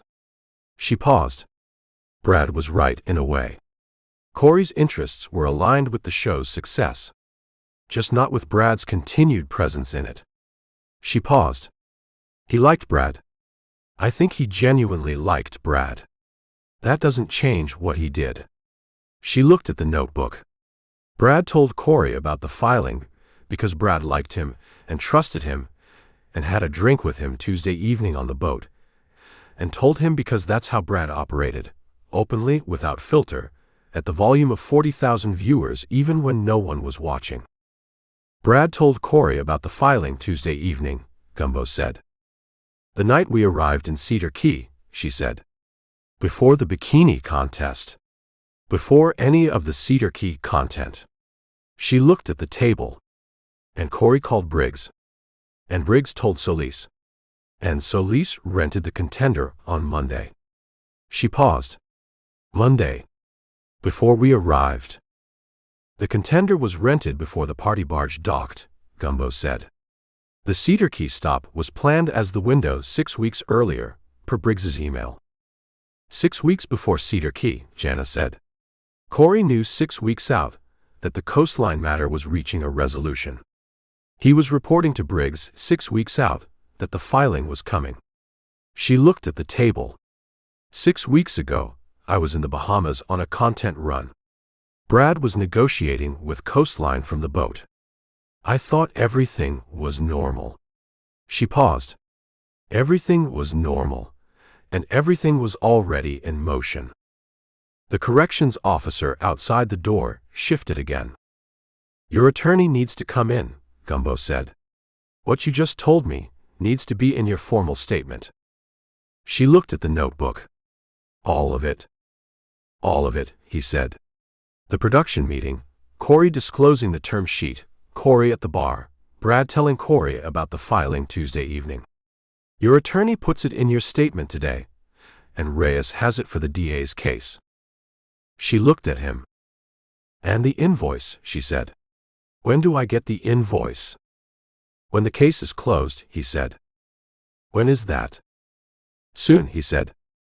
He drove back to Cedar Key from Bronson at 6:15 with the original composition book and the folder of copies on the passenger seat. The road ran west through the interior and then opened onto State Route 24, heading toward the coast, the pine flats on both sides, the afternoon light going copper behind the building clouds to the south. His phone rang. "Francine." He answered through the truck's speaker. "Brad's entertainment attorney," she said without preamble. "The one who approved the LLC amendments and the buyout provision." "Tell me," he said. "His name is Garrett Yun," she said. "He's been in entertainment law in Atlanta for 15 years. He represents several Waveright-connected creators." She paused. "He also sits on the advisory board of Waveright's Creator Development Fund, a non-compensated advisory position." She paused. Non-compensated advisory positions at platform companies are standard industry practice. They're also a way of maintaining a relationship with an attorney who may represent clients with interests in that platform. Yun was Waveright adjacent, Gumbo said. Yun was Waveright adjacent in a way that was not a conflict of interest on its face, Francine said. The advisory position is disclosed in his bar registration's conflict disclosure. It's documented. It's not hidden. She paused. But when Brad asked Yun to review the LLC amendments, including the buyout provision, Yun reviewed them as Brad's attorney. He told Brad the amendments were standard LLC protections. She paused. Which they were. The buyout provision is standard.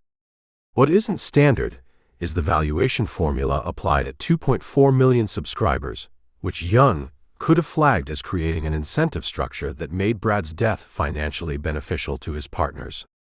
She paused. He didn't flag it. Oversight or intention, Gumbo said. I can't tell you which, Francine said. The Bar Association can. If Yun knew the valuation formula was being structured to create the incentive, and failed to advise Brad of the conflict, that's a bar complaint at minimum, and a civil matter at maximum. She paused. If he didn't understand the implication of the formula, that's malpractice. She paused. Either way, Brad signed a document his own attorney should have protected him from. Jana introduced Yun to Brad, Gumbo said. A pause. I know, Francine said. She told you that in the interview. She told me that in the interview, he said. She's been thinking about it. She introduced Brad to an attorney who was connected to Waveright, and who approved the document that made Brad's death financially logical, Francine said. Whether Jana knew about the Waveright connection when she made the introduction. She didn't know, Gumbo said. You're confident. I'm confident she didn't know about the contender, or the boarding ladder, or Corey's production server access, or the Briggs emails, he said. If she knew about Yun's Waveright connection, and made the introduction deliberately, the rest of the architecture would have been unnecessary. She was the perfect suspect without being an architect. He paused. People who are framed by people who understand them well enough to know what evidence will look credible against them. Corey understood her, Francine said. Corey understood both of them, he said. He understood Brad's openness and Brad's trust and Brad's volume. He understood Jana's financial anxiety about the mortgage and her protective instincts about the operation. He paused. He produced them for 2 years. He knew their material. The road ran west. Cedar Key was ahead. The bridge, the causeway, the water on both sides. The island at the end of its road receiving whatever arrived there with the specific equanimity of a place that had been receiving things for a long time.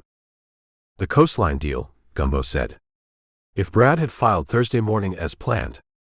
The formal notification to Waveright triggering the arbitration clock. Where does it stand now? Brad's estate, Francine said. The coastline deal was in term sheet stage, not executed, not binding. With Brad's death, COASTLINE's legal team has to determine whether the deal transfers to the estate, lapses, or requires renegotiation. She paused. The library rights dispute dies with Brad. The claim was personal, predicated on Brad's authorship interpretation. The estate doesn't inherit the disputed claim in the same form. She paused. Which means Waveright retains the library without arbitration. The subscriber database, the copy Brad extracted, is either in his personal cloud storage, transferred to COASTLINE's intake, or on a device somewhere. She paused. The FBI team is looking. If the database is in COASTLINE's intake system, Gumbo said, then Coastline has the data, and the legal dispute becomes a civil matter between Coastline and Waveright, Francine said.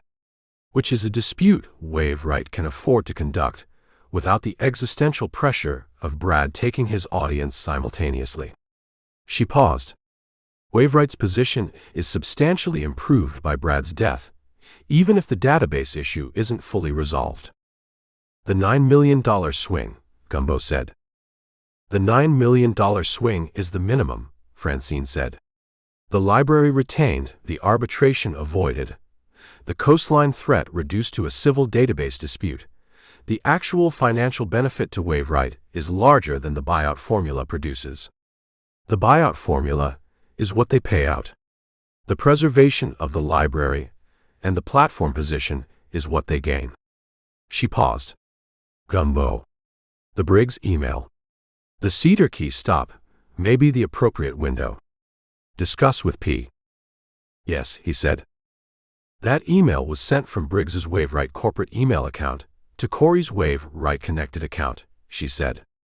It's in the production server the in-house GC handed to the FBI this morning. She paused.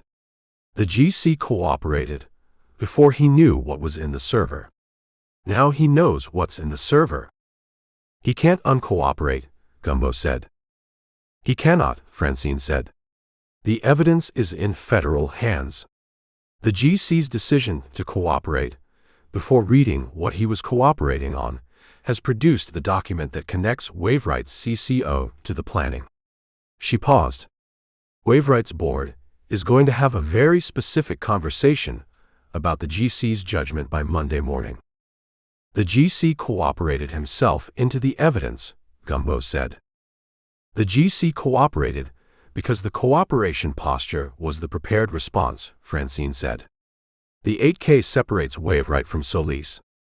Immediate cooperation with law enforcement demonstrates good faith.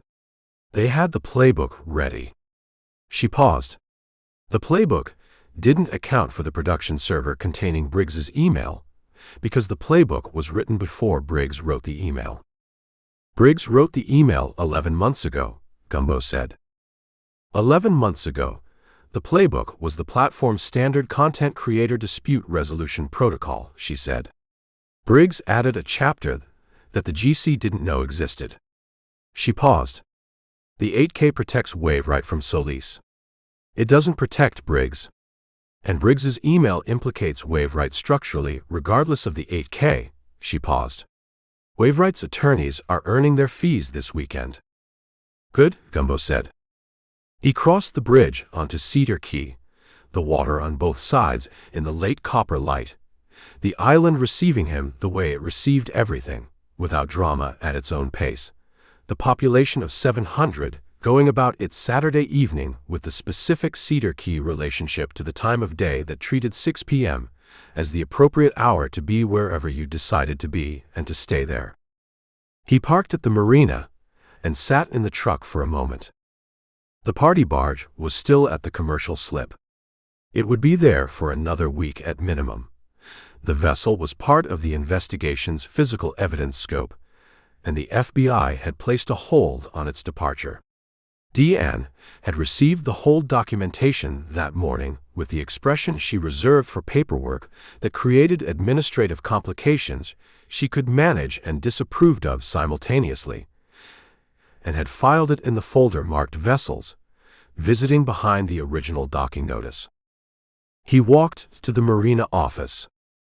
Deanne was at the window. Jana Voss, he said. Out at 5:58, Deanne said. Her attorney called ahead. She's coming back to Cedar Key tonight. I know, he said.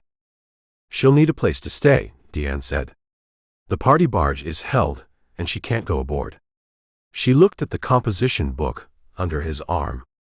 I've arranged a room at the Pelican House. He looked at her. The renovation is done, Deanne said. The Worrells have 2 rooms available. I called Adele Worrell at 4, and she has the room ready. She looked at the composition book again. Jana will want somewhere quiet. She will, Gumbo said. Deanne wrote something in the marina log and closed it. She picked up her coffee mug. She looked at the commercial slip where the party barge sat in the evening light, enormous and still, the turquoise and coral livery going a different quality of color in the end of the afternoon. $14, she said. He looked at her. The Cuban sandwich, she said. When the clip runs past 1 million views, I'll raise it to 15. She looked at the party barge. Not before. She went back to the log. He walked down to slip 12 and stepped aboard the severance package and sat on the stern in the evening light with the composition book open on the table. The Gulf was doing its end-of-day accounting to the west, the copper going to the deep blue of coming dark, the barrier keys going their particular silhouette. He wrote the day's account, Jana's interview, Francine's Yun finding, the Briggs email implications, the GC's accidental evidence production, the 9 million swing, the database question. He wrote Deanne, arranging the Pelican House room without being asked. He wrote, Brad ordered Bud Light at the bar when no one was watching. Jana came back to Cedar Key, and the first thing she mentioned was the invoice. Both of these are the same thing, people being themselves when the camera was off. Corey understood who they were and used it. He dated the page. He signed it. He looked at the signature and at the dated line and closed the book. The marina did its evening. Somewhere on the island, Jana Voss was in a car heading back down State Route 24 toward the place that had held her for 4 days, arriving at the end of the road the way everyone arrived at the end of the road, because it was where the road ended, and you had come this far, and there was nowhere further to go but there. He left the composition book on the stern table and went below to start the cast iron skillet.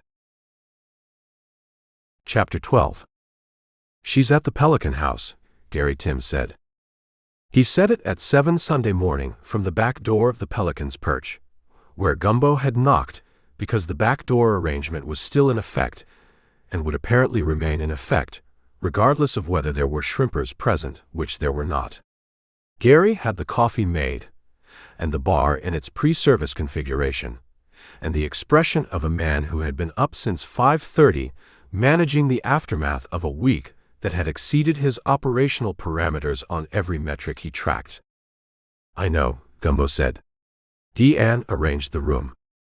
Deanne arranged the room and called me at 6 last night to tell me Jana would be at the bar this morning if she wanted breakfast, Gary said. He poured 2 cups and set one in front of Gumbo at the bar and kept one for himself. Jana came in at 6:15. She's had 2 cups of coffee and eggs, and she's been sitting at the far end looking at the water since 7. He paused. She has the notebook. Gumbo looked at the far end of the bar. Jana was there, the gray shirt, the spiral notebook flat on the bar, the pen beside it.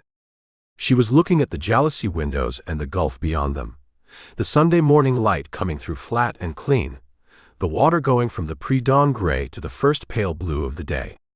She had the posture of someone who had slept some hours, and not enough hours, and had come to a bar at 6:15, because a bar at 6:15 with Gary Timms in it was a specific kind of quiet that a hotel room at 6:15 was not. Gary looked at Gumbo. Gumbo picked up his coffee and walked to the far end. Jana didn't turn when he sat down. She looked at the windows. The Pelican House is good, she said. The Worrells run it well, he said. The renovation addition looks out over the water, she said. I watched the sun come up from the window. She paused. I haven't watched a sunrise from a stationary window in 2 years.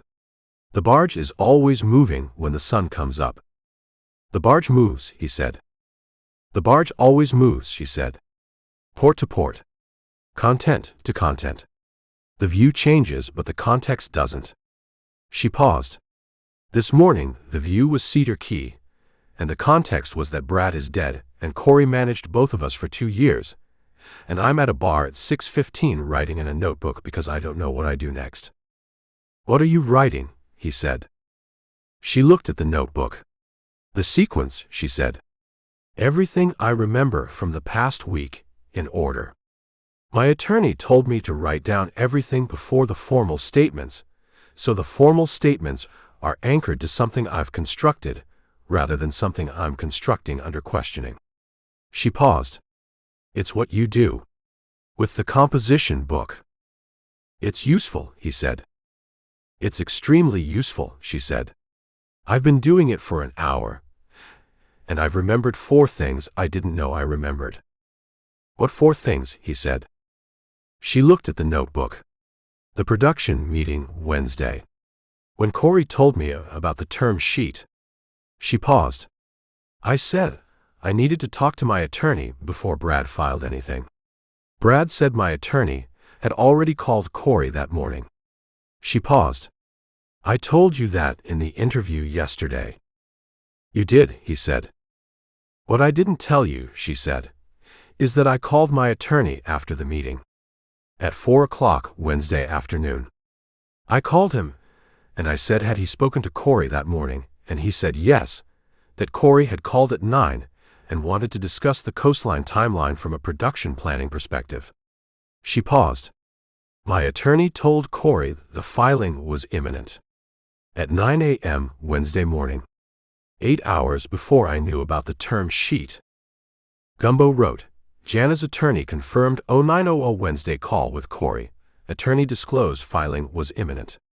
Corey had official confirmation from Brad's own attorney at 0900, 8 hours before the 1500 production meeting.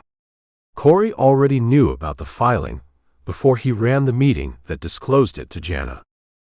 The attorney called Corey, Gumbo said. The attorney called Corey, she said. Not me. Corey is the executive producer. The attorney called the production office to discuss schedule implications.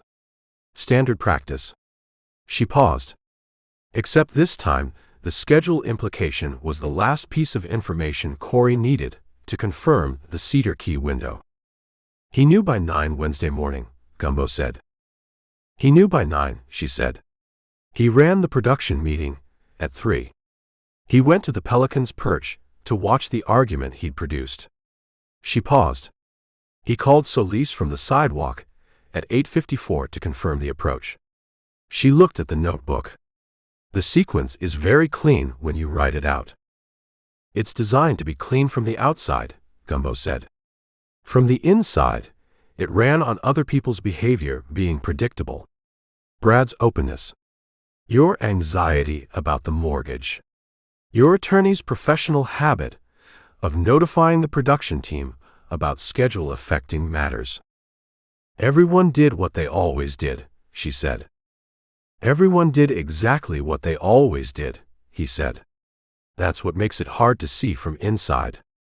You can't see a frame when you're behaving naturally inside it. She looked at the gulf through the jalousie windows. A pelican crossed the frame, the specific, unhurried crossing of something that had somewhere to be and was going there without urgency. She watched it go. What are the other 3 things? Gumbo said. She looked at the notebook. Tuesday night on the barge. After we docked. She paused. I was in the production area, running the Cedar Key content plan. Corey came in at 9 and said he was going to walk the dock and check the commercial slip configuration for the morning shoot. She paused. I thought nothing of it. He walks the dock before every morning shoot. She looked at the notebook. The barge's camera system logged the exterior deck access at 9:04 Tuesday night. He was setting up, Gumbo said. He walked the commercial dock Tuesday night to confirm the sightlines, she said. The party barge's stern position relative to the cleat hardware. Where Jana would be visible from the dock approach camera if Jana were on the dock. She paused. He was location scouting the murder scene the night we arrived. That will be in the production server, Gumbo said. His keycard log from Tuesday night, she said. 9:04 exterior deck access. He told me he was checking the commercial slip configuration. She paused. I'm telling your composition book, and you can tell Reyes. He wrote, Tuesday night 21:04, Corey exterior deck access confirmed by keycard. Told Jana he was walking the dock to check the commercial slip for the morning shoot. Location scouting, the dock configuration for the murder scene. He paused. This puts Corey's planning on Tuesday night, the night of arrival. The third thing, he said. Thursday morning, she said. Before the production meeting. I was in the galley at 7 getting coffee. Corey came through, and he had his phone in his hand, not the headset, just the phone, and he was texting. He put the phone away when he saw me. She paused. At the time, I registered it as a normal private communication. People text privately. She looked at the notebook. But Thursday morning at 7 is the morning of the murder, Gumbo said. The morning Brad died, she said. And Corey was texting privately in the galley at 7. She paused. I didn't know the carrier record had Corey's call to Solis at 8:54 Wednesday night. I didn't know the contender was in the channel at 7 Thursday morning. I didn't know any of it. She paused. Now 7 Thursday morning in the galley is not a private text. It's a communication in a chain. Did he see you see him put the phone away? Gumbo said. He saw me, she said. He smiled. He asked if there was more coffee. I said yes, and poured him a cup. She paused. He drank it at the galley counter, and asked about the morning content plan. She looked at the notebook. He asked me about the morning content plan on the morning Brad died. At 7 a.m. He was asking about content. Managing the normal morning, Gumbo said. Creating the normal morning, she said. Making sure I was oriented toward the production day, so I'd have no reason to be on the commercial dock at 7 a.m. She looked at the bar. Brad's body was found at 5:48. I didn't find out until Deanne's camera triggered and she came to the marina. If Corey hadn't talked to me about the content plan at 7, I might have been on the dock earlier. He was keeping you away from the dock, Gumbo said. He was keeping me oriented toward the boat, she said. Toward the day's work. Away from any reason to be at the commercial dock access before the security system triggered. She paused. The fourth thing. Tell me. She looked at the notebook for a moment. The Pelican's perch at 7 on a Sunday had the quality of itself. The tarpon over the back bar, the jalousie windows, the Gulf doing its morning outside them, Gary at the far end doing the prep that 15 years had made automatic. Corey cried, she said. Gumbo looked at her. When we found out about Brad, she said. When the word came through, and the crew assembled on the main deck and Burl Stutz was on the commercial dock, Corey cried. She looked at the Gulf. Not performed crying. Real crying. The uncontrolled kind that makes a person ugly. She paused. I've thought about it all night. The question of whether a person can genuinely grieve someone they killed. She looked at the notebook. I don't know the answer. But the crying was real. It was real, Gumbo said. How do you know? She said. Because Corey liked Brad, Gumbo said. The way your attorney liked Brad enough to think he was serving Brad's interests while also serving Waverights. The way people can hold two true things simultaneously. The genuine affection and the action that contradicts it. He paused. Corey didn't kill Brad because he didn't like him. He killed Brad because the architecture was ready, and the window was open and Waveright was paying. Jana looked at the Gulf. He told Brad about the equity deal, she said. Didn't he? I don't know, Gumbo said. Brad told Corey about the coastline term sheet because Brad trusted Corey, she said. And I think Corey told Brad about the Waveright equity deal in the same conversation. I think Corey disclosed his own conflict because Brad deserved to know and Corey felt that. She paused. And then Brad argued with Corey about it, and Corey went to the Pelican's perch to watch the argument that Corey's disclosure had produced. She paused. Corey told Brad and felt terrible about it and did it anyway. That's speculation, Gumbo said. That's what happened, she said. I know Corey. I've worked alongside him for 2 years. He would have told Brad. She looked at the notebook. Whether it's provable is your problem. He left the Pelican's perch at 8 and walked the waterfront south toward the marina. The Sunday morning, Cedar Key was doing its specific Sunday morning. The boat traffic picking up on the water, the restaurants doing their early service, the party barge at the commercial slip dark and held, the marina moving in its regular rhythm. He stopped at the marina office. Deanne was at the window. You ate, she said. I had coffee, he said. She looked at him with the specific expression she reserved for this category of response. She turned to the back counter of the bait shop and cut a cube in half, pressed, wrapped in paper, and set it on the window ledge. "Take it," she said. He took it. "The party barge people," she said. "Sasha and the production team. Most of them have checked out of their hotels. 3 of the crew are still in Cedar Key. Deck and 2 others who've been formally asked to remain available." She paused.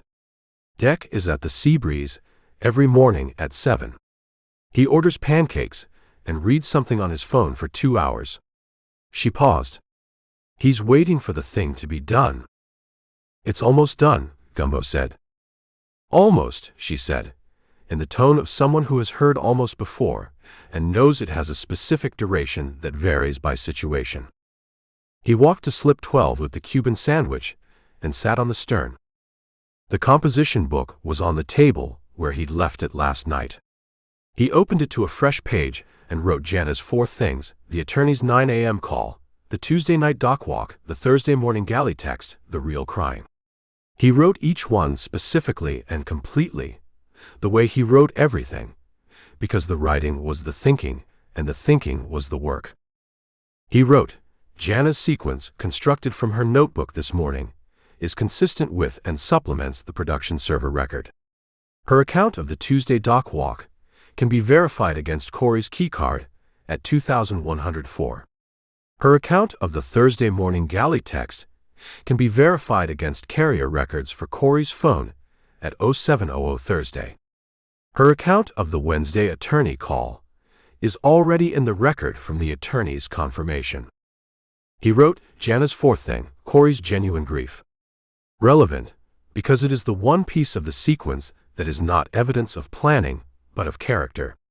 Corey planned the murder of a person he genuinely liked. That requires a specific moral architecture that is worth understanding for what it tells you about the rest of the planning. He paused. "A man who can grieve someone he killed can also maintain the appearance of a normal morning production conversation at 7 a.m. on the morning of the killing. The emotional reality and the behavioral performance are separate tracks. Corey ran them simultaneously." He wrote, "This is what 2 years of production experience produces: the ability to run multiple tracks simultaneously and keep each one calibrated for its specific audience." He capped the pen. The Cuban sandwich was on the stern table beside the composition book. He ate it and looked at the water in the slip and thought about the composition book's 40-some pages and what they contained, and what the DA's case looked like when those pages were laid alongside the production server's evidence and the forensic record and the financial structure Francine had mapped. The case was substantial. The case had gaps. The gaps were the things that lived inside people. Why Corey had told Brad about the equity deal if he had, whether Jana's attorney had understood the implications of his Waveright connection, whether Briggs at Waveright had drafted the Cedar Key email with full knowledge of what Solis would do, or had left himself the room of plausible interpretation. Those gaps would be argued in court. His job was the record, not the argument. He opened the composition book to the last signed page and looked at it. 43 pages now. He had started this log on the Tuesday morning the party barge docked, writing the vessel's name and his first financial read of the operation in the same entry. He had written every day since, sometimes twice a day, sometimes 3 times, the entries building the account from the first morning to this Sunday morning, with Jana at the far end of Gary's bar writing her own sequence in a spiral notebook. 2 people writing down what they'd seen, in 2 different notebooks, in a bar at the end of a road at the end of a Florida morning.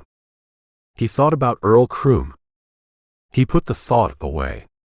Different book. He dated the page and signed it and closed the composition book. His phone buzzed. Reyes. "Corey Fenn landed at Gainesville at 7 this morning," she said. "With his attorney. He's driving to Bronson. He's presenting himself voluntarily for interview." "He's come back," Gumbo said. "He's come back with counsel and a statement and what his attorney described in a call to my office at 6:30 as a complete account of his role in the matter that demonstrates the limits of his culpability. She paused. His attorney's language. Limits of culpability. He's going to give up Solis and Briggs, Gumbo said.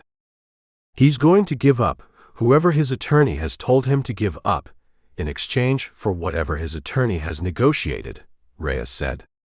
Which may be Solis and Briggs, or may be a more limited account.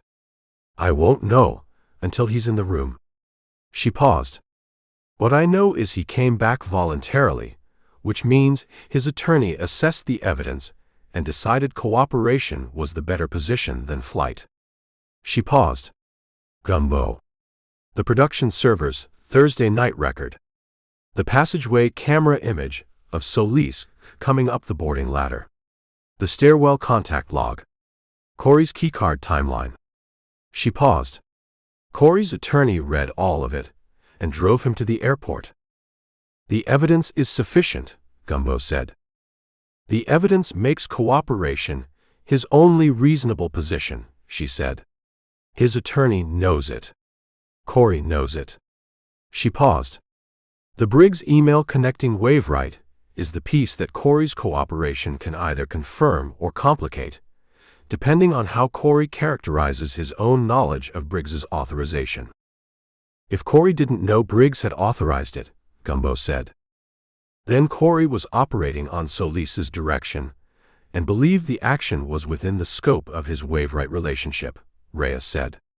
That's a different legal exposure than knowing Briggs had authorized a murder. She paused. His attorney is going to make an argument about the scope of Corey's knowledge. And the argument's credibility depends on whether Corey is telling the truth about what Briggs told him, Gumbo said. Which I won't know until he's in the room, she said. I'm at the substation now. His ETA is 45 minutes. She paused. Can you be here? In the room, he said. Outside the room with the door open, she said. He's a voluntary interview with counsel. I can't have a civilian in the formal interview. But I can conduct the interview in a room with an open door, and you can be in the corridor. That's not how that works, he said. No, she agreed. But it's how I'm doing it today. A pause. You've been in this since Tuesday morning. The composition book is in my case file. You're not a civilian in the conventional sense for this investigation. Another pause. Outside the room. Corridor. Don't speak. I'll be there in 40 minutes, he said. He put the phone in his shirt pocket and picked up the composition book and stood from the stern and looked at the party barge at the commercial slip one more time. The enormous turquoise and coral vessel that had arrived on a Tuesday and changed what the marina held and what the island held and what came next for everyone connected to it. He went aboard the severance package and changed his shirt. The shirt he put on was blue, a deep maritime blue with a pattern of white compass roses in a repeating arrangement. The kind of shirt that communicated nothing in particular about the occasion and communicated nothing particular about the man wearing it, which was the correct shirt for a Sunday morning corridor in a Levy County substation where a man with an attorney was about to tell whatever version of the truth his attorney had decided was the best available truth. He locked the companionway. He drove to Bronson. Chapter 13. The corridor outside Interview Room B, at the Levy County Sheriff's substation in Bronson, smelled of the institutional cleaning product that all such corridors smelled of, and had two chairs against the wall that were the waiting chairs. The chairs where people sat who were not in the room but were adjacent to what was happening in the room. Gumbo sat in the left one. Corey Fenn's attorney was a man named Davenport, who had driven from Gainesville with the organized calm of someone who had made this drive before and expected to make it again. He was 55, trim, with the deliberate presentation of an attorney who understood that how he looked in law enforcement settings communicated something before he said anything. He'd shaken Gumbo's hand in the parking lot and said he understood Gumbo's role in the investigation, and said it without apparent judgment. Corey had not shaken Gumbo's hand. Corey had looked at him in the parking lot with the expression Gumbo had been waiting to see, the expression of a man who has been managing multiple tracks simultaneously and has now arrived at the place where track management ends and the singular track of consequence begins. It was not guilt exactly. It was the specific exhaustion of a person who has been running a complex operation for a sustained period and has just been told the operation is over. He looked older than he had on the dock Tuesday morning. The headset was not around his neck. Reyes ran the interview with the door ajar, not wide, not performing openness, just the physical fact of a door that had not been fully closed, which in a law enforcement setting was itself a communication. Gumbo sat in the corridor chair and heard the interview through the gap. Davenport opened with the statement Corey had prepared, the equity deal, the nature of his Waveright communications with Briggs, his role in the Cedar Key operation. The statement was built with the precision of a document that had been drafted, revised, and refined over approximately 18 hours in an Atlanta hotel room. The statement said, Corey had been approached by Harlan Briggs 11 months ago. Briggs had offered him an equity stake in the Party Barge's future operations contingent on Waveright's successful navigation of the Brad transition. The equity offer was framed as a legitimate business arrangement. Waveright wanted a Party Barge executive producer who was aligned with the platform's long-term interests rather than an individual creator's interests. Corey had accepted because the offer was financially significant and because his position as executive producer was, in his assessment, more secure with Waveright than with a Brad who was negotiating away from the platform. Corey had communicated Brad's negotiation status to Briggs over 11 months.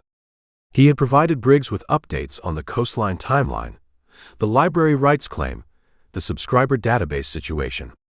He had not understood these communications as anything other than business intelligence provided to a business partner.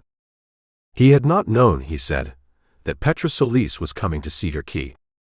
Briggs had called him on the Wednesday the Party Barge arrived, Tuesday evening by the time zone, and told him that a Waveright representative would be arriving to facilitate a resolution.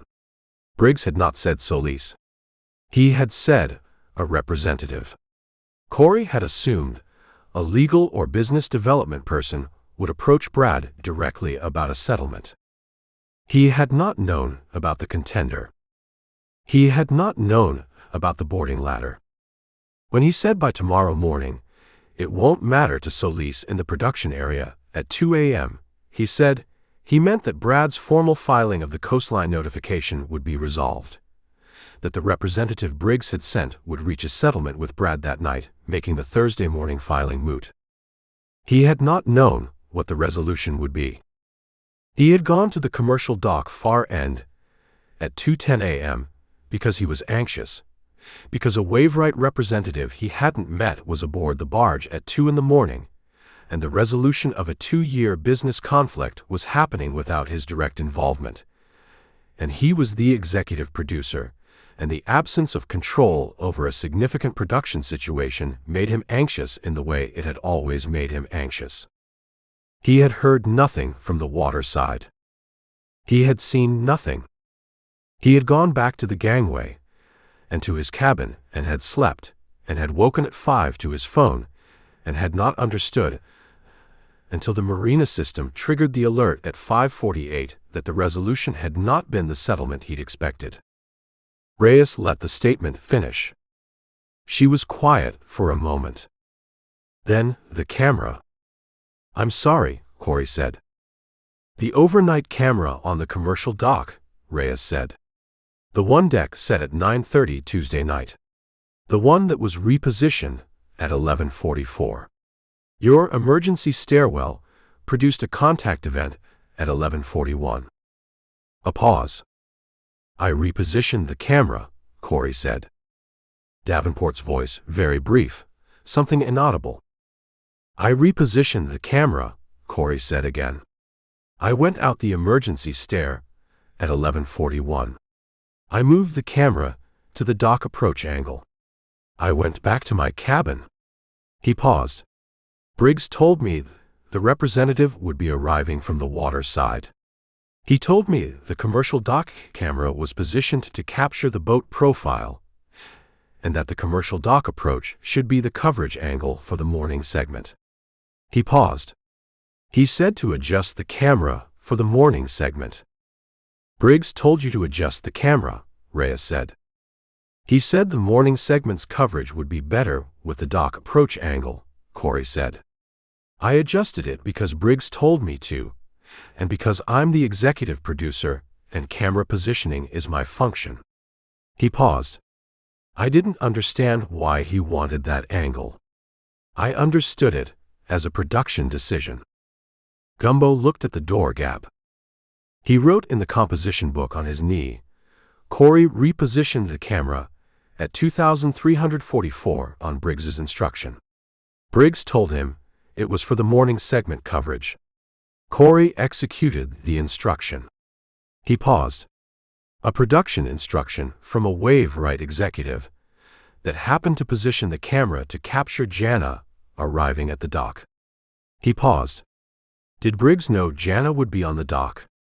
The text to Jana's phone from Brad's number wasn't sent until 0053, over an hour after Corey moved the camera. If the camera was repositioned to frame Jana's arrival, Briggs knew Jana would be summoned to the dock before the text was sent. He wrote, which means Briggs's instruction to Corey to reposition the camera preceded the decision to send the text. The frame was constructed from the camera outward. First secure the recording angle, then summon the person to be recorded. He looked at the last line. The sequence inverted everything Gumbo had been reading as Corey managing conditions. Corey moved the camera on Briggs's instruction. The camera move was the first piece of the frame. The text to Jana came after, which meant someone had the full sequence planned before 11:44 p.m. Tuesday, before the camera was moved, before the text was sent, before Solis came up the boarding ladder. The full plan had been in place before any of it executed. He wrote, Briggs wrote the email 6 weeks ago. Cedar Key stop may be the appropriate window.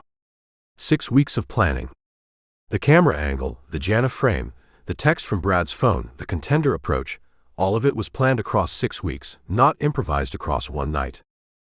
Reyes asked Corey about the phone text. I don't know anything about a text from Brad's phone, Corey said. You're aware Brad's phone sent a text to Jana Voss's number at 12:53 a.m. Thursday morning, Reyes said. I'm aware of it now, Corey said.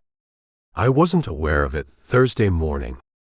Brad's phone, Reyes said. Where was it? In his cabin, Corey said. As far as I know. His cabin access was logged at 10:51 p.m. with his keycard, Reyes said. You're telling me you didn't know someone had Brad's keycard? I didn't know, Corey said. I had no contact with Solis before she came aboard. I didn't know she was on the vessel until he stopped. Until I heard the boarding ladder from my cabin. I heard it at approximately 2:15. You heard the boarding ladder from your cabin, Reyes said. The boarding ladder makes a specific sound when someone uses it, Corey said. I've heard it 1,000 times. At 2:15, I heard it, and I knew someone was using the ladder, and I lay in my cabin and did not get up. Why not? A pause. Because I knew Briggs had sent a representative, Corey said. And I understood the representative was on the vessel. And I lay in my cabin and did not get up because I understood that what was happening was being handled. And I did not want to know the specifics of how it was being handled. The corridor was very quiet. You chose not to know, Reyes said. I chose not to know, Corey said. I made a deliberate choice at 2:15 a.m. to remain in my cabin and not observe what was happening on my vessel. He paused. I told myself it was a settlement negotiation. I told myself the sound of the boarding ladder was Solis coming aboard to present the document to Brad. I told myself the outcome would be a signed agreement and a resolved dispute, and I would wake up Friday morning, and the filing would be moot and the party barge would continue. He paused. I told myself a story. The story, Reyes said, that allowed you to continue not knowing while your business partner was killed on your vessel. Davenport's voice again, brief.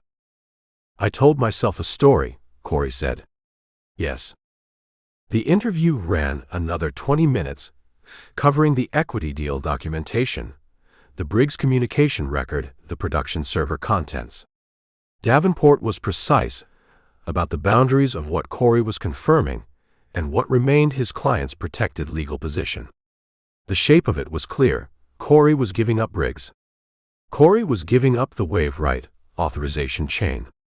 Corey was presenting himself as a man who had provided intelligence and positioned a camera on instruction, and lain in his cabin at 2:15 in the morning telling himself a story. Whether that story constituted criminal culpability or civil liability or something else was the argument Davenport was positioning for. When Reyes ended the interview and Corey and Davenport came out of the room, Corey looked at Gumbo in the corridor chair. The look lasted about 2 seconds. Not the 2-second assessment Jana ran on everything. Something different. The look of a man who has said the true things and the managed things in approximately the proportions his situation required, and knows that the person in the corridor has been listening long enough to understand the difference. Gumbo did not say anything. Corey walked down the corridor with Davenport, and they went out through the substation's side door.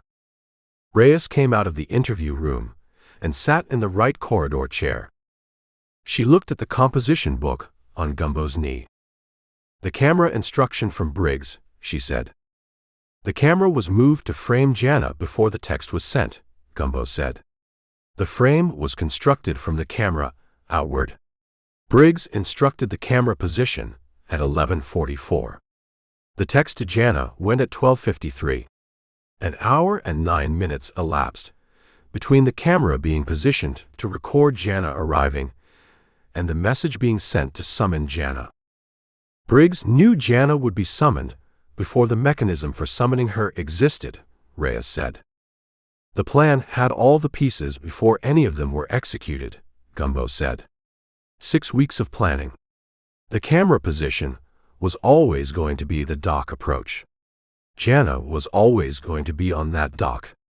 The text was the last piece deployed, because you summon the person after you've secured the recording. The text came from Brad's phone, Reyes said, which means someone had Brad's phone at 12:53. The cabin access at 10:51 used Brad's keycard. She paused. Solis came aboard at 2:23.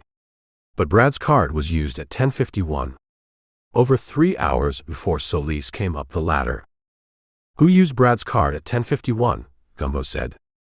The FBI team is running the passageway camera record for the 10:50 time window, Reyes said. Same camera that caught Solis at 2:24. She paused. If there's a frame at 10:50 showing whoever used Brad's card, we'll know. Brad, Gumbo said. The simplest explanation is Brad used his own card at 10:51. Brad was going to his cabin at 10:51. Someone was in the cabin, or came to the cabin and took the card after. Or Brad let someone in, Reyes said. Brad was open, Gumbo said. Brad didn't filter.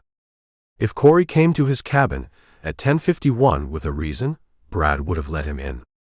He paused.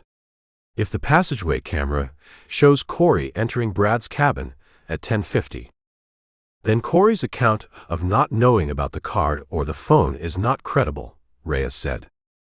And his cooperation agreement becomes significantly more complicated, Gumbo said. Which is why Davenport structured the account to keep Corey away from the card and the phone, Reyes said. She looked at the corridor. The FBI team will have the 10:50 frame by this afternoon. She stood from the chair. Gumbo. Thank you for being in the corridor. I was in the corridor, he said. You were in the corridor, she said. The composition book you had on your knee was your own private document, and nothing in it informed the conduct of my interview. He looked at the composition book. Of course, he said. She walked toward her office.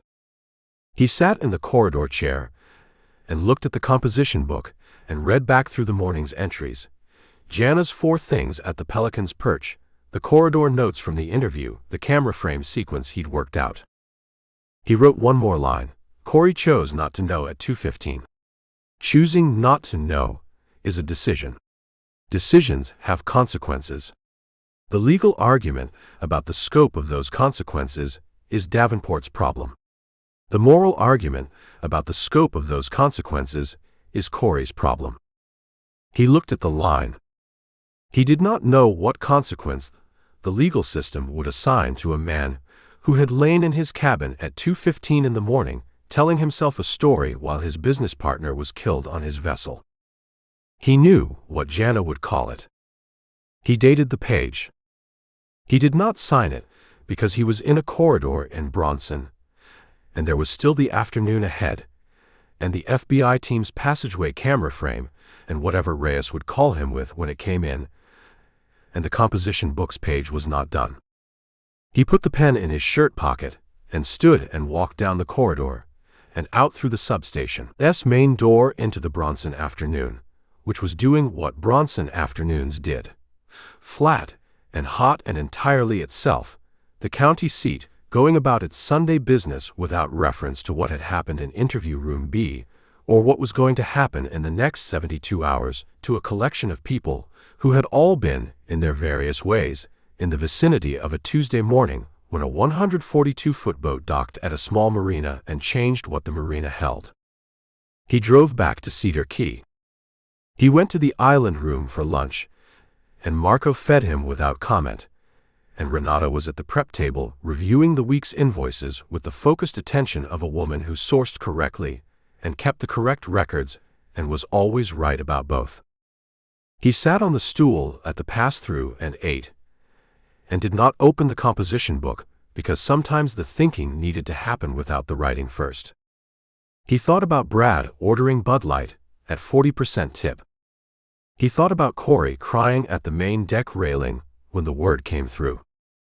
He thought about 6 weeks of planning, and a camera repositioned at 11:44, and a text sent at 12:53, and a boarding ladder used at 2:23, and a body found at 5:48 and 3 words at the bottom of a gangway on a Friday morning. He thought about Jana at the Pelican's Perch at 6:15 writing her own sequence in a spiral notebook because her attorney had told her to anchor the formal statements to something she'd constructed rather than something she was constructing under questioning. The thinking connected the pieces in the way thinking did when you let it run without writing. Faster, looser, the connections made in the gap between one thing and the next rather than in the explicit notation of the relation. The composition book was for the record. The thinking was for the understanding. The understanding said, Corey entered Brad's cabin at 10:51. He was certain of it before the FBI team confirmed it. He finished the lunch and thanked Marco and went back to the severance package and sat on the stern in the afternoon and waited for Reyes to call. She called at 3:40. Passageway camera at 10:50, she said. Tell me, he said. Brad Coulter walking toward his cabin, she said. Alone. His keycard in his right hand. She paused. Behind him, at the passageway's far end, following at approximately 6 feet of distance, she paused. Corey Fenn. Gumbo picked up the pen. Corey was 6 feet behind Brad at 10:50, he said. Corey was 6 feet behind Brad, Reyes said. And the next passageway camera frame showing Corey is at 11:41, coming down the emergency stair to the exterior deck. 91 minutes. She paused. In those 91 minutes, Corey was in Brad's cabin. We don't have interior cabin camera coverage, the production system doesn't cover the private cabin interiors. She paused. But we have Brad going in at 10:50, Corey behind him at 10:50, and Corey exiting through the emergency stair at 11:41. Corey got the card and the phone in Brad's cabin, Gumbo said. And what else happened in Brad's cabin in those 91 minutes, Reyes said, is what the ME's evidence will have to establish. She paused. The ME put death at between 11:30 and 1:15. The early end of that window, 11:30, is inside the 91-minute window where Corey was in Brad's cabin. He wrote nothing. He held the pen over the page and looked at the pen. Corey's story, he said. The deliberate choice not to know. The 2:15 hearing of the boarding ladder. The story he told himself. May be true in the sense that he wasn't at the boarding ladder and he wasn't at the dock, Reyes said. It may also be true in the sense that Solis's role was to confirm what Corey had already done in the cabin and ensure the body reached the water. She paused. The cause of death is blunt trauma consistent with the dock cleat hardware. The cleat is outside. The body was in the water. She paused. How Brad got from the cabin to the dock is the chain the ME and the forensics team are reconstructing. Solis wasn't the mechanism, Gumbo said. Solis managed the final positioning. That's one reading, Reyes said. Davenport is going to argue it's the only reading. The ME's evidence will say what it says. A pause. Gumbo. Corey Fenn's cooperation agreement is being revised by Davenport as we speak. The passageway camera changes the scope of what Corey admitted to and what he didn't. He'll cooperate on Briggs, Gumbo said. He has to cooperate on Briggs, Reyes said. The alternative is the full weight of the evidence against him without the benefit of the cooperation agreement. She paused. Davenport is a pragmatic attorney. The agreement will be revised. Corey's culpability will be argued. The DA will take what serves the federal conspiracy case and the murder case. She paused. It's going to take months. Months, Gumbo said. The case is substantial, she said. The evidence is substantial. What it means for each defendant and for how long is the court's work. She paused. Your work is done. He looked at the composition book. The invoice, he said. Send Jana the invoice, Reyes said. And then, before she hung up, you know she's going to negotiate it. He looked at the water in the slip. I know, he said. She hung up. He sat on the stern in the afternoon with the pen in his hand and the composition book open on the table and the party barge at the commercial slip, visible past the dock lights in the afternoon, enormous and still, and waiting for someone to decide what happened to a 142-foot content production vessel when the case was done and the vessel could move again. He wrote the Reyes call, the passageway camera, the 1050 frame, the 91 minutes, the ME's window. He wrote the revised cooperation agreement. He wrote what the next months would hold. He wrote, the case is the DA's case now. The composition book is a supporting record. Jana is at the Pelican House. Deck is at the Seabreeze eating pancakes and waiting. The party barge is held at the commercial slip. Corey is with Davenport, revising his agreement. Solis is cooperating within the limits of her cooperation. Briggs will have an attorney by end of day.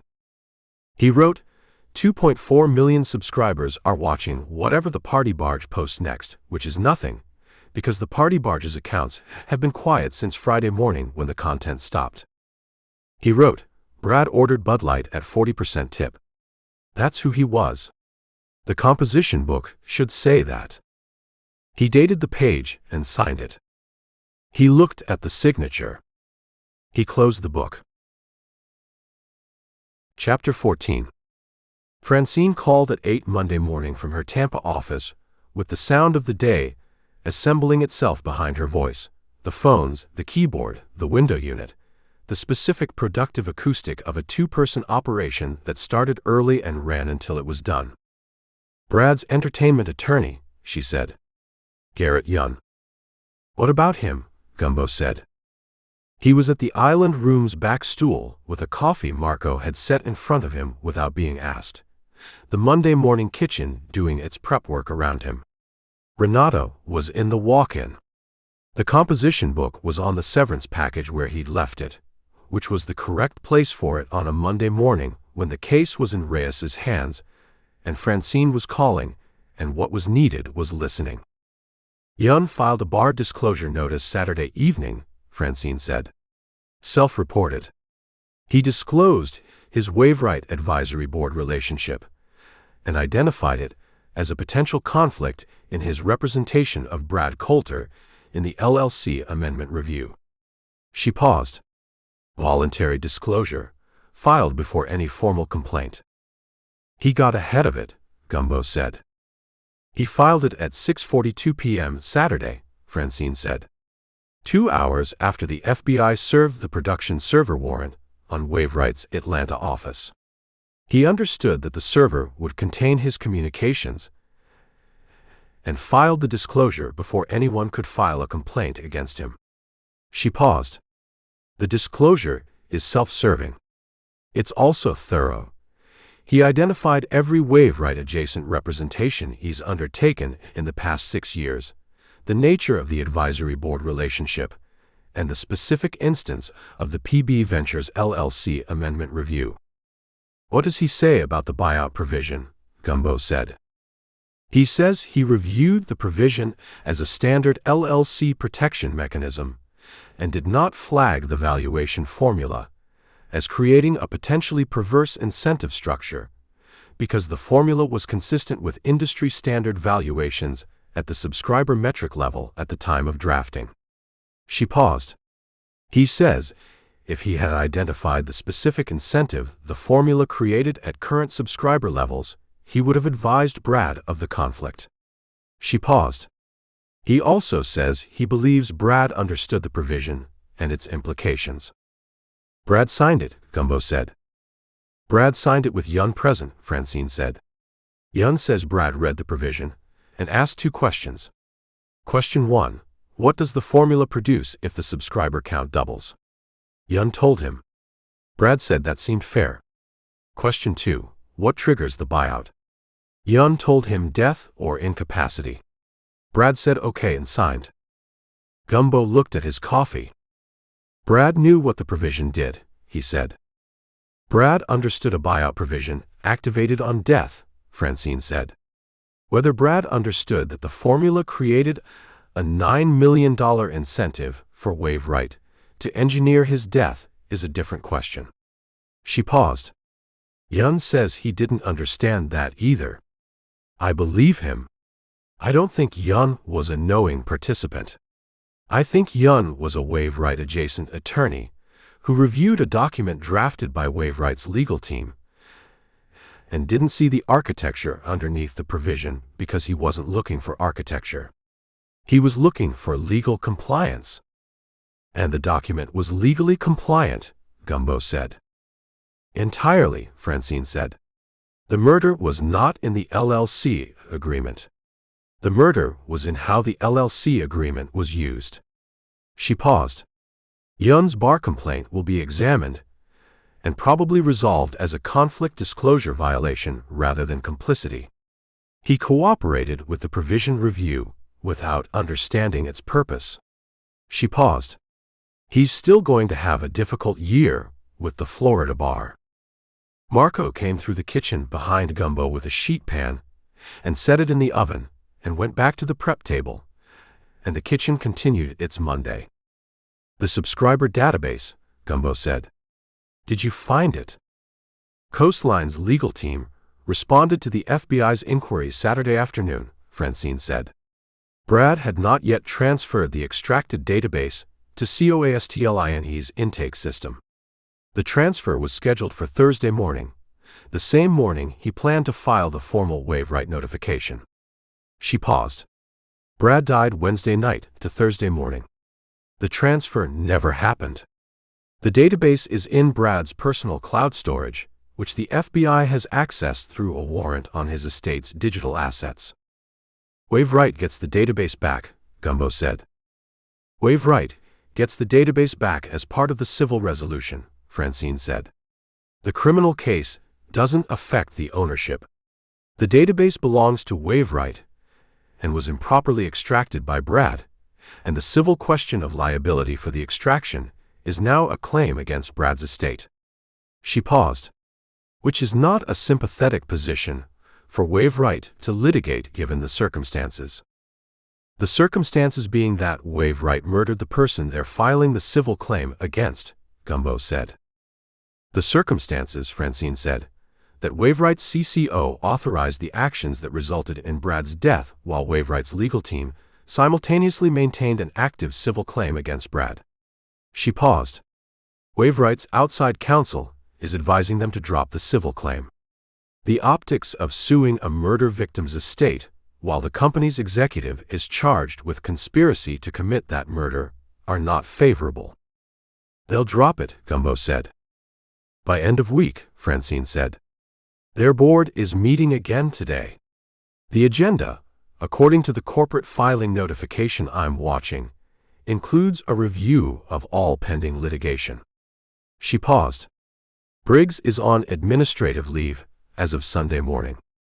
The 8K separating Solis was filed before the Briggs email surfaced. Wainwright will file an amended 8K this week, separating Briggs. She paused.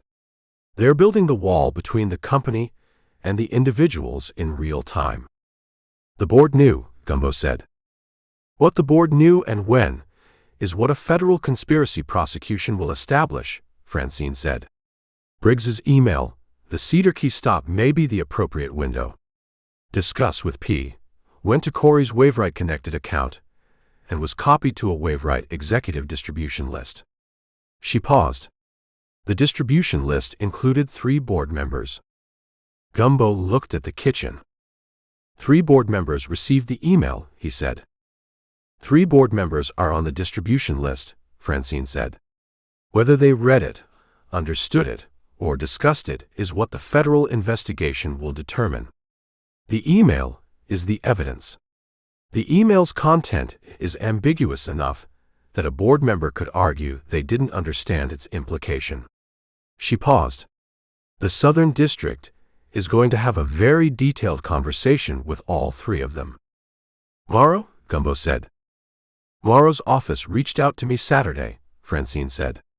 She's coordinating with Reyes on the federal conspiracy elements. The environmental angle from the messing around case gave her contacts at the Levy County level, and she's using them. A pause. She said she'd like to speak with you directly. She has my number, Gumbo said. She has your number, Francine said. She'll call today. A pause.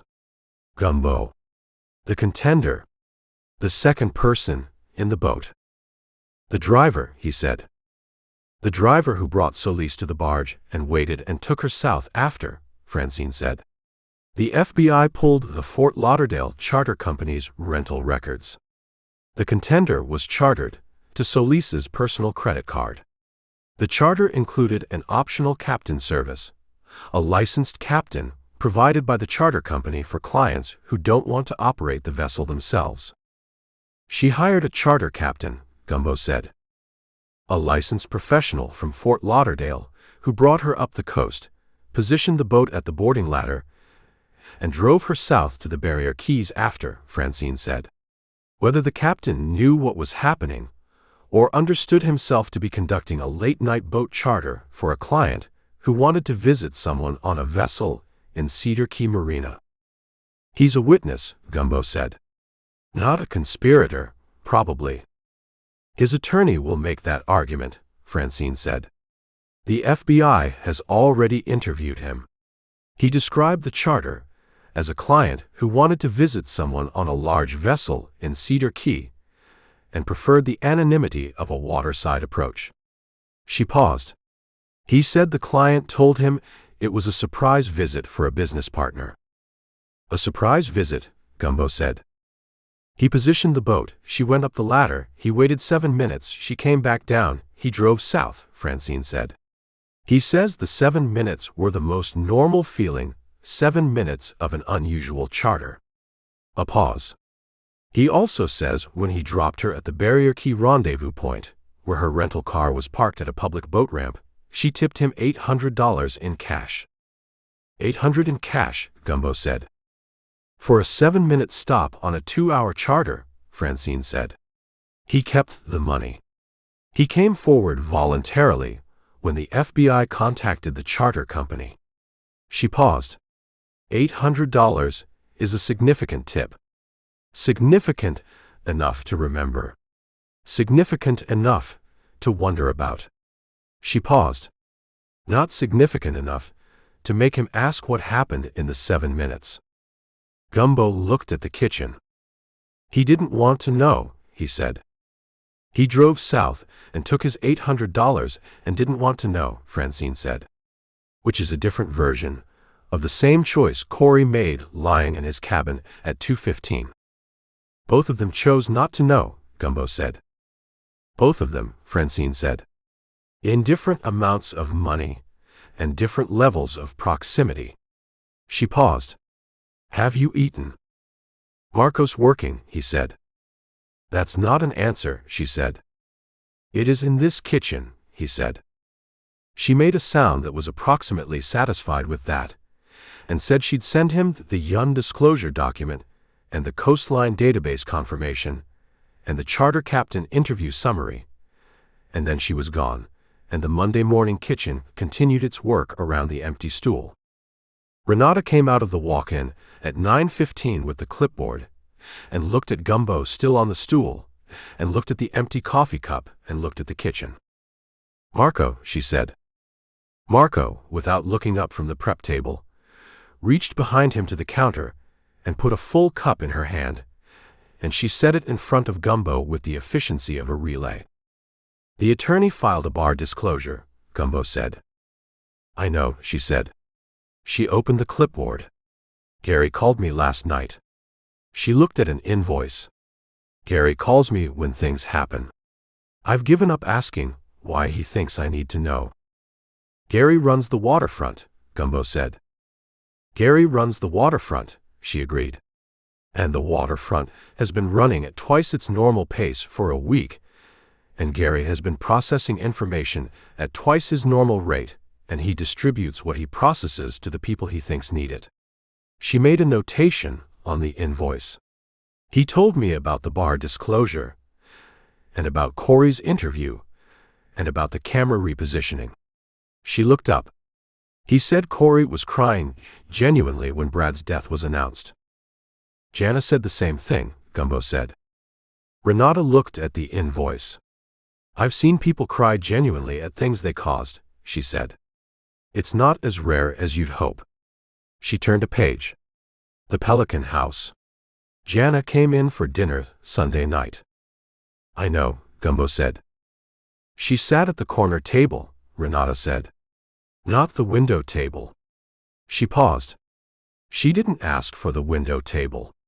She sat where she was put, and she ate the saffron broth and the triggerfish, and she left a very correct tip. She paused. She asked Marco if the broth was always on the menu. What did Marco say? Gumbo said. Marco looked up from the prep table. I said yes, he said, and went back to the prep. She said she'd been in Cedar Key for a week and hadn't eaten here until now, Renata said. She said she should have come in Tuesday. She paused. I told her the broth would be here when she came back. She closed the clipboard. She's coming back. For a meal, Gumbo said. For whatever brings her back, Renata said. People come to the end of a road for different reasons. Some of them stay. She put the clipboard under her arm. The clam dish. The EPA monitoring wells, Gumbo said. The plume boundary assessment is 3 weeks out. I know the timeline, she said. I'm asking because Tommy called this morning and asked when he could work the flats again. She looked at the pass-through window. He's working the offshore grounds and adjusting the price and managing the logistics, but the offshore run adds 40 minutes each way, and his fuel costs are up 18%. She paused. I need to know whether to find a secondary clam source or wait for the flats. Wait for the flats, Gumbo said. 3 weeks. She looked at him. You're confident. The extraction wells are intercepting the plume at the facility boundary, he said. The monitoring wells between the facility and the coast have shown no progression of the contamination front in 10 days. The leading edge that reached the tidal flat samples is dispersing with the tidal exchange. He paused. 3 weeks for the official boundary assessment. Another 2 weeks for the water quality certification. 5 weeks from now, Tommy's in the flats. She held the look for a moment, the assessment she applied to sourcing decisions and most other decisions. Then she wrote something on the clipboard and went back toward the walk-in. Tell Tommy 5 weeks, she said without turning around. Morrow called at 11. Not from a Florida number, an Atlanta area code, which meant she was at the Southern District's Atlanta satellite office rather than in Miami or Cedar Key or anywhere along the corridor the case had run through. Her voice had the same calibrated precision it had carried when she'd sat on the severance package's stern and read the composition book, but the precision now had a different quality underneath it. The quality of a prosecutor who has assembled a substantial case and is in the stage where the assembly is done, and the strategic question is how to use it. The board members, she said. The 3 who received the Briggs email. Francine told me this morning, Gumbo said. I've interviewed all 3, she said. Saturday and Sunday. All 3 with counsel. She paused. All 3 say they received the email, did not understand it to be a communication about a plan to harm Brad Coulter, and did not discuss it with Briggs or anyone else. You believe them, Gumbo said. I believe 2 of them, she said. The 3rd, a board member named Ellison who joined Waveright's board 14 months ago, had a private calendar meeting with Briggs scheduled for the day after the email was sent. The meeting is in the corporate calendar system. She paused. The meeting was described as Creator Transition Planning. Creator Transition Planning, Gumbo said. 14 months ago, Morrow said. The same month, the buyout provision was added to the PB Ventures LLC agreement. The same month, Corey Fenn was approached with the equity offer. She paused. Ellison's attorney is advising him not to characterize the meeting's content. I'm going to have a second conversation with Ellison. The 14-month timeline, Gumbo said. Everything started 14 months ago. The provision, the Corey approach, the Ellison meeting, the production server installation, Morrow said.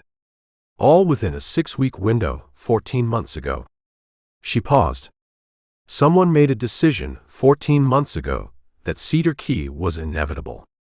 The only question was which port and which window. Briggs's email said Cedar Key was the appropriate window, Gumbo said. 6 weeks out. The window was Cedar Key because of the filing timeline, Morrow said.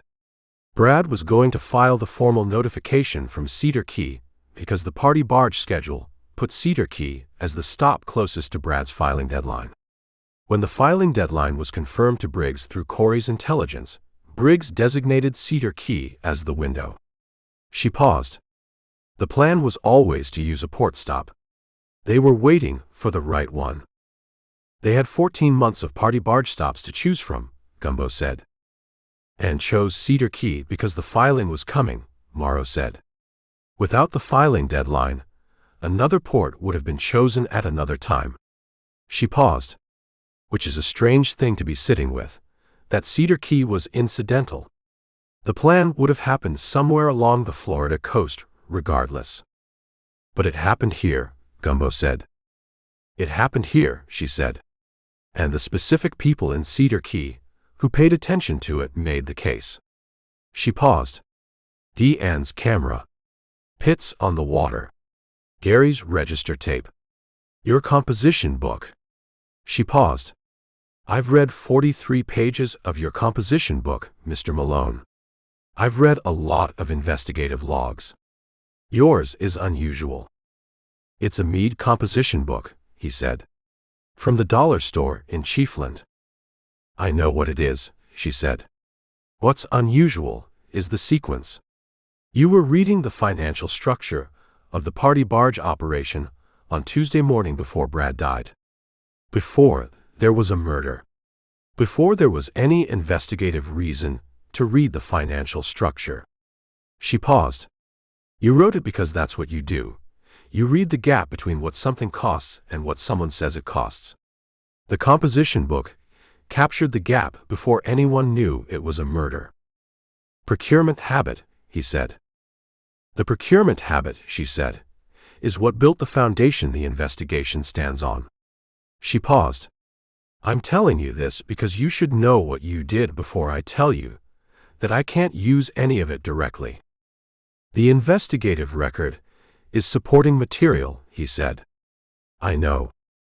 The 43 pages are in the case file as supporting context, she said. The admissible evidence comes from the production server, the carrier records, the forensics, the passageway camera, the stairwell log, the Mies findings. The composition book showed the investigators where to look for those things. She paused. That's how it works. That's always how it works, he said. She was quiet for a moment. Solis will plead, she said. Her attorney reached out Friday afternoon. She's going to plead to a federal conspiracy charge with the understanding that the cooperation on Briggs and the board reduces her exposure. She paused. The murder charge is the state's. Florida will make its own determination about what Solis's guilty plea to the federal conspiracy means for the state murder prosecution. She paused. It won't be clean. It never is. No, he said. Corey is cooperating on Briggs, she said. The passageway camera complicated his position significantly. Davenport revised the cooperation agreement Sunday night. Corey is now acknowledging being in Brad's cabin between 10:50 and approximately midnight, at which point, in his account, he left Brad alive, took the phone and card at Brad's request to handle the filing logistics the next morning, and Solis did whatever Solis did after Corey left. She paused. It's a story. It may even be partially true. The ME will establish what it can establish about the sequence in the cabin. She paused. Either way, Corey's cooperation on Briggs and Ellison is the federal case's most direct path to the authorization chain. He gives up Briggs and Ellison to reduce his own exposure, Gumbo said. At the level of culpability his attorney has negotiated, Morrow said. Which is not zero. Not anywhere close to zero. She paused.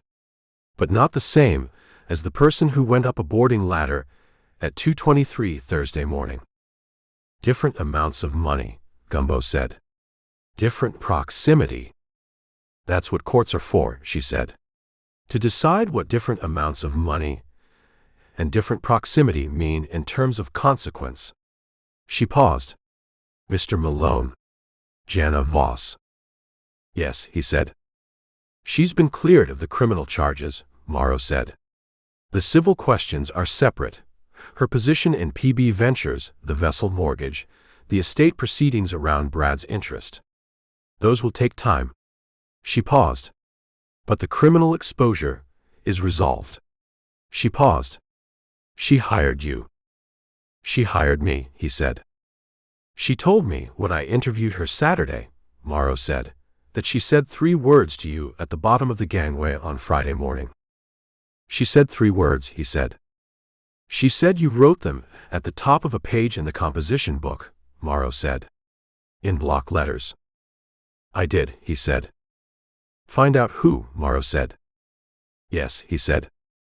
You found out who, she said. It was not quite a question, and not quite a statement. It was the specific register of a federal prosecutor, acknowledging a thing that the federal record would show in its own way, in its own time, in its own language, and that the record didn't quite capture in those terms, even though the terms were accurate. "I found out who," he said. She said goodbye, in the efficient way she said everything, and the call ended and the Monday morning continued. He drove to the Pelican's Perch at noon, because Gary opened at 11, and at noon would be running the lunch service at a pace that had returned to its normal Cedar Key pace now that the party barge crowd was gone, and the waterfront was conducting its regular business. Gary poured a Yingling without being asked, and Gumbo sat at the bar and looked at the tarpon over the back bar, and the jalousie windows and the Gulf doing its blue Monday beyond them. "She came in this morning," Gary said. "I know," Gumbo said. "She was here when I knocked." "She came back at 10, Gary said. "After you left. She sat at the bar and had another coffee and asked me something." "What did she ask?" Gary wiped the bar. "She asked if the bar was always this quiet in the morning." He paused. "I told her the bar was this quiet most mornings. She said it was a good quiet. I said it was the right quiet for a bar at the end of a road." He paused. "She wrote something in the notebook." "She writes things down," Gumbo said. "I noticed," Gary said. "She wrote for about 10 minutes, and then she asked me if there were people on this island who needed things handled. Property management, business logistics, content production for local businesses." He paused. "She knows how to produce content. She knows how to build audience relationships. She knows the platform architecture." He wiped the bar again. "She asked if there was anything in Cedar Key that needed those skills." Gumbo looked at him. "She's thinking about staying," Gary said. "She's thinking," Gumbo said. "She's a person who thinks by asking questions to the nearest person, who knows the local situation," Gary said. "Which in this bar is me." He put the cloth under the bar. "I told her the Worrells at the Pelican House were looking for someone to run their social media and guest communications, and that Tommy Hurd's fishing operation had never been marketed to anyone and was probably marketable." He paused. "And that Renata has been meaning to build out the Island Room's online presence for 3 years and hasn't had time." "You sent her to Renata," Gumbo said. "I sent her to Renata at 11, Gary said. "They've been talking since 11. He looked at the clock. "Going on 2 hours. Gumbo looked at the clock. 2 hours with Renata was a specific kind of meeting. Renata didn't give 2 hours to anything she wasn't serious about. She gave correct time to everything, and no more. And 2 hours was a serious allocation from a woman who ran the allocation of her time with the same precision she applied to sourcing." "How does it end?" Gumbo said. "It ends," Gary said, "when Renata decides whether Jana Voss is right for what needs doing, which Renata will decide with the same methodology she applies to everything." He paused. "Either the sourcing is correct, or it isn't. Renata will know." Gumbo drank the Yingling and thought about Jana at 6:15 with the spiral notebook at the bar's far end, and the 2-second assessment she ran on everything, and the 3 words at the bottom of a gangway, and the invoice she'd mentioned before she got in her attorney's car and drove to Cedar Key. He thought about Brad ordering Bud Light. He thought about Corey crying at the railing. He thought about a Tuesday morning, and 142 feet of turquoise and coral, arriving at a marina in a town of 700 people at the end of a road, and what followed from that, and what was still following. He finished the Yingling. He put money on the bar. "Gary," he said. "Yes." "The register tape from Tuesday," he said. "The first day. The 8,000. Gary looked at him. "Keep it," Gumbo said. "The tape. You'll want it, eventually." "For what?" Gary said. "For when someone asks you what it was like," Gumbo said. "When the party barge was here." Gary looked at the back bar. At the tarpon, doing its permanent leap. At the jalousie windows and the gulf. I know what it was like, Gary said. The tape confirms the number, Gumbo said. Numbers confirm things that memory softens. Gary looked at him for a moment. I'll keep the tape, Gary said. Gumbo went out through the front door, onto the Cedar Key waterfront, which was conducting its Monday, in the specific way it conducted its Monday. The boats on the water, the birds on the pilings, the Gulf doing its Tuesday through Sunday routine that included Monday by the same logic, the population of 700 going about their lives at the pace they had established and maintained through the arrival and departure of one 142-foot content production vessel and everything that had arrived and departed with it. He walked south toward the marina. The party barge was still at the commercial slip. It would move when it was allowed to move, which would be when the case reached the procedural stage that permitted it, which would be some weeks away at minimum. The vessel was evidence, and evidence stayed where it was put, until the people whose job it was to move evidence decided to move it. He walked past the commercial slip without looking at the barge. He walked to slip 12, and stepped aboard the severance package, and stood on the stern for a moment in the Monday afternoon with the sun on the water and the marina doing its business and the composition book on the stern table where he'd left it. He picked it up. He did not open it. He took it below and put it in the drawer of the chart table. Not the top drawer, the second drawer, the one where he kept the completed case books. Sandtrap was there. Messing around was there. He put Bake Naked beside them and slid the drawer closed.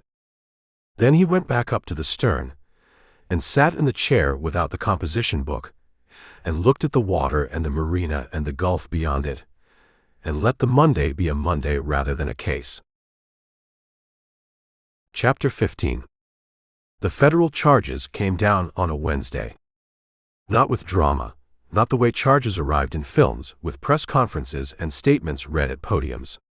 The Southern District filed the charging documents in Atlanta at 9 a.m., and the documents became public record at the moment of filing, which meant they existed in a federal court database before anyone had called anyone to say they existed. And the first person in Cedar Key to know was Francine, who monitored the federal court filing system as a professional practice and texted Gumbo at 9:07 with the case number and nothing else. He was at the Sea Breeze with the grouper sandwich, the Monday through Wednesday version of his morning, the routine that had reasserted itself after the case went to Reyes and Morrow and the composition book went in the drawer. He read the text, paid for the sandwich, and went to the marina office. Deanne was at the log. Federal charges, he said. Southern District. Filed this morning. She wrote the time in the log and looked up. Who? Petra Solis. Conspiracy to commit murder, murder in the first degree, concurrent with the federal filing. Harlan Briggs. Conspiracy to commit murder, federal wire fraud, federal conspiracy charges related to the Waveright scheme. He paused. Corey Fenn. Accessory after the fact, federal conspiracy, obstruction. His cooperation agreement reduces the conspiracy charge to a single count. He paused. The 3 board members are named as unindicted co-conspirators. They're not charged, but they're in the documents. Deanne wrote each name and the charge category in the log with the same handwriting she used for vessel arrivals and departures and fuel purchases. Solis will plead, he said. I expect so, she said. Corey's agreement is structured around his testimony against Briggs, he said. The trial, if there is one, will be Briggs. Solis's plea removes the murder testimony complexity. How long, she said. The federal case will take 18 months to 2 years to resolve, he said. The Florida state murder charge against Solis runs parallel. The state attorney hasn't announced timing yet. Deanne put the cap on her pen and set it parallel to the log in the way she set things when she was done with them. She looked at the commercial slip where the party barge was still held, the hold order now extended through the federal case's initial phase. The vessel, she said. The FBI has it through the preliminary proceedings, he said. After that it becomes a PB Ventures asset question. The estate, Jana's stake, Waveright's position in the LLC. He paused. That's civil. It takes as long as it takes. It takes longer than the criminal case, she said. It always does, he said. She reopened the log and wrote, Party barge hold extended, federal case filed 0900. Log updated, per standard vessel hold protocol. She closed the log. I'll notify the current ownership group's registered agent, she said. The vessel is taking up the commercial slip and generating docking fees, and someone needs to be billed. Bill Waveright, he said. Waveright is the majority LLC member, she said. Waveright gets billed. She picked up the phone. Go eat. You left the Seabreeze before you finished. I finished, he said. She looked at him over the phone receiver. You left before you had the coffee, she said. I can see the Seabreeze from this window. He went back to the Seabreeze and had the coffee. Cedar Key processed the charges in the way it processed significant information.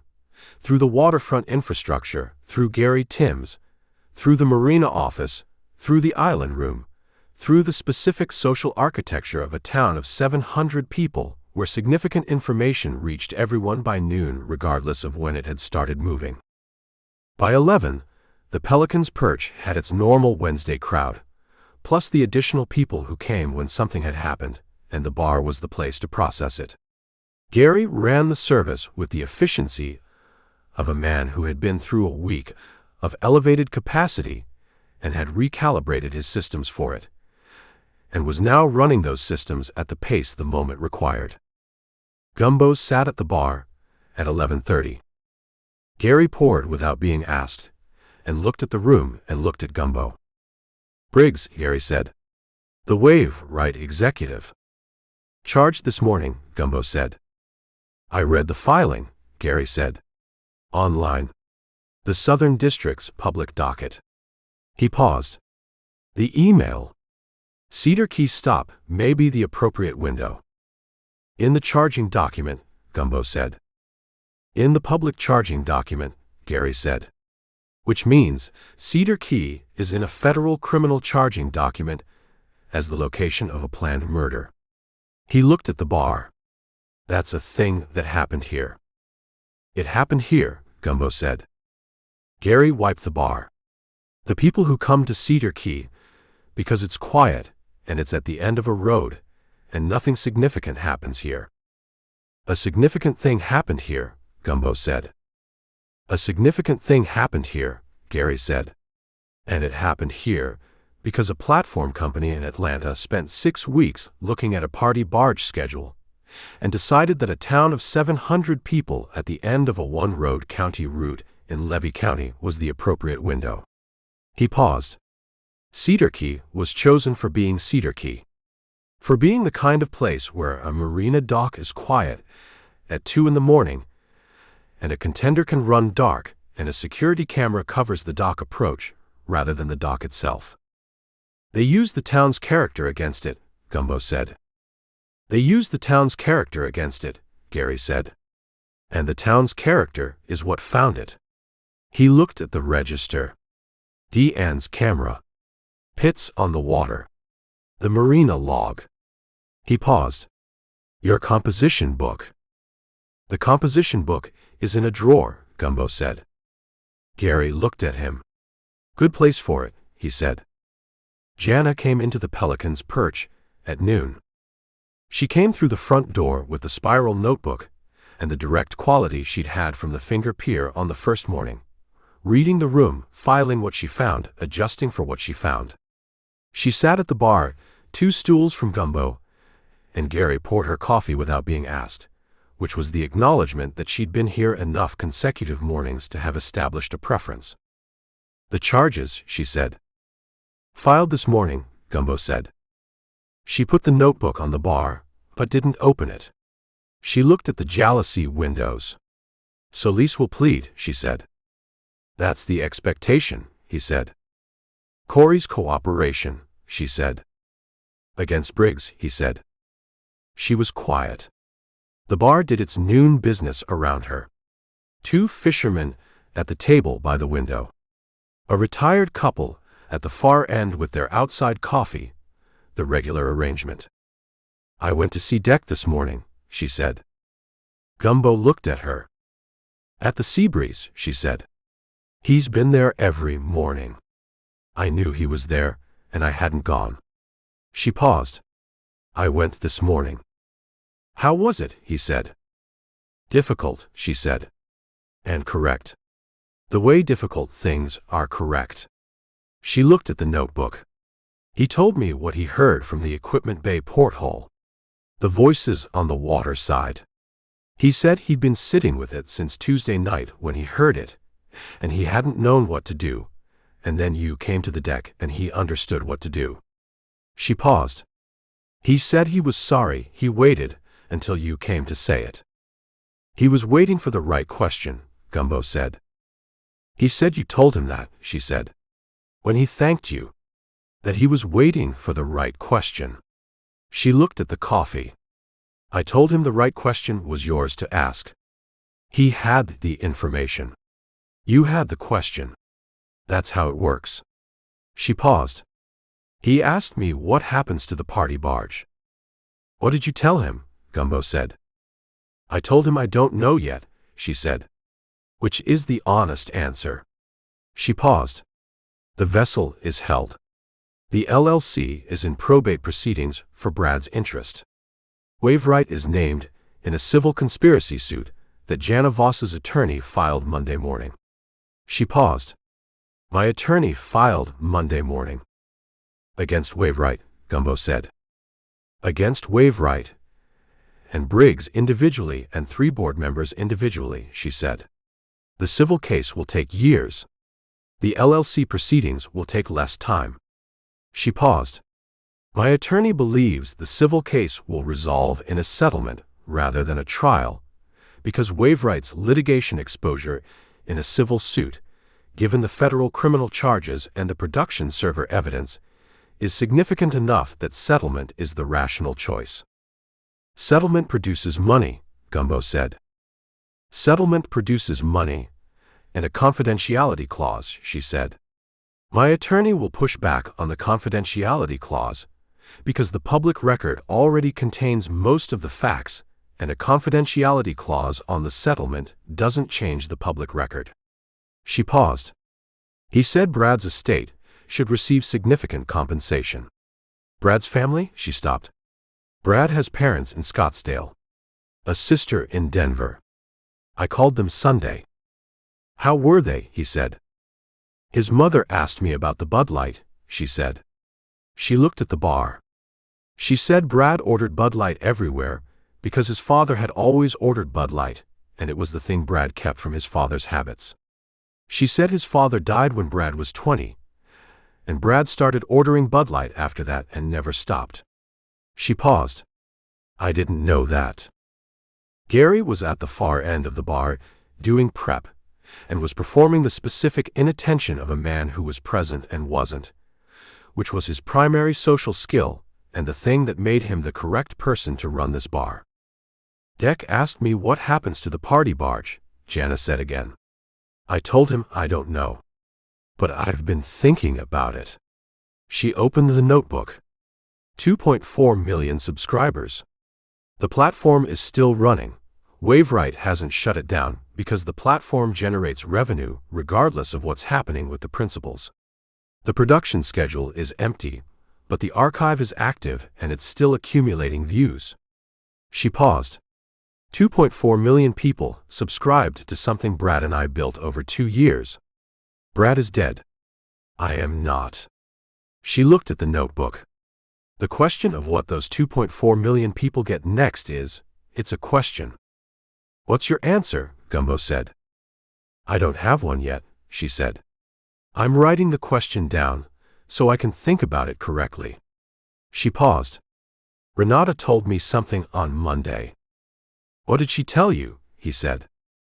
She told me she built the island room from a failing fish shack over 12 years, Jana said. I knew that. I'd read it somewhere, some local profile.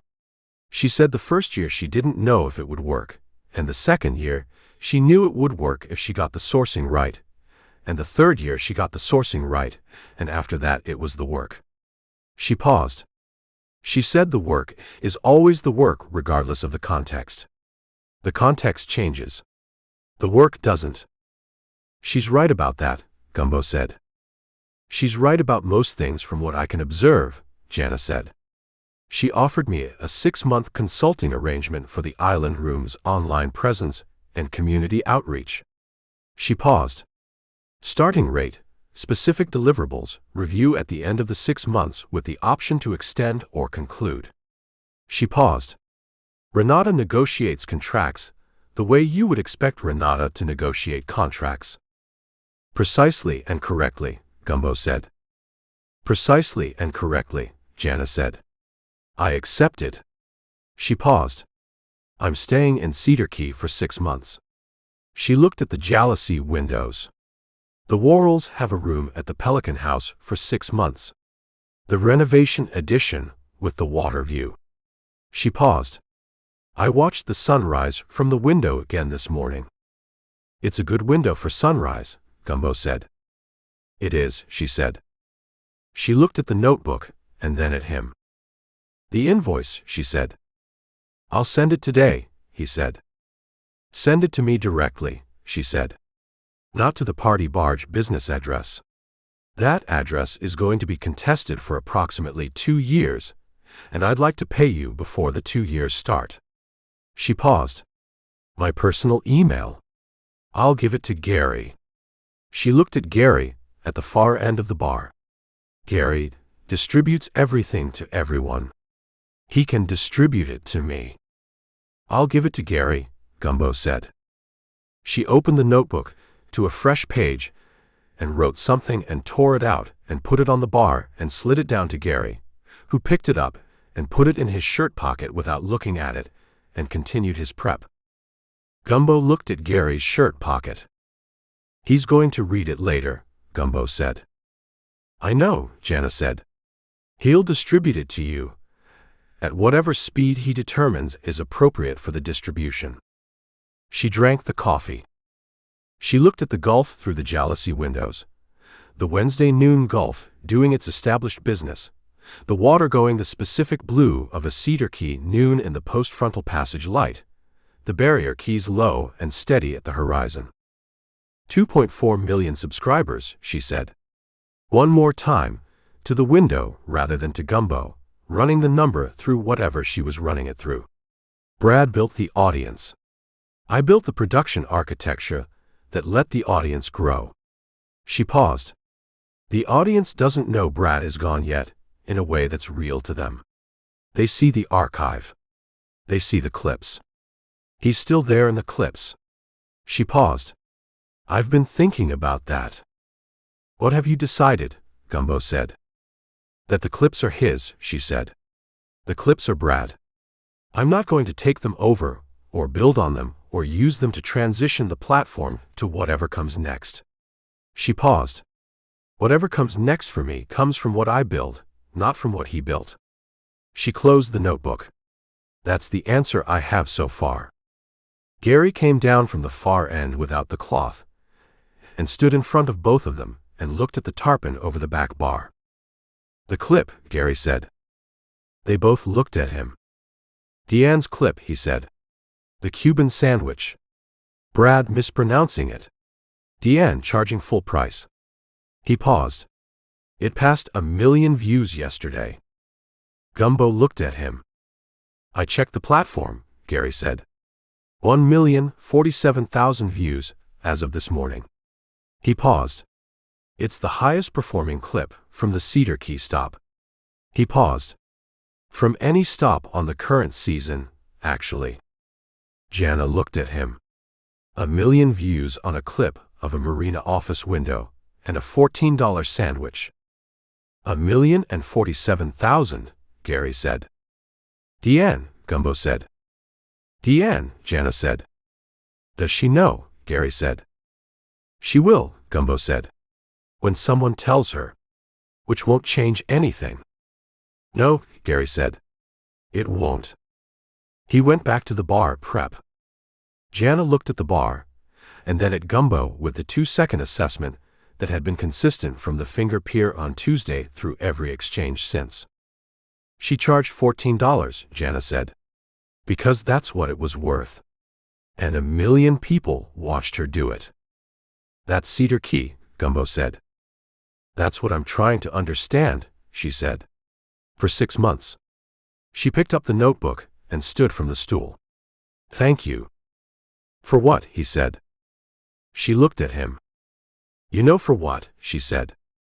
She went out through the front door, onto the Cedar Key waterfront, and Gumbo watched her go through the jalousie window glass, the direct walk, the spiral notebook, the same quality of presence she'd brought down the finger pier on the first morning, unmodified by the week between that morning and this one, except in the ways that a week like that modified everyone who moved through it. He finished the Yingling. He thought about sending the invoice. He thought about Renata's 6-month consulting arrangement, and the Pelican House's water view room, and Jana writing in the notebook about the 2.4 million subscribers and what came next. He thought about what Renata had told her. The work is always the work regardless of the context. The context changes. The work doesn't. He put money on the bar and walked out into the Cedar Key Wednesday, which was conducting itself the way Cedar Key Wednesdays conducted themselves. Boats, birds, the smell of the Gulf, the island at the end of its road, absorbing what arrived and continuing what it had been doing before it arrived. The party barge was at the commercial slip. The charges were filed. The case was in the hands of the people whose hands it belonged in. He walked to the marina. Chapter 16. Skeeter Johns was at the commercial dock at 7 Thursday morning, which was not where Skeeter Johns was usually found at 7 on a Thursday, because Skeeter's Thursday mornings were for the nuisance alligator work he contracted for Florida Fish and Wildlife, and the scheduling of that work was governed by the Gators rather than by Skeeter. Gumbo found him there because Deanne had called at 6:50 and said Skeeter was at the commercial dock asking for Gumbo, which Deanne reported with the same register she used for all information. Flat, accurate, no editorial addition. Skeeter was standing at the far end of the commercial dock, looking at the party barge with his hands in the pockets of the canvas work pants he wore, regardless of weather or occasion, the pants that had been washed enough times to achieve the specific faded utility of clothing that had been used seriously for a long time. He had his cap pulled down against the morning glare, coming off the water, at the low angle that the summer light took in the early hours before it committed fully to vertical. He looked at Gumbo when he heard the footsteps on the dock planking. Big boat, Skeeter said. 142 feet, Gumbo said. I've seen bigger, Skeeter said. Not in this slip. He looked at the barge. Deanne charged them for the overhang. She charged for the overhang, Gumbo said. 8 feet past the slip end, Skeeter said. She billed it at the commercial day rate, for the excess footage. He paused. Told me this morning when I came in. He looked at the barge. Woman knows her slip rates. She does, Gumbo said. They stood at the commercial dock end in the morning light and looked at the party barge in its held position, the turquoise and coral livery going gold in the early sun, the camera crane folded, the DJ set up on the bow unmanned, the whole vessel in the specific stillness of something that has been told to stay where it is and is staying. Heard about the charges, Skeeter said. Wednesday morning, Gumbo said. Heard about the contender, Skeeter said. Running dark, on the inside channel. He paused. Should have asked me. Pitts had the channel that night, Gumbo said. Pitts works the channel, Skeeter said. I know the channel. He paused. Different knowledge. He looked at the water. A contender running dark from this slip south to the Barrier Keys at 2:30 in the morning. I know every passage in that run. Every shoal, every cut, every depth change. He paused. I know where you'd stop if you wanted to transfer from the boat to a car without being seen at a public launch. The Barrier Key rendezvous, Gumbo said. The FBI found the public boat ramp. There are 3 public boat ramps in that run, Skeeter said. The one the FBI found is the one that makes sense from the channel approach if you don't know the water. He paused. The one that makes sense if you do know the water is different. He looked at Gumbo. I'd have run her to a different ramp. You think Solis used the ramp she used because she didn't know the water well enough to use the right one, Gumbo said. The charter captain brought her up from Fort Lauderdale, Skeeter said. Fort Lauderdale captain knows Biscayne Bay and the Upper Keys. He doesn't know the Cedar Key approach in the dark. He looked at the channel. He used the obvious ramp, which is the ramp that's obvious from the chart and not from the water. He paused. If she'd had someone who knew the water, she'd have gone somewhere else. Where? Gumbo said. Seahorse Key, Skeeter said. The old lighthouse property. It's closed to the public, but the north side has a shell beach you can land a center console on in the dark without a launch. Car could be parked on the county road, a half-mile away. He looked at the barge. No camera at Seahorse Key. No witness traffic at 2:30 in the morning. No record. The FBI found the car at the public ramp, Gumbo said. Surveillance camera at the ramp parking lot. I know they found the car, Skeeter said. That's why I'm telling you about Seahorse Key. He looked at Gumbo. If she'd known the water, there'd be no camera record of the car. The case gets harder. But she didn't know the water, Gumbo said. She didn't know the water, Skeeter said.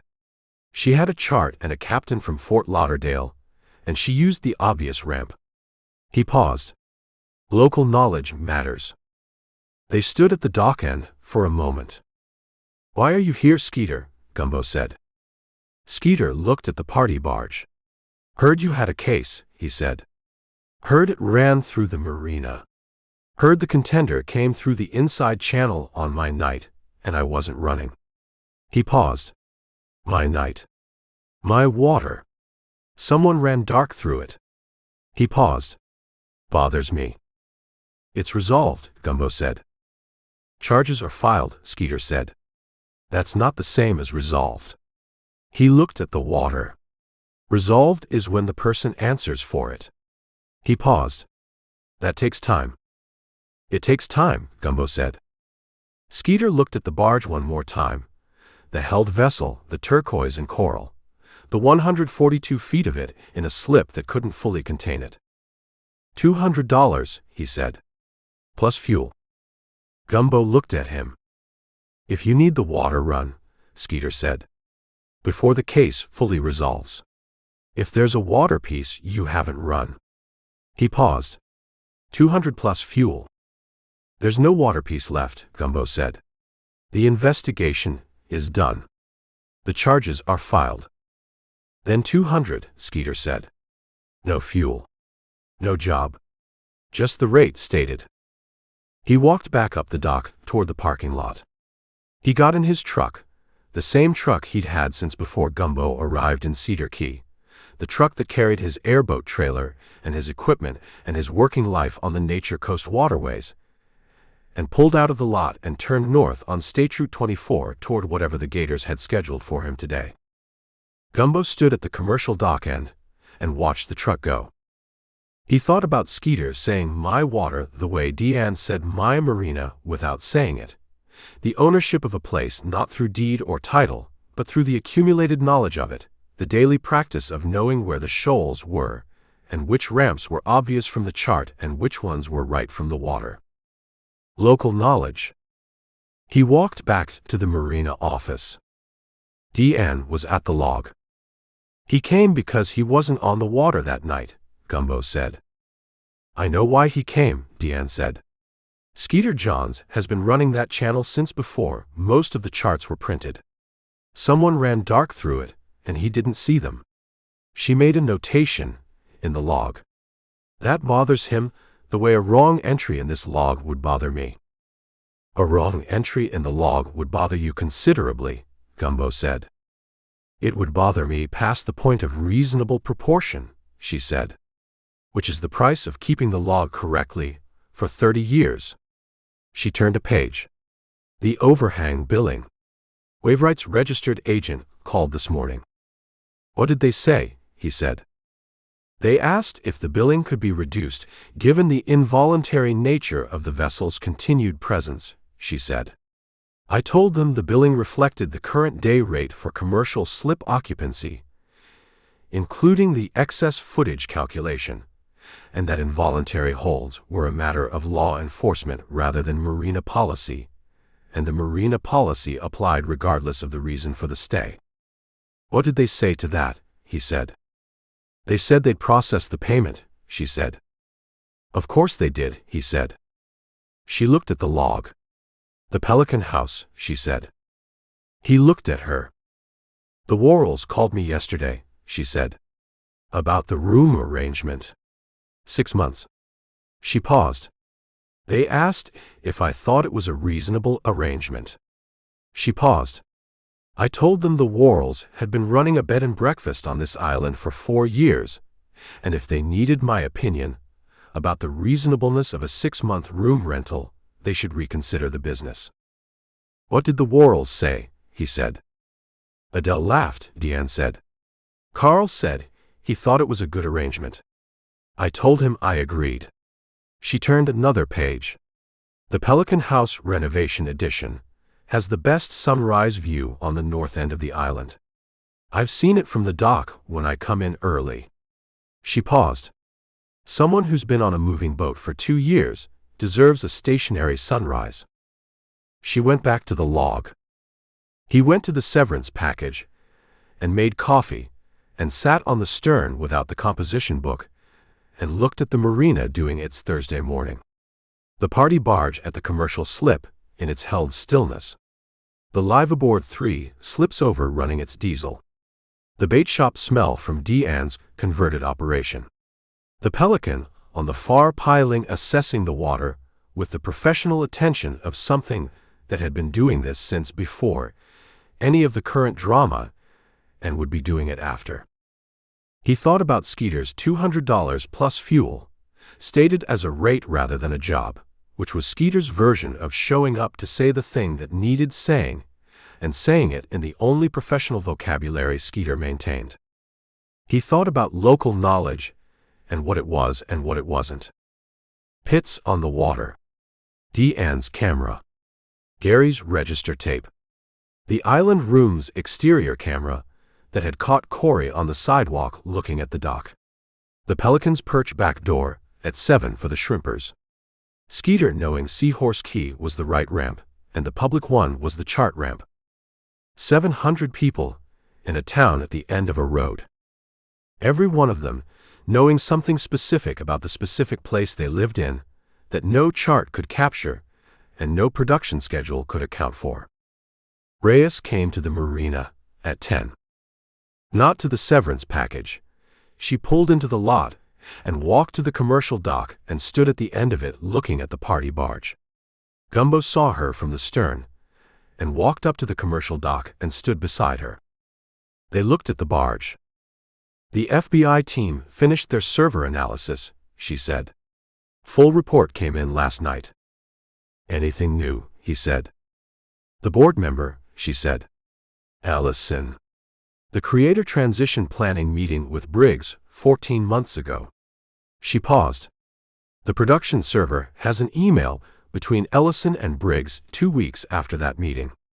Ellison writes, the provision language is appropriate. Proceed with the timeline.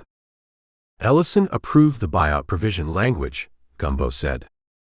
Ellison approved the buyout provision language knowing its purpose, she said. The email references the provision language in the context of the creator transition planning meeting. The meeting was about Brad's potential departure. The provision was the mechanism for managing that departure financially. She paused. Ellison is no longer an unindicted co-conspirator. He's being charged, Gumbo said. The amended filing comes this afternoon, she said. His attorney has been in contact with Morrow since yesterday morning.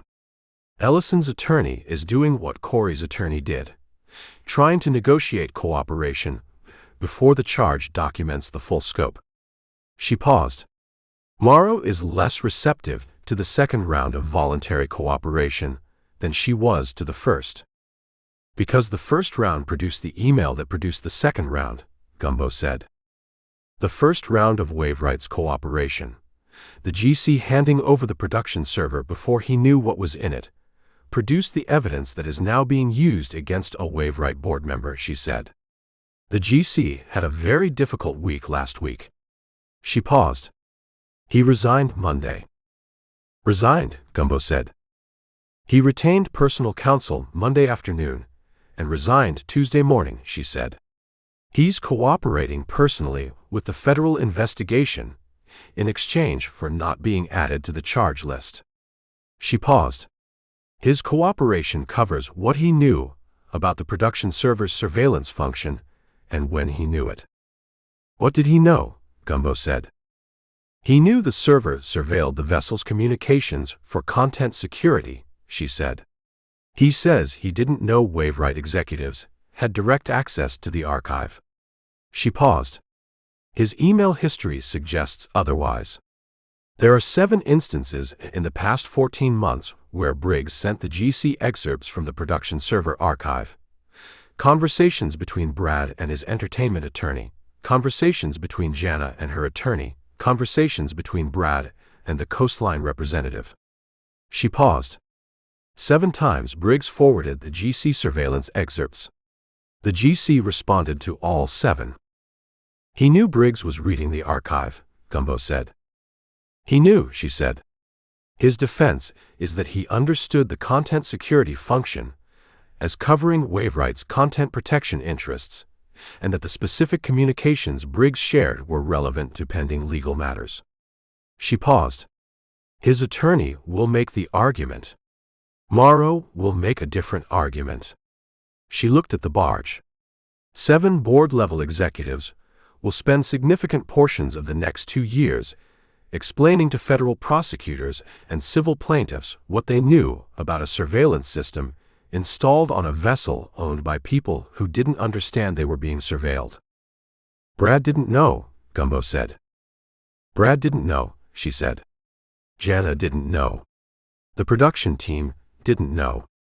She paused. Corey knew because Corey installed it on Waveright's instruction and understood its function. She paused.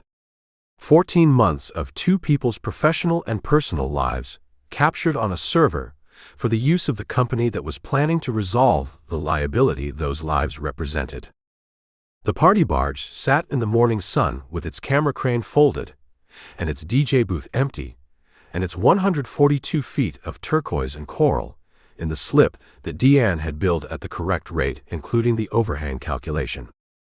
Reyes, Gumbo said. Yes. The case is where it needs to be, he said. She looked at him. It is, she said. Morrow has it, he said. The state attorney has it. The FBI has the server. The ME has the forensics.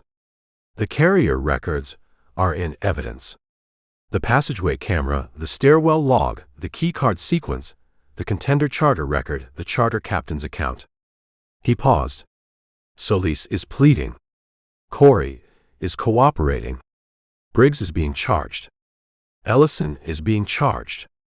He paused. Jana is at the Pelican House watching the sunrise.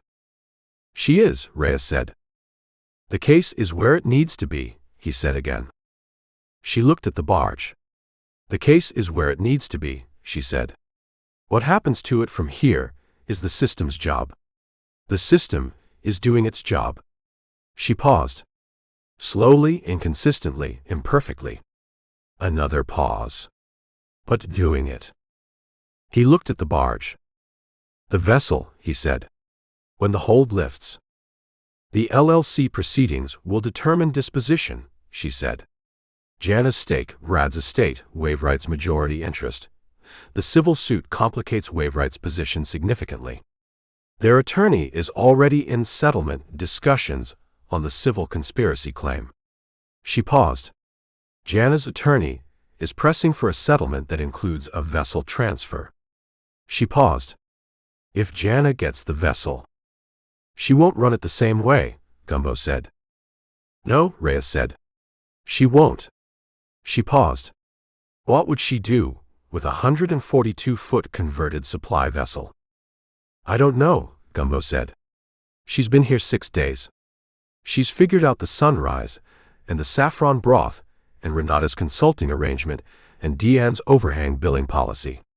He paused. Give her 6 months. Reyes looked at him with the dry quality she deployed like a tool. 6 months, she said. She told you 6 months. She told Gary 6 months, he said. Gary told me.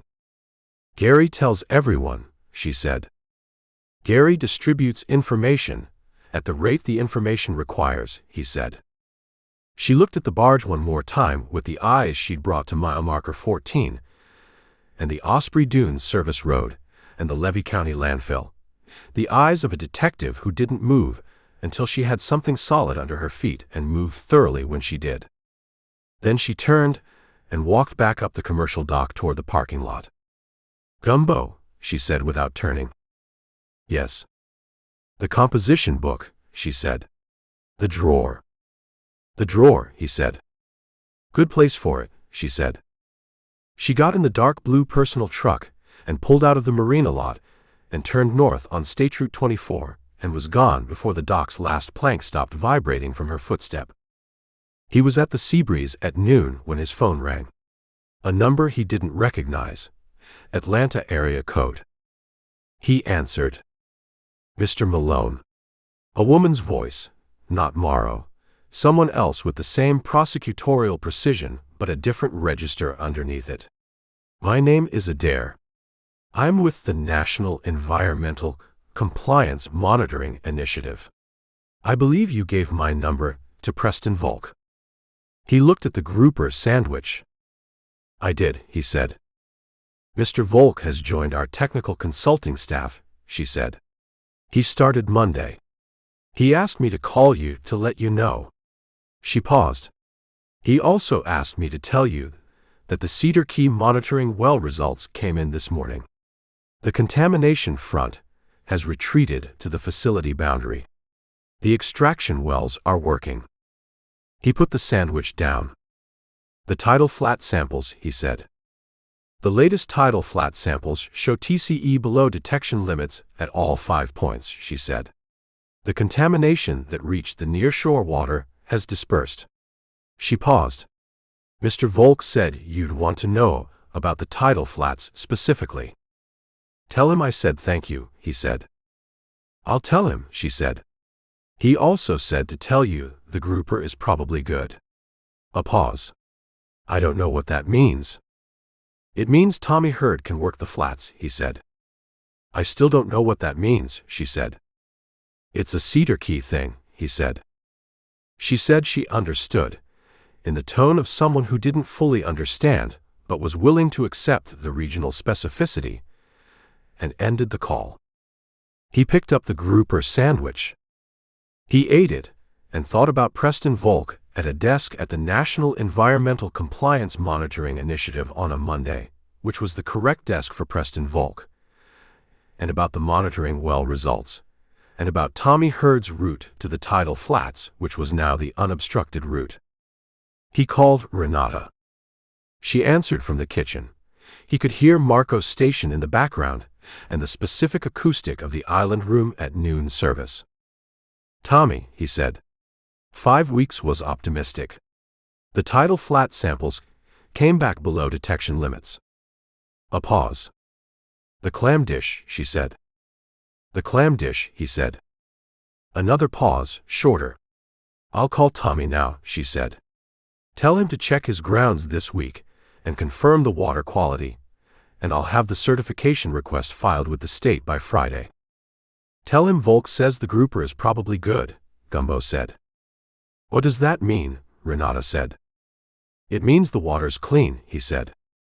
She was quiet for a moment. He could hear her writing something.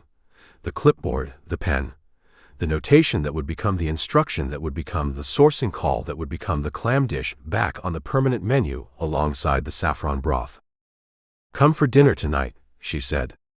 "Both of you." "Both of us," he said. "You and Jana," she said. "She's been eating at the Pelican House because she doesn't want to seem like she's imposing." She paused. "Tell her she's not imposing. Tell her the corner table is available." "Not the window table," he said. "Not yet the window table," Renata said. "The window table is for people who have been here long enough." She paused. 6 months is long enough. She hung up. He finished the grouper sandwich and left money on the table and walked out onto the Cedar Key waterfront, which was conducting its Thursday noon in the way it conducted its Thursday noons: the boats, the birds, the Gulf, the island at the end of its road doing its established work. The party barge was at the commercial slip. He walked past it without stopping. He walked to the Pelican House on the north end of the island, past the old cemetery, up the shell path Gary had told Jana about on the first morning. He knocked on the Worrell's door, and Carl answered and told him Jana was in the addition at the back and pointed him through. Jana was at the window, in the renovation addition with the spiral notebook and the view of the water that Deanne had called the best sunrise view on the north end of the island. She looked up when he came in.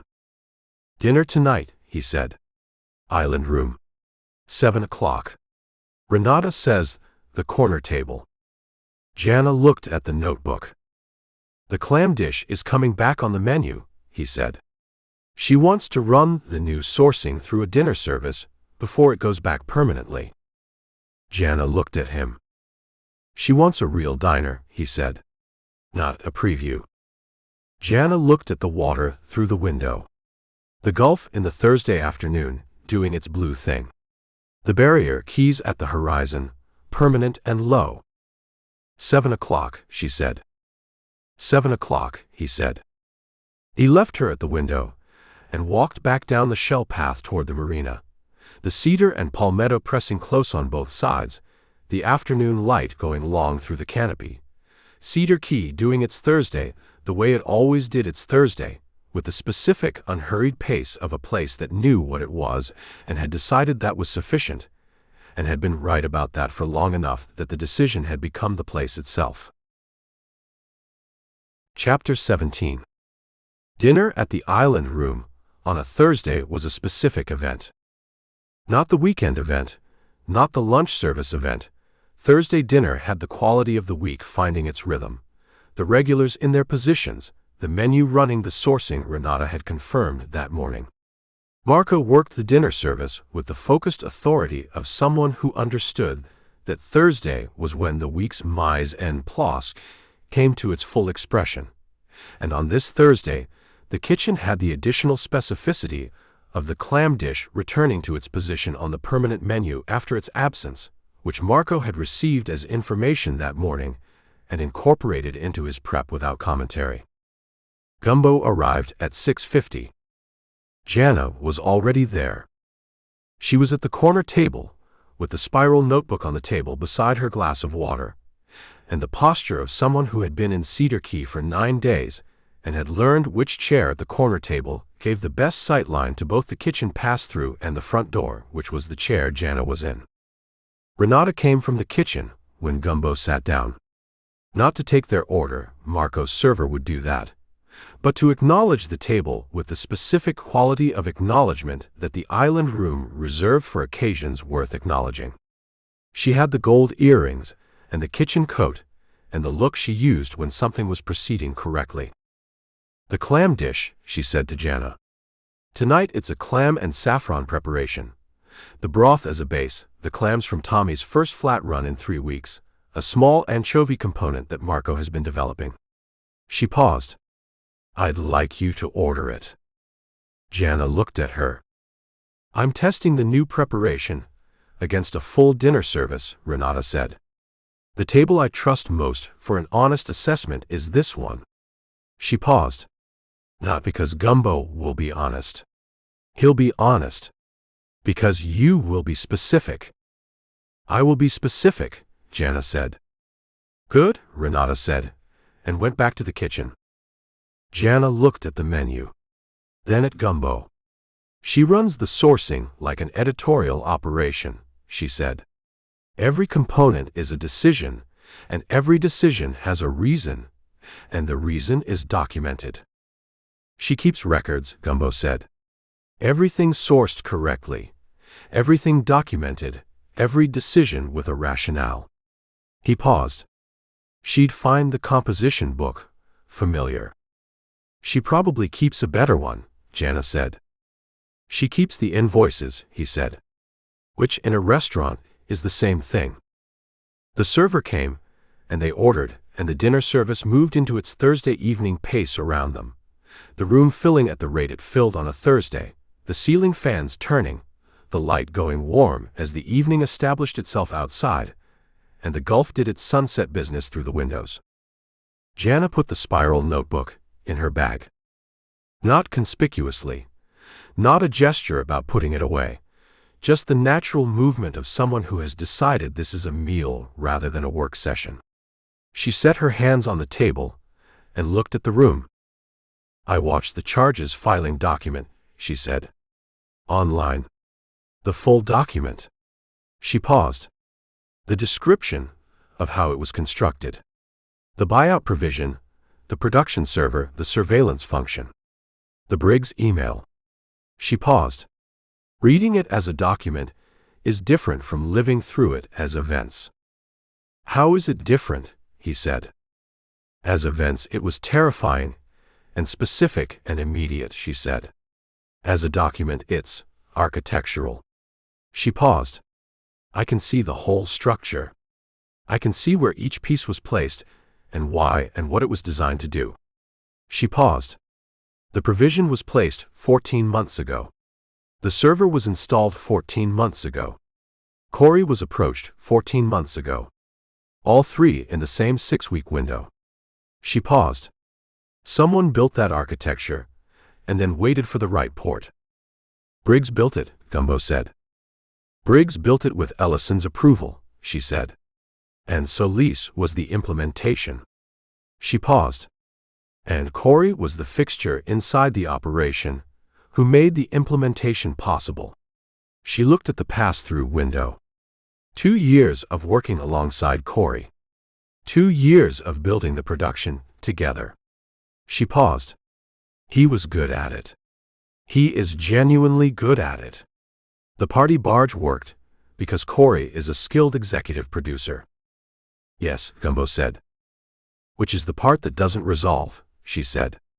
The skill was real. The work was real. The relationship was real, in whatever way it was real. She paused. And then the architecture was also real, running underneath for 14 months. She looked at the table. I keep trying to find the point where the real thing ended, and the other thing started, and I can't find it because I don't think there was a point. I think they coexisted.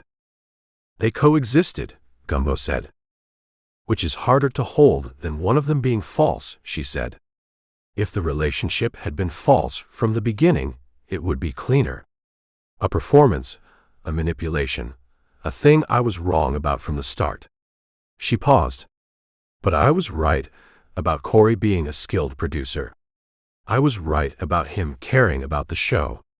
I was right about most of it. She looked at the table. I was just also in a building that had a second floor I didn't know about. A building with a second floor you didn't know about, he said. That's what it feels like, she said. You think you know the building, and then someone shows you there's a whole floor you've never been on. The server brought the first course, a small composed salad from the local farm Tommy's wife ran on the county road. The component Renata had sourced from the same farm for 9 years and had once told Gumbo was the sourcing relationship she was most certain would outlast her career. Jana looked at it, and then ate it with the attention she brought to things she was evaluating. It's good, she said. It usually is, Gumbo said. The sourcing is the difference, she said. I can taste that the lettuce didn't travel. She paused. That's something Renata is teaching me. The traveling distance of an ingredient is in the flavor. Short distance is in the flavor. She's been saying that for 12 years, Gumbo said.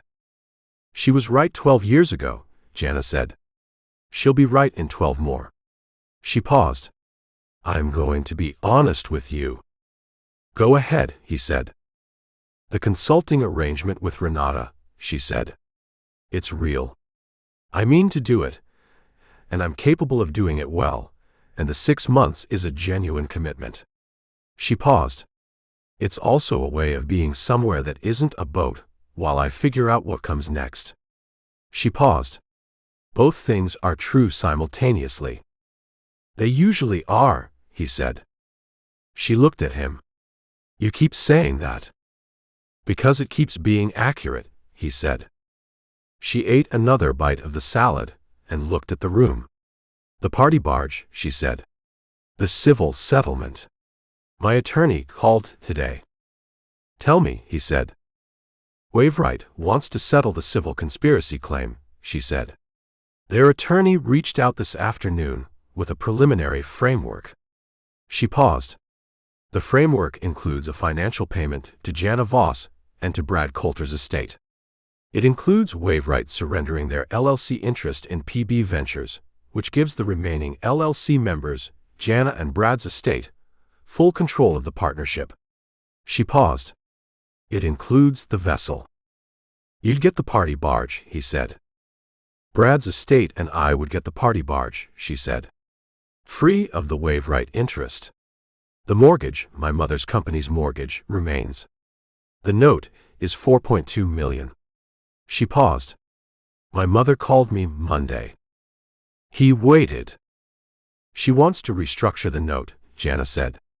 Extend the term, reduce the rate, give the operation time to rebuild revenue under new management. She paused. She said the original investment was in the concept, not in Wainwright's involvement, and the concept is still sound. She paused. My mother is a real estate investor who has made her significant money by understanding when to hold and when to fold, and by being correct about the distinction more often than not. She's holding, Gumbo said. She's extending the note at 3% over 36 months, Jana said. Which is a mother-daughter rate rather than a market rate. But she pointed out that she's held this note through a murder investigation and a federal criminal case, and her collateral is an operational content platform with 2.4 million subscribers, and the mother-daughter rate is appropriate given the circumstances. She's right about that, Gumbo said. She's right about most things involving money, Jana said. I learned the rest from watching her. She paused. Brad's estate holds 1/3 of PB Ventures. His family has retained an entertainment attorney in Scottsdale. They want the estate's interest managed rather than liquidated. They want the platform to continue because Brad would have wanted it to continue. She paused. His mother said that specifically. That Brad would have wanted it to continue. He ordered Bud Light because his father always ordered Bud Light, Gumbo said. Jana looked at him. He kept things that came from people he loved, Gumbo said. His mother understands that. Jana looked at the table. Yes, she said. She does. The main course arrived.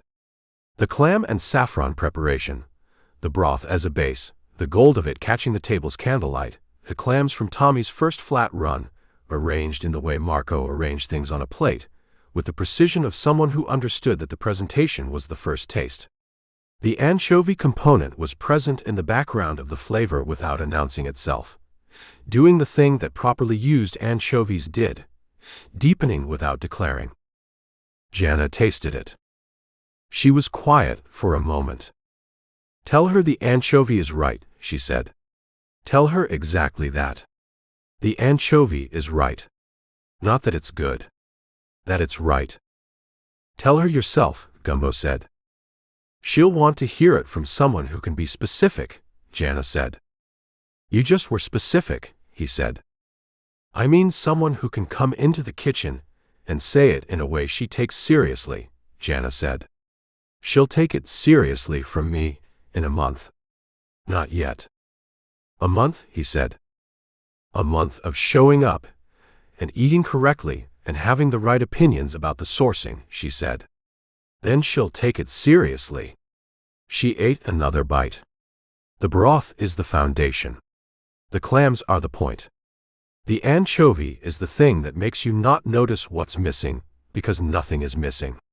She paused. That's what I'd tell her in a month. I'll tell her tonight, Gumbo said. Tell her the anchovy is right, Jana said. That's all. The rest she already knows. After dinner, Jana went back to the Pelican House, and Gumbo walked the waterfront south toward the marina in the Thursday evening. The Gulf at the full dark of a summer night with the stars doing their work above the barrier keys. The waterfront was quiet at 9, the Pelican's perch running its final hour, the other waterfront businesses closed or closing, the specific evening sound of Cedar Key, which was mostly water and birds, and the ambient mechanical murmur of boats at their moorings. He passed the commercial dock. The party barge was there, lit only by its required navigation lights, the white stern light, the running lights at the bow, the minimum illumination of a vessel required to mark its presence without conducting its operations. The turquoise and coral livery was black in the night, the vast outline of the vessel against the slightly lighter darkness of the sky over the Gulf. He didn't stop. He walked to the marina and went to the severance package and stepped aboard and sat on the stern. He thought about Renata saying, "The work is always the work regardless of the context." He thought about Skeeter's $200 stated as a rate without a job. He thought about Deanne's clip at 1,047,000 views. He thought about Gary's register tape in whatever drawer Gary had put it in. He thought about Brad's mother saying he would have wanted it to continue. He thought about Jana at the corner table with the spiral notebook put away and both hands on the table, the deliberate gesture of a person who had decided this was a meal rather than a work session, and then had worked anyway by watching the sourcing and tasting the anchovy correctly and making the specific assessment Renata had asked for. Jana Voss did not turn anything off. She was in Cedar Key at the corner table of the island room, assessing the anchovy component in the clam and saffron preparation, while simultaneously thinking about the PB Ventures civil settlement and the restructured mortgage, and Brad's family's attorney in Scottsdale, and what 2.4 million subscribers deserved from whatever came next. Both tracks running simultaneously. It was, he thought, how she'd survived 2 years on a boat that was surveilling her. By being fully herself on every track simultaneously, the surveillance had nothing to find that wasn't already visible. And what was already visible was someone doing the work with the same quality in private as in public. The water in the slip moved against the hull. He went below. Friday morning, Francine called at 8:20. Not before noon, which meant it was not the category of call that required it to be before noon, which meant it was the other category, the working hours call where she'd found something and was reporting it in the normal way. The contender, she said. The charter captain. The FBI interviewed him a second time yesterday. What came out of it? Gumbo said. He remembered something from the 7 minutes, she said. Not from the boarding ladder, from the departure. When Solis came back down the ladder and got in the boat. She paused. He said she was carrying something she hadn't had when she went up. What? He said. He described it as a small device, Francine said. A phone or a tablet, he wasn't sure which. Dark case. She was holding it in her left hand when she came down the ladder, and she put it in her jacket pocket before the boat moved. She paused. She went up the ladder to deliver a settlement document and came down carrying a device. Brad's phone, Gumbo said. Or Brad's tablet, Francine said. The FBI is cross-referencing the estate's device inventory against the devices recovered in the investigation. She paused. if a device is missing from the inventory. Solis took it with her, Gumbo said. The device that sent the 1253 text. Or Corey gave her the phone in the cabin, and she was the one who sent the text from the dock, Francine said.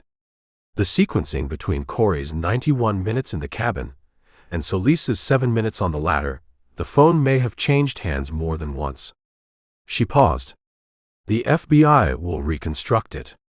They have the carrier records, the location data, the server access logs, the charter captain's revised account. She paused. The reconstruction will support the charging document, regardless of which sequence is correct.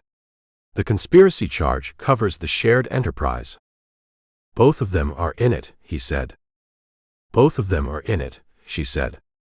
The specific sequence of who held the phone when is a detail that the plea negotiations will resolve before it ever reaches a trial. She paused. Solis's attorney called Morrow Thursday afternoon. She's pleading, he said. She's pleading, Francine said. The murder charge is the question. Florida's first-degree murder statute is unambiguous about what premeditated murder looks like, and the evidence is comprehensive. Her attorney is trying to negotiate a second-degree characterization. She paused. Morrow's position is that the 6 weeks of planning and the contender rental and the monitoring well, the Monday preparation, make first-degree the only appropriate charge. She paused. The negotiation will take weeks. The outcome will take months. But Solis is pleading. And Corey, he said.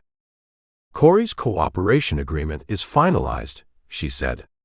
He pleads to 1 count of federal conspiracy and 1 count of accessory after the fact.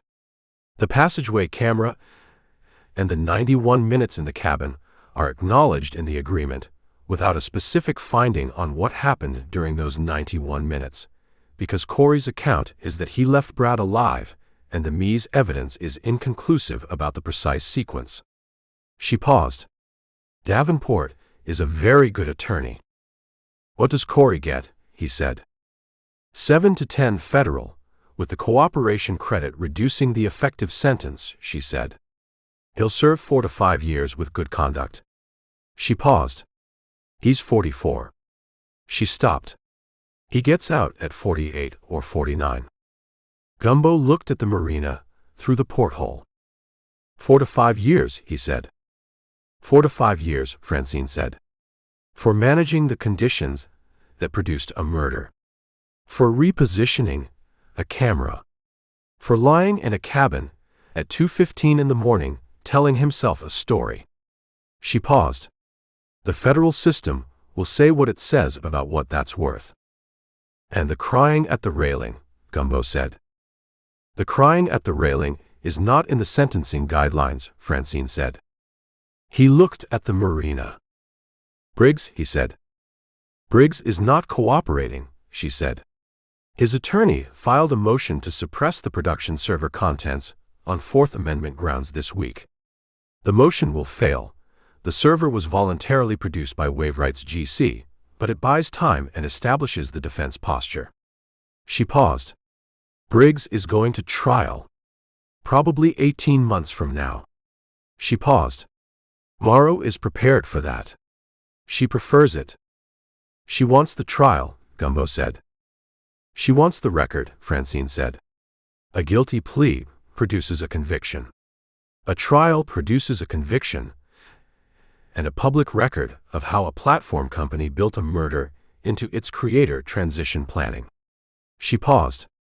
Morrow is thinking about the record. She paused. Gumbo. The invoice. I sent it Thursday, he said. Jana called me this morning, Francine said. He looked at the porthole. She's negotiating it, he said. She's not negotiating it, Francine said.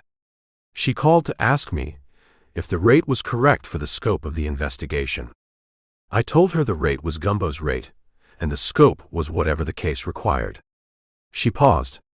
She said she thought the rate was too low for the scope. He sat with that. She wants to pay more, he said. She wants to pay the correct amount for what you did, Francine said. She said she'd been thinking about it, and the rate you quoted her on the finger pier on Tuesday morning was the rate before she knew the scope, and the scope turned out to be considerably larger than a finger pier conversation suggested. The rate is the rate, he said. That's what I told her, Francine said. She said she understood, and she'd pay the invoice, and she'd also like to take you to dinner at the island room when the current one isn't a working dinner. She was just at a dinner at the island room, he said. A working dinner, Francine said. She tested the anchovy. She wants a dinner where she's not testing anything. She paused. She said, tell him the corner table. She paused. I don't know what that means. It means she'll have the window table in 6 months, he said. I still don't know what that means, Francine said. But I've learned that Cedar Key things don't always require explanation. She paused. Have you eaten? Not yet, he said. Go eat, she said. She hung up. He sat on the stern in the Friday morning with the marina doing its established work, and the party barge at the commercial slip doing its held stillness, and the gulf beyond the barrier keys doing its blue indifferent Friday. He thought about Jana calling Francine to ask if the rate was correct. He thought about what it meant that a woman who negotiated Renata's consulting contract with precision and restructured a $4.2 million note with her mother, and had spent 2 years building a content production operation worth 2.4 million subscribers, had looked at his invoice and thought the rate was too low. It meant she'd paid attention. It meant she'd been doing the same thing he did, reading the gap between what something cost and what someone said it cost. The rate was the rate. He went to the Sea Breeze and had the grouper sandwich and the coffee and sat in the corner booth and thought about nothing in particular for 45 minutes, which was the correct use of a Friday morning, after a case was closed, and the charges were filed, and the plea negotiations were running, and the clam dish was back on the permanent menu, and Skeeter had stated his rate without a job, and Deanne's clip was at 1,047,000 views, and the composition book was in the second drawer of the chart table where completed casebooks lived. He tipped well. He walked back to the marina in the Friday morning sun. The party barge was still there. It would move when it was allowed to move. He walked past it. Chapter 18. Francine Dowd drove from Tampa in a rented Camry because she didn't take her own car out of the city, a policy she'd maintained for 11 years on the grounds that her car was where she kept things she needed within arm's reach, and things she needed within arm's reach did not benefit from 2 hours on I-75 followed by 20 miles of State Route 24. She arrived at the Cedar Key City Marina at 10 on a Saturday morning with a leather document bag over one shoulder and the bearing of a woman who had been places that required bearing and had found it useful enough to maintain as a default condition. She was 53, with close-cropped gray hair she'd had since her mid-40s and wore as a deliberate choice rather than an accommodation, and she moved with the specific efficiency of someone who had been a working pie for 22 years and had stripped the unnecessary from her physical presence the same way she stripped the unnecessary from her research. She found gumbo on the severance package's stern. She looked at the boat. She looked at the marina. She looked at the party barge, at the commercial slip. Big boat, she said. Everyone says that, Gumbo said. Everyone is right. She came down the finger pier and stepped aboard with the ease of someone who had been on enough boats to know how they moved. She sat in the other stern chair and put the document bag on the table between them. You drove, he said. I drove, she said. I wanted to see the place. She looked at the marina. At the water in the slips, the bait shop smell, the severance package's stern table with the clear marks of where the composition book usually lived. You put the book away. Second drawer, he said. Good, she said. Cases should close. She looked at the party barge. The vessel is going to move eventually. When the hold lifts, he said. The hold lifts when Morrow's office files the preliminary procedural clearance, she said. I checked the docket this morning. Morrow filed it Friday afternoon. The hold lifts Monday. She paused. The vessel will move Monday or Tuesday. He looked at the party barge. Jana, he said. I called Jana Thursday, Francine said. She knows. She opened the document bag. I came because I have something I want to show you in person rather than email. It's the kind of thing that reads differently when you can talk through it. The prior waveright disputes, he said. She looked at him. Morrow's office sent me the research file yesterday, she said. They'd been developing it independently and wanted a cross-reference against what I'd found. She pulled a folder from the bag. Not a thick folder, 8 pages organized in Francine's system, tabbed and cross-referenced. 3 prior situations, she said. Before Brad. He looked at the folder without taking it yet. Tell me, he said. The first one is 2019, she said. A creator named Marcus Webb. Gaming content, waveright platform, 1.2 million subscribers. Webb was in a dispute with Waveright over channel ownership rights. He'd built the channel, and Waveright was claiming contractual ownership of the content library going back 4 years. She paused. Webb's dispute was heading toward arbitration. 3 weeks before the arbitration filing date, Webb was in a single car accident on I-95 outside Jacksonville. She paused. He survived. Significant injuries, 6 months of recovery. The arbitration was delayed. The delay became a settlement. The settlement gave Waveright the library. She paused. No criminal investigation. The accident was processed as a single-car incident. He ran off the road at 2 in the morning. 2 in the morning, Gumbo said. 2 in the morning, on a straight stretch of I-95, she said. Webb told investigators he'd fallen asleep at the wheel. He told me something different when I called him Tuesday. She paused. He said a dark sedan had been following him for 2 weeks before the accident. He said he'd mentioned it to his attorney, but hadn't filed a report because he didn't have a plate or a clear description, and he'd felt paranoid bringing it up. She paused. He said the night of the accident, a set of headlights came very close behind him at high speed for about 30 seconds, and then was gone, and then he was off the road. She paused. He said he's never been certain whether he fell asleep or was run off. The Merino was quiet around them. He settled, Gumbo said. He settled 8 months after the accident while he was still in physical therapy, she said. His attorney at the time advised settlement because Webb's financial position was deteriorating, and the arbitration would take another 14 months. She paused. Webb said his attorney seemed unusually eager to settle. Webb fired the attorney after the settlement closed. She paused. The attorney's firm has done work for 3 Waveright-connected entities in the past 4 years. The same architecture, Gumbo said. Attorney in the creator's camp with Waveright relationships. The same architecture, she said. Webb's attorney wasn't young. Different firm, different city, same structural position. She turned to the second tab. The second situation is 2021. A creator named Amara Ose. Lifestyle content, 2.1 million subscribers.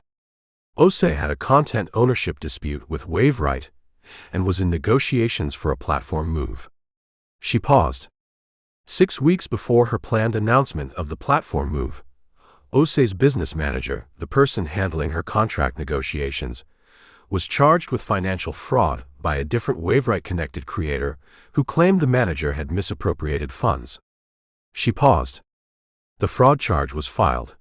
The business manager spent 4 months in a legal defense situation. The platform move negotiations stalled, and by the time the fraud charge was dismissed for lack of evidence, Ose had settled with Waveright under terms Waveright described as mutually beneficial. The fraud charge was false, Gumbo said. The charge was dismissed, Francine said. Whether it was false is what the court determined to be unprovable. She paused. The creator who filed the fraud charge against Osei's business manager was represented by a law firm that has appeared in 3 Waveright contract disputes as amicus counsel. She paused. Amicus counsel in contract disputes is unusual.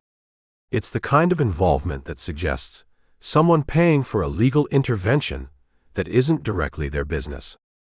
Waveright paid for the fraud charge, Gumbo said.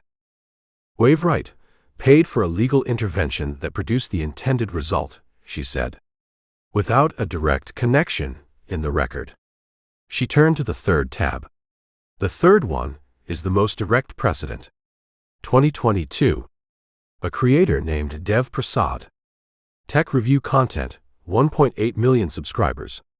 Prasad had terminated his Waveright agreement and was in the process of taking his subscriber database to a competing platform, the same database dispute as Brad, same structure.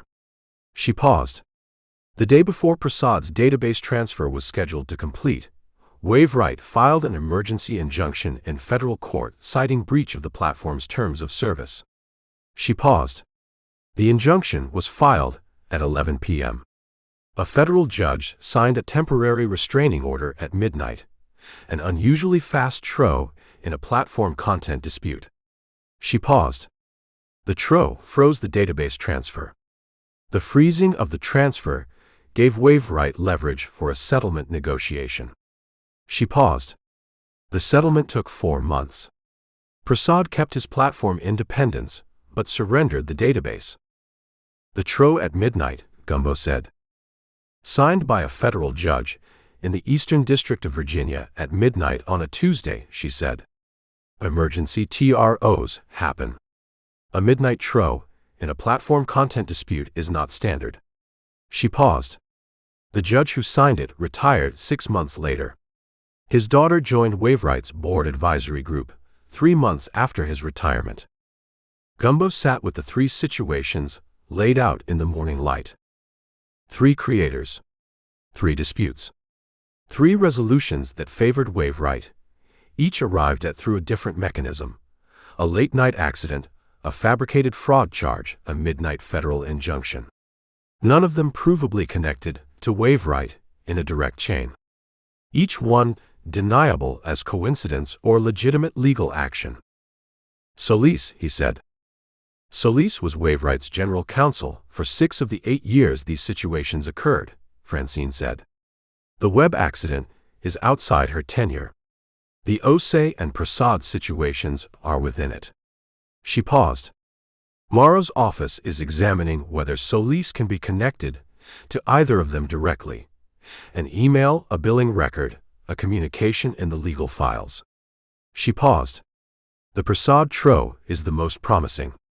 The attorney who filed the emergency injunction has represented Waveright in 4 matters. The judge's daughter connection gives Morrow an investigative thread. If Solis coordinated the Prasad TRO, Gumbo said, then Solis's plea negotiation for Brad's murder includes an acknowledgement of a prior federal court interference pattern, Francine said.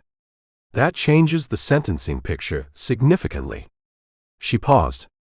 It also changes the picture for Waveright's board members who received the Briggs email.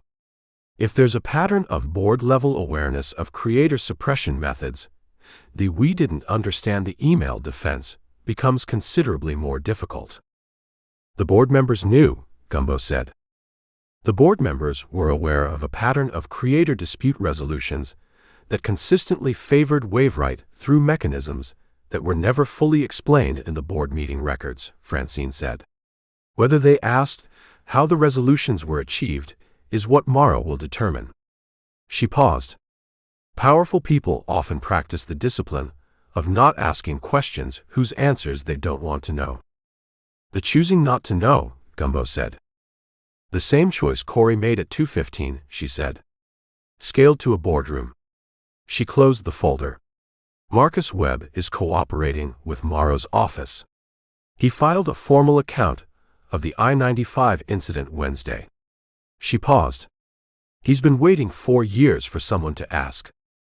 People wait for the right question, Gumbo said. They do, she said. Deanne appeared at the marina office window, looked at the severance package with 2 people on the stern, looked at Gumbo, and lifted a hand, not the standard single lift, a 2-finger acknowledgement that communicated she'd noted the presence of someone new without requiring introduction. Francine saw it. That's Deanne, Gumbo said. The Cuban sandwich, Francine said. The clip is at 1,047,000, he said. I know, Francine said. I watched it in my car on the drive up. She paused. She charged him $14. Because that's what it was worth, he said. Francine looked at the marina office. I've been talking to you on the phone for 14 months, she said. I wanted to see it. She looked at the bait shop, the paperback novels missing their back covers in the rack by the door, the live shrimp tanks, the Cuban press visible through the window. The clip doesn't do the window justice. The window has to be experienced, Gumbo said. Most things do, Francine said. She looked at the document bag. There's one more thing, she said. Tell me, he said. Brad's phone, she said. The device the charter captain saw Solis carrying when she came down the boarding ladder. She paused. The FBI found it. Where? He said. In the water, she said. The dive team did a sweep of the marina floor between the party barge's port stern and the channel last week. Standard evidence sweep. She paused. The phone was in 8 feet of water, 12 feet south of the dock cleat where Brad was found. She paused. The phone was in a waterproof case, the kind runners use. The case was still sealed. The phone's contents are intact. He looked at her. The 12:53 text, he said. The phone's message log shows the text to Jana was sent at 12:53 from the phone's location data, the commercial dock, 12 feet south of the cleat. She paused. The phone also shows the last call Brad made. She paused. At 10:42 p.m., Thursday. 14 minutes before his keycard logged the cabin access at 10:51. He called someone at 10:42, Gumbo said. He called Jana, Francine said. 1 minute and 17 seconds. She didn't answer, she was already asleep. Her phone shows the missed call in her log. She paused. After the call, he texted her. The text at 10:43 reads, Going to sort this tonight. Don't worry. Call you tomorrow. The marina was very quiet. He was going to confront Corey, Gumbo said. He knew Corey had told Waveright about the database, Francine said. Jana told us in her statement that she believed Brad had told Corey about the equity deal. Corey would have disclosed the equity deal because Brad trusted Corey and Brad didn't filter. She paused. At 10:42 Thursday night, Brad called Jana and got voicemail and texted her that he was going to sort it and she shouldn't worry. She paused. 9 minutes later, his key card logs the cabin access. Corey's card is not logged until 1:57, but Corey was in that passageway at 10:50 following Brad. Brad was going to confront Corey, Gumbo said. And Corey was already in the passageway behind him. The passageway camera shows Brad turning the corner toward his cabin at 10:50, Francine said. It shows Corey 6 feet behind him. Whether Brad invited Corey into the cabin, or Corey followed Brad in, or Brad went to find Corey, the camera doesn't show. The cabin interior doesn't have coverage. She paused. What happened in the cabin in 91 minutes is what the ME's evidence addresses and what the plea negotiations will determine. She paused. But Brad's last communication, the 10:43 text to Jana saying, Going to sort this tonight, that's who Brad was. Open, Gumbo said. Open, Francine said. He was going to sort it directly and honestly, because that's how he sorted things. 40,000 viewers or no viewers, that was how he operated. She paused. His mother's right. He would have wanted it to continue. They sat on the stern in the Saturday morning. The party barge was at the commercial slip. The hold lifted Monday. After Monday, the vessel would move, and Cedar Key would return to the population of 700 that it was, and the commercial slip would go back to supply boats and occasional working vessels, and the sea breeze would run its normal cover, and the Pelican's perch would run its normal volume, and the island room would run the clam dish again. "Stay for lunch," Gumbo said. Francine looked at the marina. At the island room, visible past the waterfront buildings. At the party barge. At the water. At the severance package's stern table, with the clear marks of where the composition book usually lived. "The saffron broth," she said. "It's always on the menu," he said. "I've been hearing about the saffron broth for 14 months, she said. "Then it's time," he said. He stood and she stood, and they walked off the severance package onto the dock and up toward the waterfront. As they passed the marina office window, Deanne looked up from the log. "Deanne," Gumbo said. Francine Dowd. Tampa. Deanne looked at Francine with the assessment she applied to everyone who arrived at the marina. It ran about 3 seconds. "You taught him the surveillance log," Deanne said. "I taught him the surveillance log," Francine said. Deanne nodded once. "Good decision," she said. She went back to the log. Francine looked at Gumbo. "The clip doesn't do the window justice," she said again. "No," he said. "It doesn't." They walked to the island room and came in through the front because Gumbo brought people through the front and came through the back himself, and Renata looked up from the prep table through the pass-through and looked at Francine and looked at Gumbo. "Tampa," Renata said. "Tampa," Gumbo confirmed. Renata came to the pass-through. She looked at Francine with the look she used when she was assessing whether someone was worth the specific kind of attention she extended to people she found interesting, rather than the general kind she extended to everyone. The assessment ran longer than Deanne's. "The saffron broth," Renata said to Francine directly. "Sit at the window table."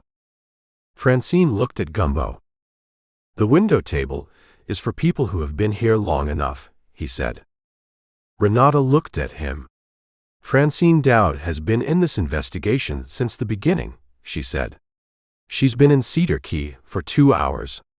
For our purposes, that's long enough." She paused. "Sit at the window table." They sat at the window table. Francine looked at the Gulf through the window, the Saturday noon Gulf doing its established blue. The barrier, keys at the horizon. The party barge visible at the edge of the frame, the commercial slip just showing past the seawall. "When does the vessel move?" she asked. "Monday," Gumbo said.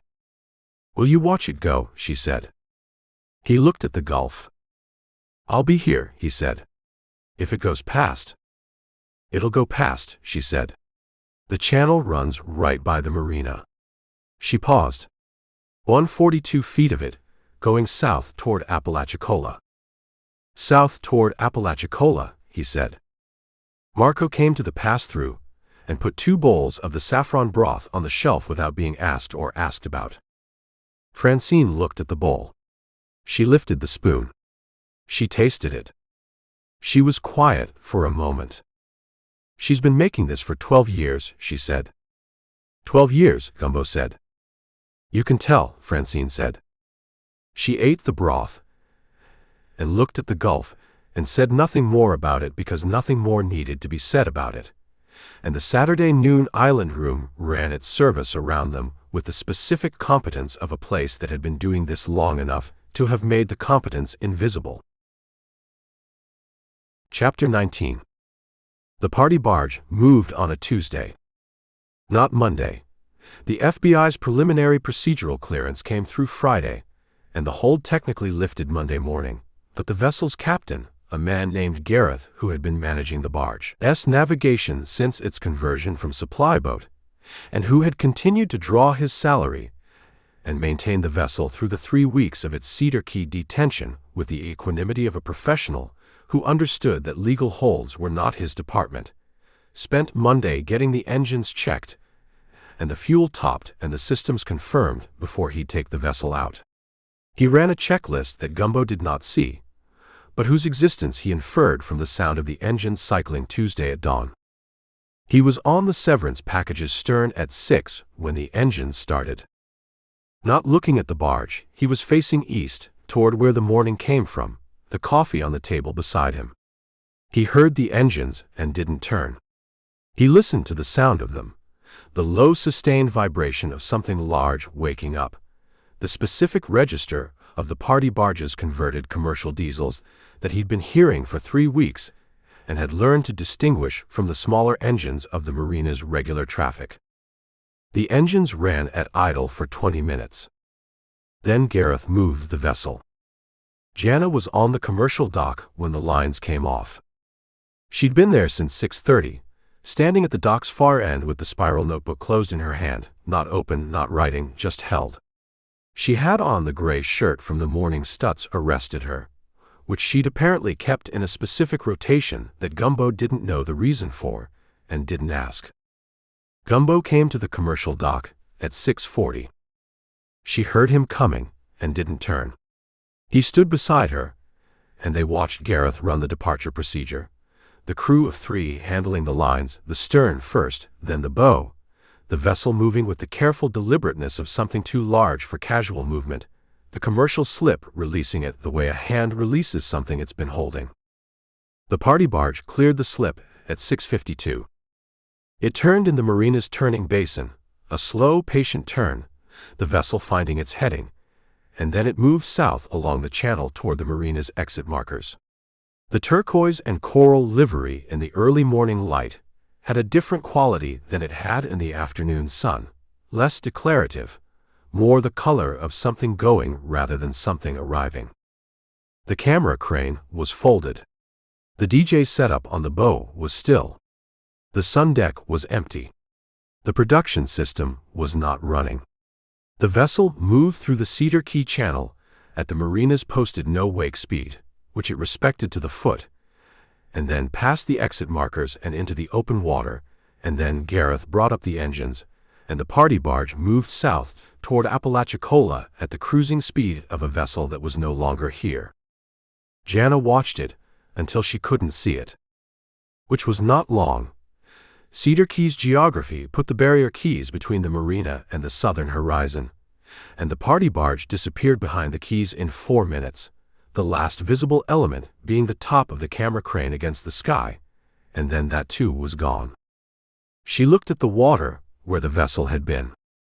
"It's a good slip," she said. "Once you get past the overhang billing." "Deanne bills correctly," Gumbo said. "She does," Jana said. She opened the notebook. She wrote something in it. He didn't look, because he'd learned in 3 weeks that the notebook was her composition book, and the composition book was not for looking at by people who didn't keep it, and closed it. "I called Brad's mother last night," she said. "How was she?" he said. "She asked me to call her Connie," Jana said.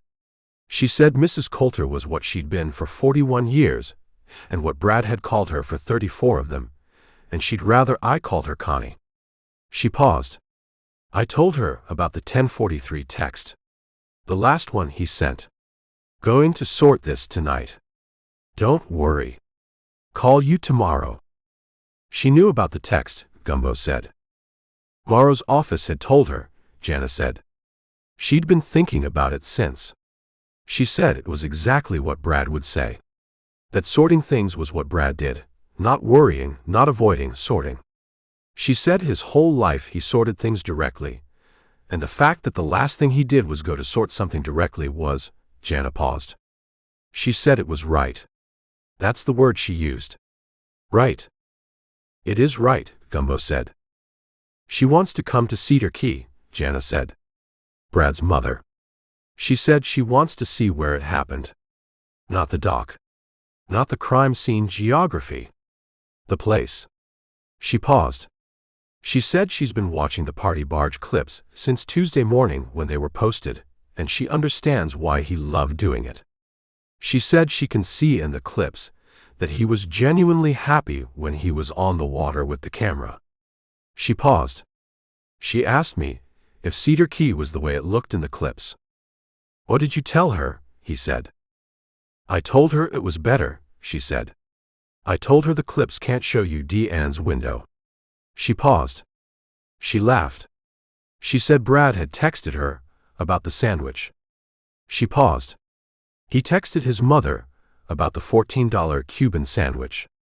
He said it was the best sandwich he'd had in 3 stops. Gumbo looked at the water where the party barge had been. "Tell her to come whenever she wants," he said. "Tell her the Worrells have rooms." "I told her that," Jana said. "She's coming in October, when the weather is what she called reasonable." She paused. "I told her October in Cedar Key was reasonable in a specific Cedar Key way that differed from the general definition of reasonable." She said that sounded exactly right. They walked off the commercial dock together and onto the waterfront, which was doing its Tuesday morning in the specific way of a waterfront from which a large content production vessel had just departed. The departure had left a gap in the commercial slip that was itself notable. The slip empty in the way that spaces are empty when something large has occupied them and then isn't there. The gap more present than an ordinary empty slip would be. The waterfront restaurants were doing their early service. The bait shops were open. The boats on the water were the regular boats, the working vessels and the recreational ones, the normal Cedar Key fleet rather than the elevated traffic of the party barge's stay. "The platform," Jana said. "What about it?" he said. "Waveright posted a statement Monday night," she said. "They're suspending the party barge's channel, pending the resolution of the ongoing legal proceedings. The channel is there. 2.4 million subscribers can still access the archive, but no new content will be posted under Waveright's management." She paused. Their statement describes it as a respectful pause during a period of grief and legal complexity. She paused. Their attorney wrote the statement. "You can tell," Gumbo said. "You can tell," she said. Respectful pause is attorney language. Brad would have said something direct. She paused. "I'm going to post something." He looked at her. "Not for Waveright," she said. "The statement I'm going to post doesn't require Waveright's approval because it's not on the party barge's channel. It's on a channel I'm starting." She paused. "My own channel. My name. My production." She paused. "I've been writing the script in the notebook for 5 days." "What does it say?" he said.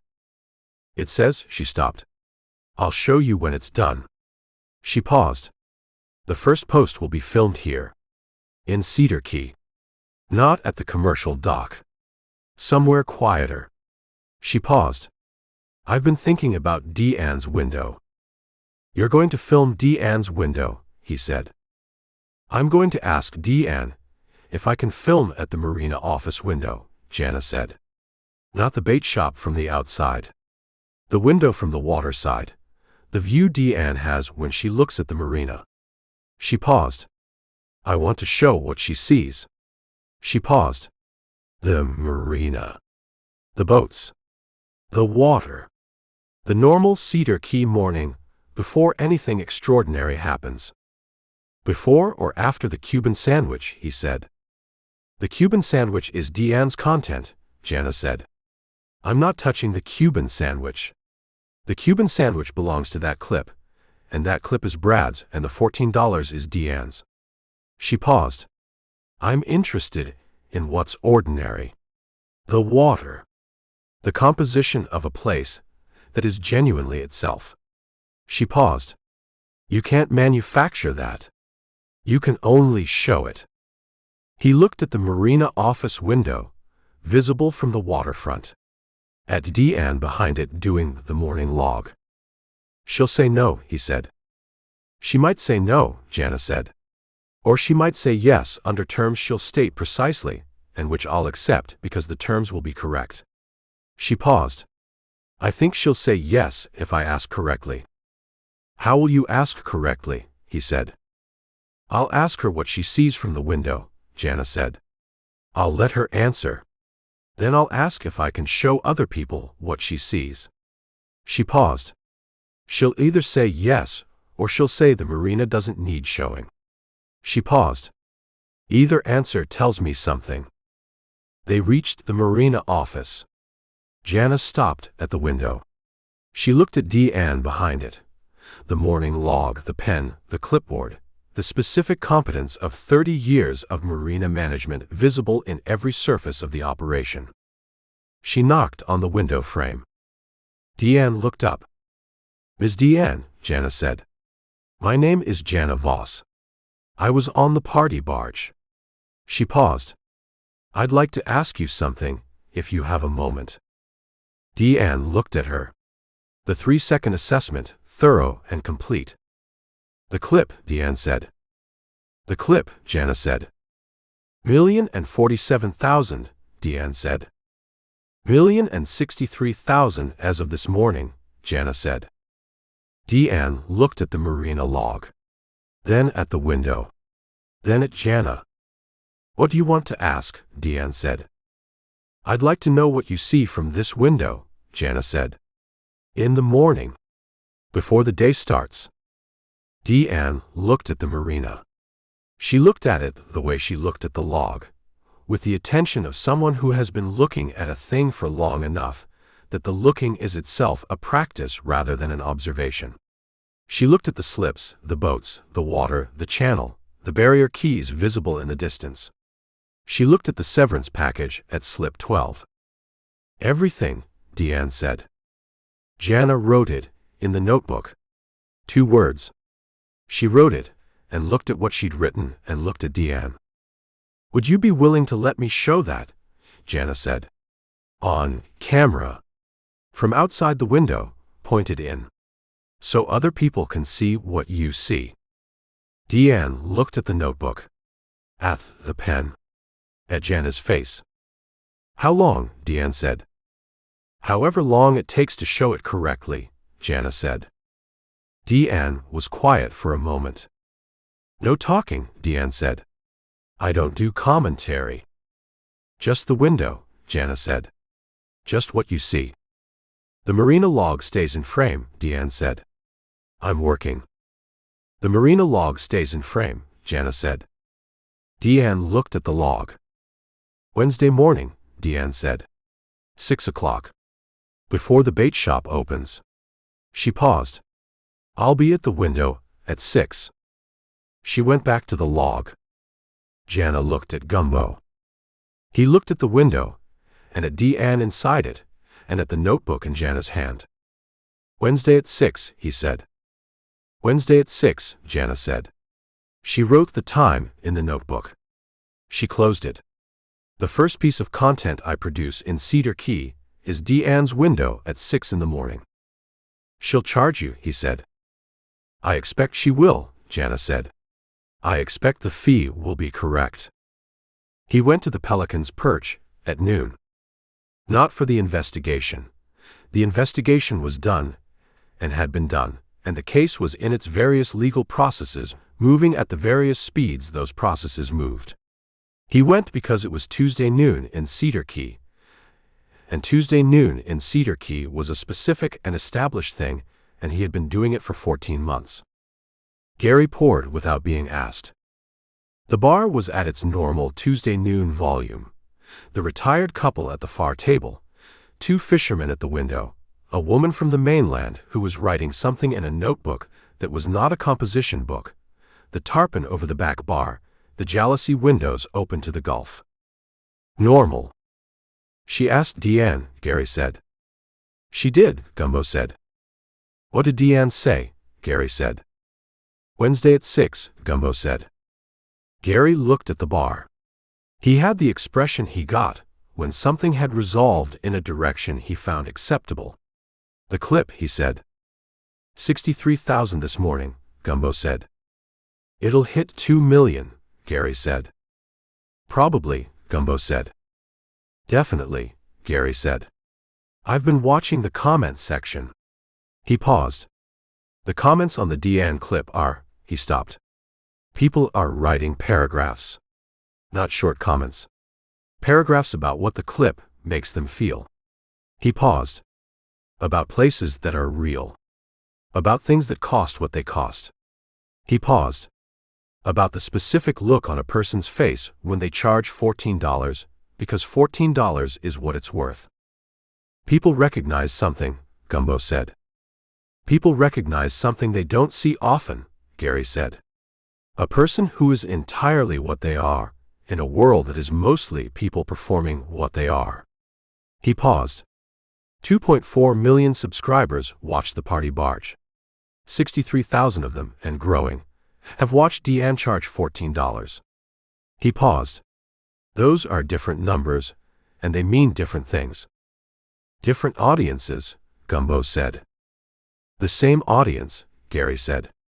Different parts of the same audience, wanting different things. He wiped the bar.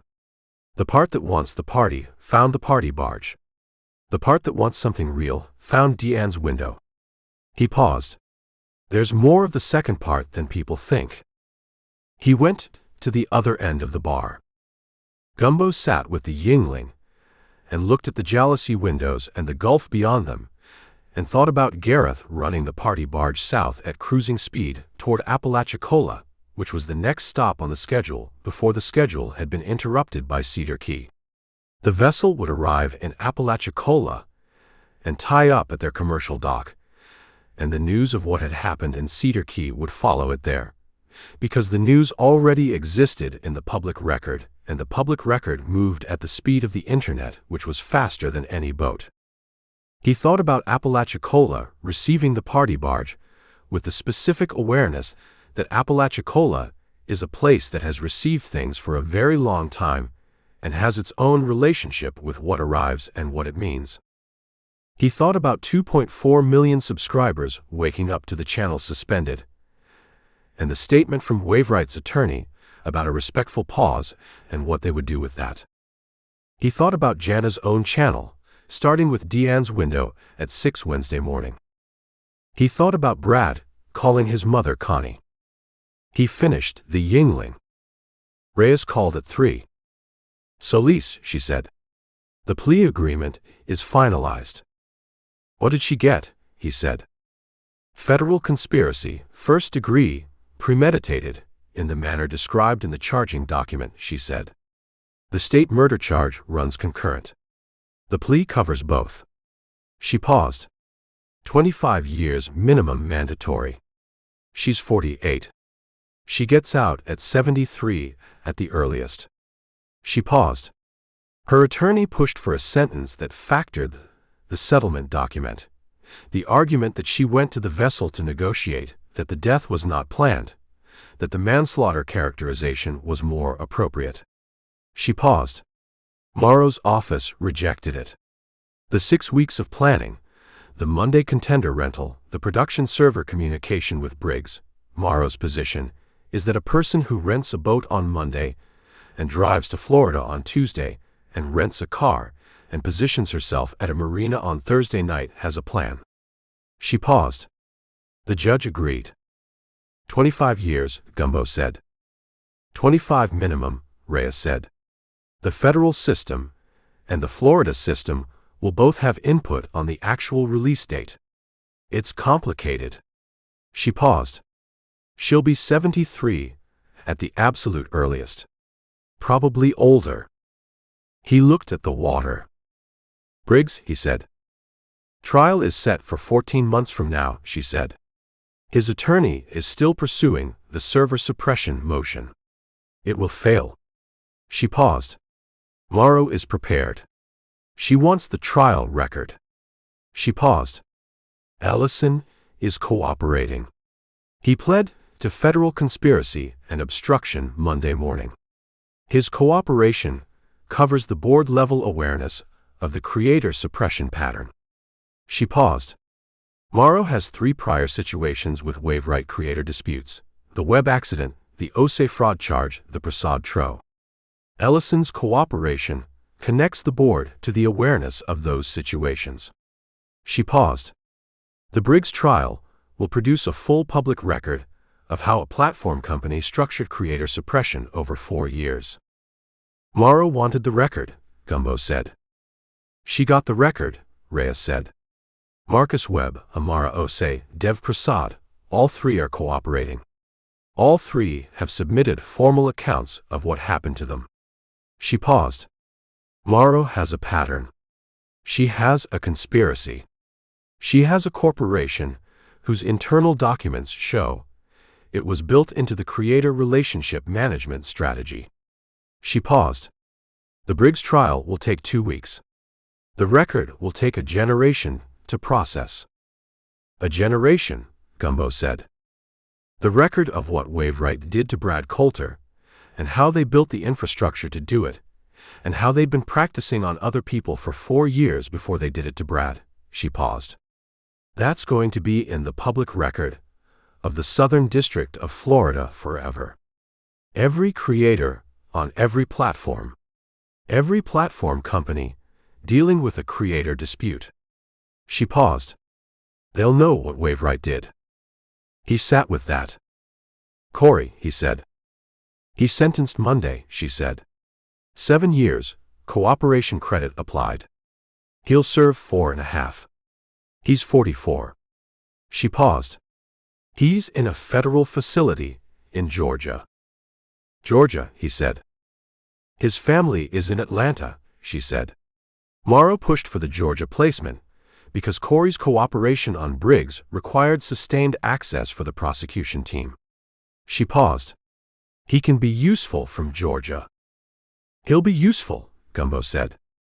He's a skilled executive producer. He'll produce his own cooperation. He will, Reyes said. He already is. She paused. Gumbo. The party barge moved this morning. I watched it go, he said. How was it? She said. He looked at the Gulf. It was a boat leaving, he said. She was quiet for a moment. Jan is staying, she said. Not a question. Reyes had been informed through the Cedar Key information infrastructure that moved at the speed Gary Timms moved it, about the Pelican House Room and the Renata consulting arrangement and the D-Ann window project. She's staying, he said. 6 months. And after 6 months, Reyes said. After 6 months, he said, she'll know Cedar Key well enough to decide. Good enough, Reyes said. She ended the call in her efficient way, and Gumbo sat on the severance package's stern in the Tuesday afternoon with the party barge gone from the commercial slip, and the marina returned to its standard configuration and the composition book in the second drawer of the chart table where completed casebooks lived. The Gulf did its Tuesday. The barrier keys were where they always were. The marina did its established work. He went below and cooked the eggs in the cast-iron skillet on the propane burner, and ate them at the chart table, and looked at the drawer where the composition book was. He did not open the drawer. The case was done. The record was made. The court would do what courts did with it. He washed the skillet and hung it on its hook, and went back up to the stern and sat in the afternoon, and let the Tuesday be a Tuesday, and Cedar Key be Cedar Key, and the water be the water. At 5:30, Renata called. Come for dinner, she said. It's Tuesday, he said. Come for dinner anyway, she said. Marco made the pork shoulder. The pork shoulder takes 2 days, he said. He started it Sunday, she said. He's been waiting for a reason. He doesn't need a reason, Gumbo said. No, Renata said. But he had one. A pause. Jana is coming. Deck is coming. Gary is coming.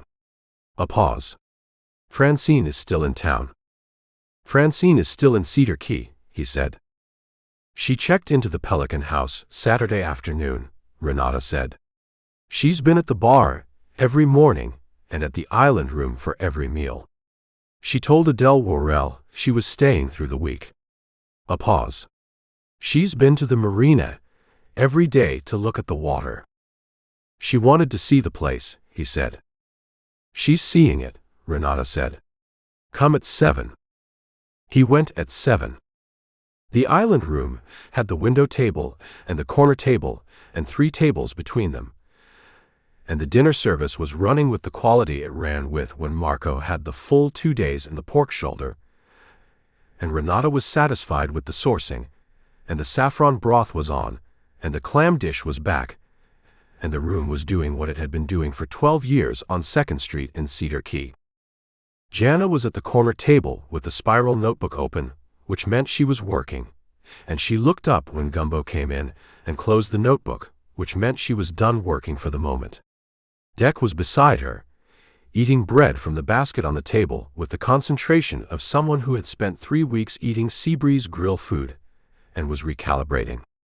Francine was at the window table with a glass of the Malbec from Patagonia that Gary had told her about, looking at the gulf through the window with the expression of a person who has found the thing they came to see and is spending time with it. Gary was at the bar with Renata. They were talking about something.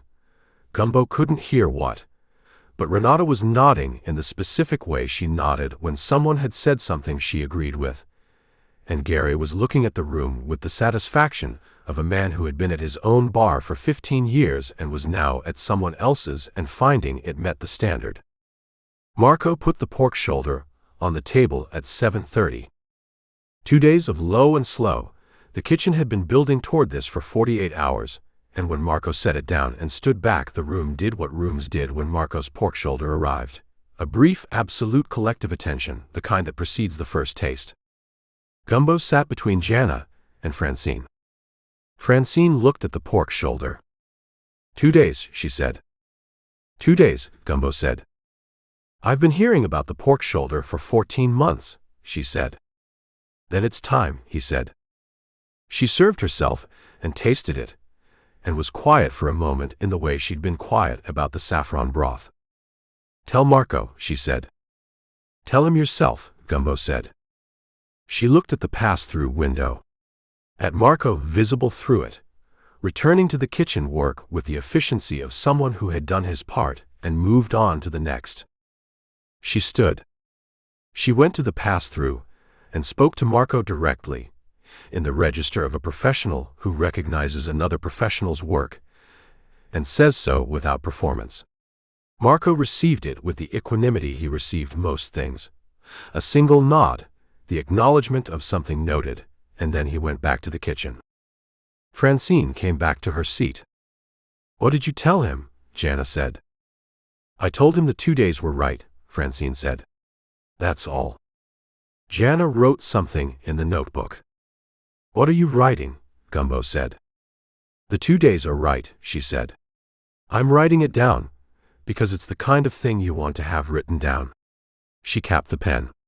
For when you need to remember what right tastes like. The island room ran its Tuesday dinner service around the table, in the specific way of a room that had been running Tuesday dinner services for 12 years and knew what it was doing and did it. Outside on 2nd Street, Cedar Key was being Cedar Key. 700 people, at the end of a road at the end of a Tuesday. The water, doing its evening. The barrier keys at the horizon holding their position, as they had held their position before any of the current week's events, and would hold after. The party barge was in Apalachicola, or past Apalachicola, or somewhere south, moving at its cruising speed toward wherever the schedule had it next, the cameras unmanned, the production system not running, the turquoise and coral livery doing its thing in whatever light the Florida coast produced for it. The clam dish was back on the permanent menu. Brad's mother was coming in October. Deanne's window at 6 Wednesday morning. The composition book in the second drawer. Gumbo ate the pork shoulder and looked at the room and thought about nothing specific and everything in the general way that everything felt on a Tuesday evening in Cedar Key after a case was done and the people who had moved through the case were in a room together eating something that had taken 2 days to become what it was. He did not think about what came next. What came next would come on its own schedule. He ate.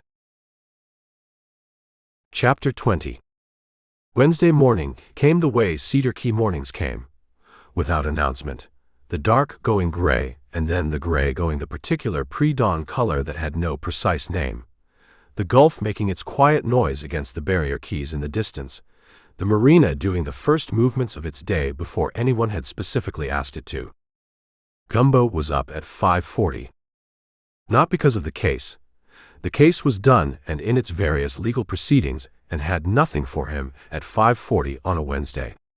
He was up because he'd been up at 5:40 every morning for 14 months, and the body had its own schedule now. The Cedar Key schedule, the one that ran on water and light rather than the office calendar he'd kept in Columbus for 28 years. He made coffee on the galley propane and brought it up to the stern and sat. The commercial slip was empty.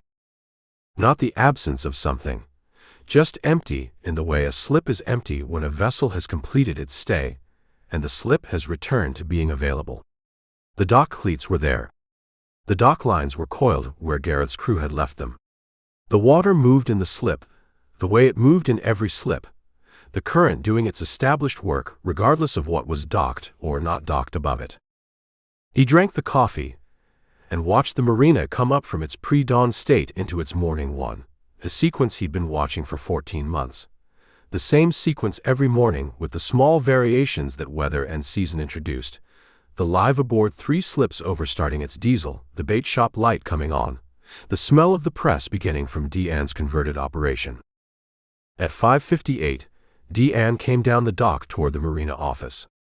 She had her coffee and her clipboard and the specific bearing of a woman arriving at her post, in the way she had arrived at her post every morning for 30 years through 2 ownership changes and 1 bankruptcy. She reached the office door. She looked toward slip 12, which was the morning acknowledgement. Not a wave today, just the looking, which was its own kind of acknowledgement, the recognition of presence. He lifted the coffee cup. She went inside. At 6:03, Jana Voss appeared at the end of the dock with a camera operator Gumbo hadn't seen before. A young woman with a mirrorless camera on a shoulder rig and the focused economy of someone who had been told exactly what shot was needed and intended to get it. Jana had the spiral notebook and the direct quality she'd had from the first morning on the finger pier. She stopped at the end of the dock and spoke to the camera operator briefly, and then they both looked at the marina office window. Deanne was at the window.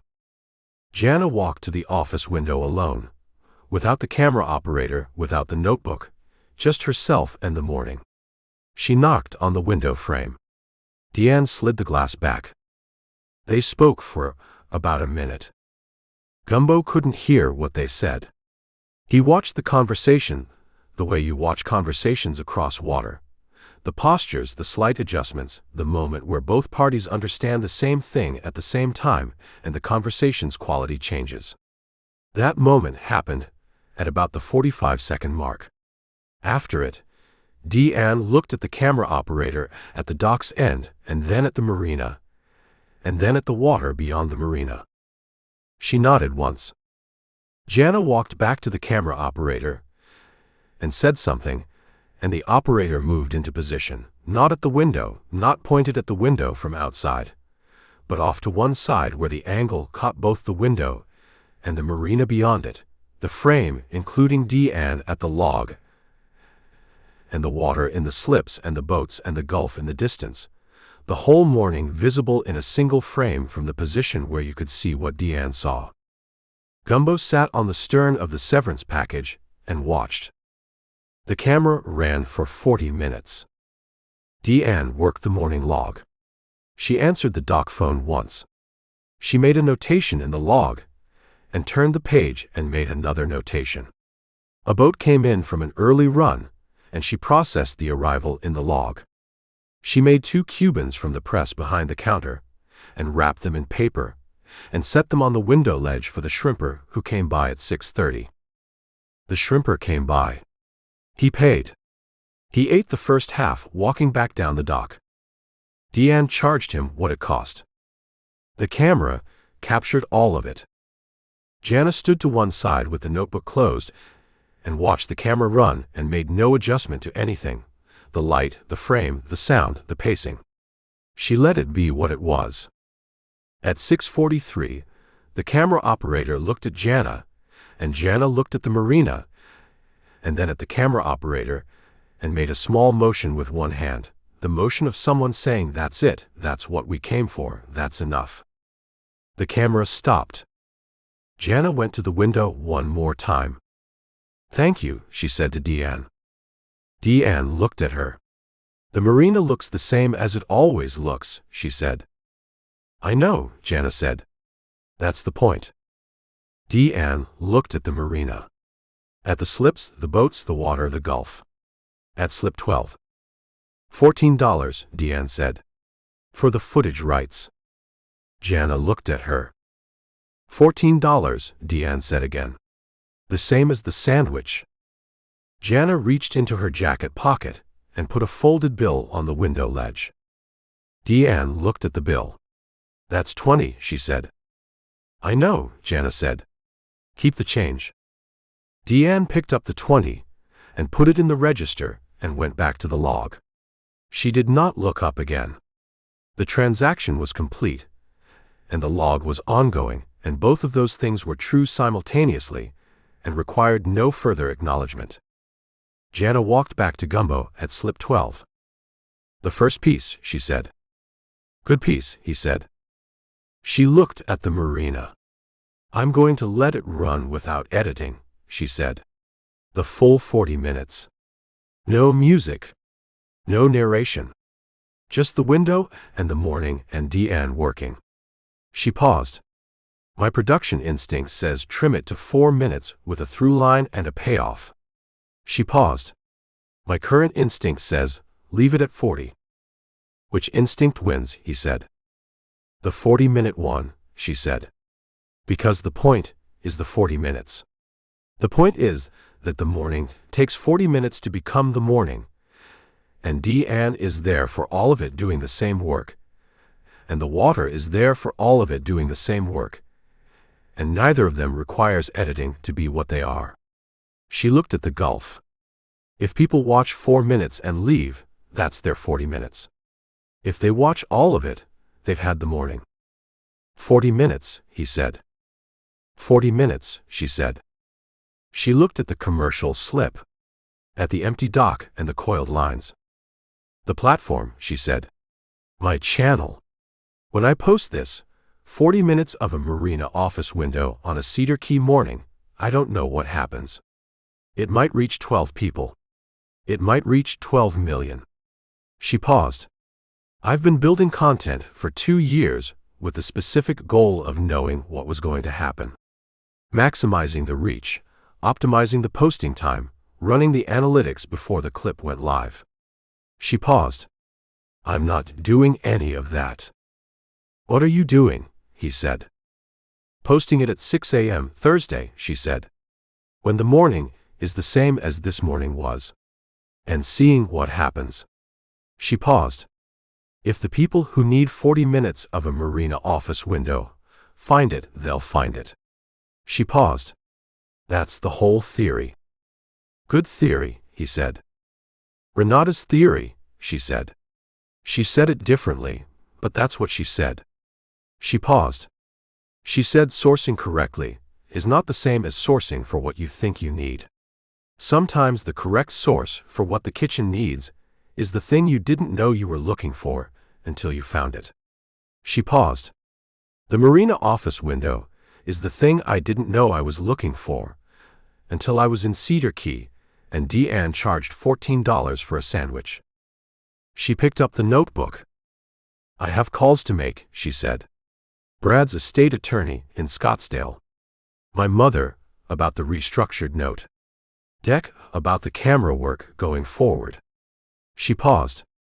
"And Renata at 3 to go over the first deliverable for the consulting arrangement."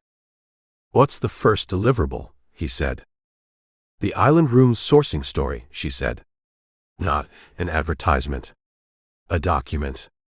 Where the fish comes from, where the clams come from, what Tommy Hurd's boat looks like at dawn, what it means that the saffron broth has been on the menu for 12 years.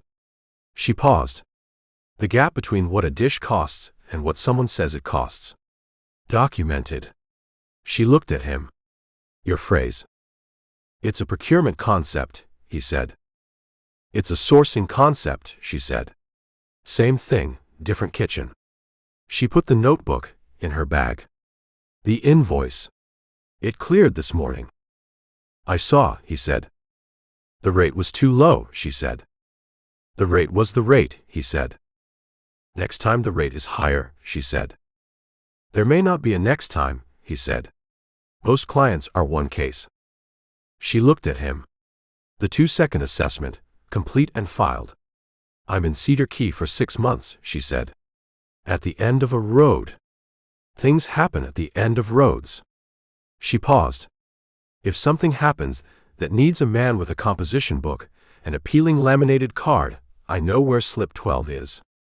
She walked off the Finger Pier, onto the main dock, and toward the waterfront with the spiral notebook, and the direct quality and the camera operator beside her, the two of them moving toward whatever came next with the efficiency of people who had work to do. He drove to the Seabreeze at 9 for the grouper sandwich. The F-150 started on the second try.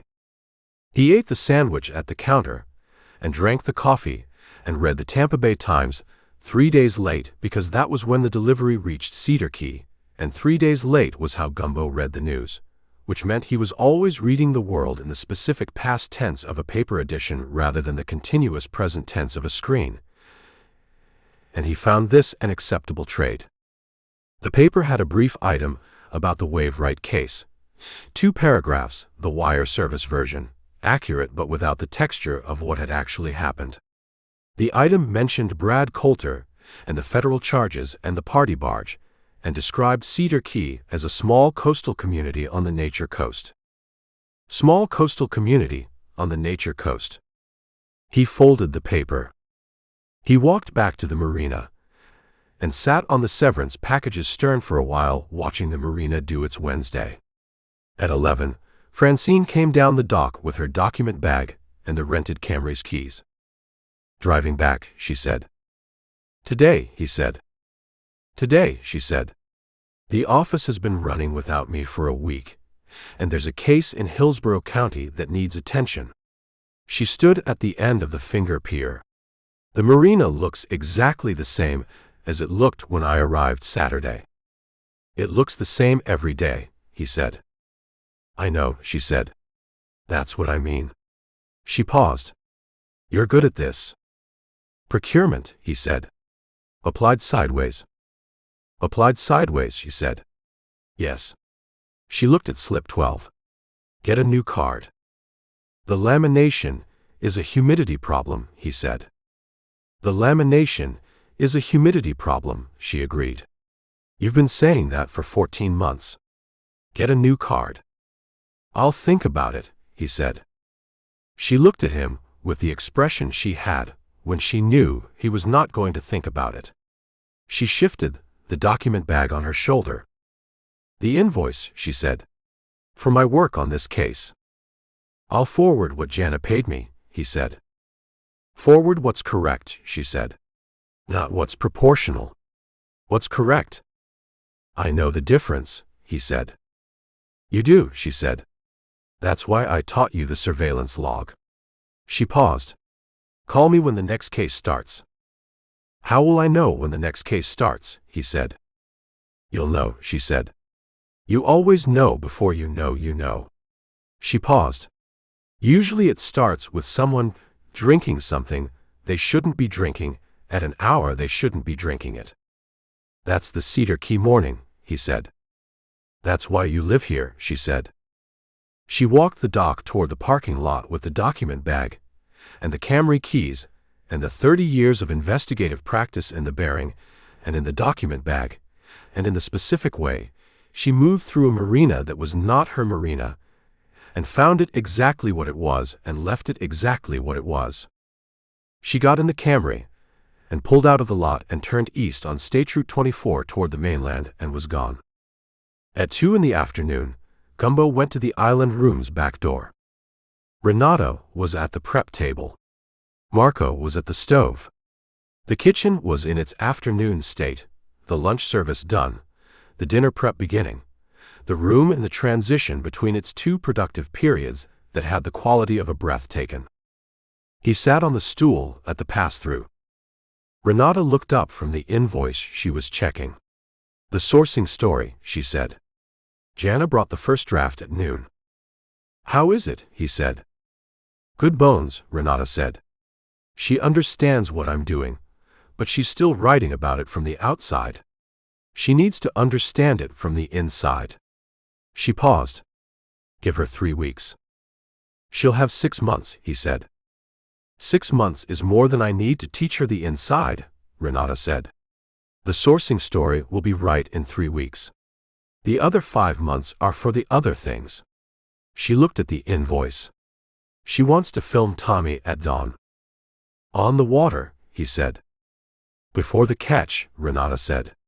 "She wants to film the grounds. The water, before Tommy works it." She paused. "I told her the tidal flats look different at dawn than they do in the afternoon." She said she knew. She paused. "She said she'd been watching them from the Pelican House addition every morning." She looked at the invoice. "I told her I'd arrange it with Tommy."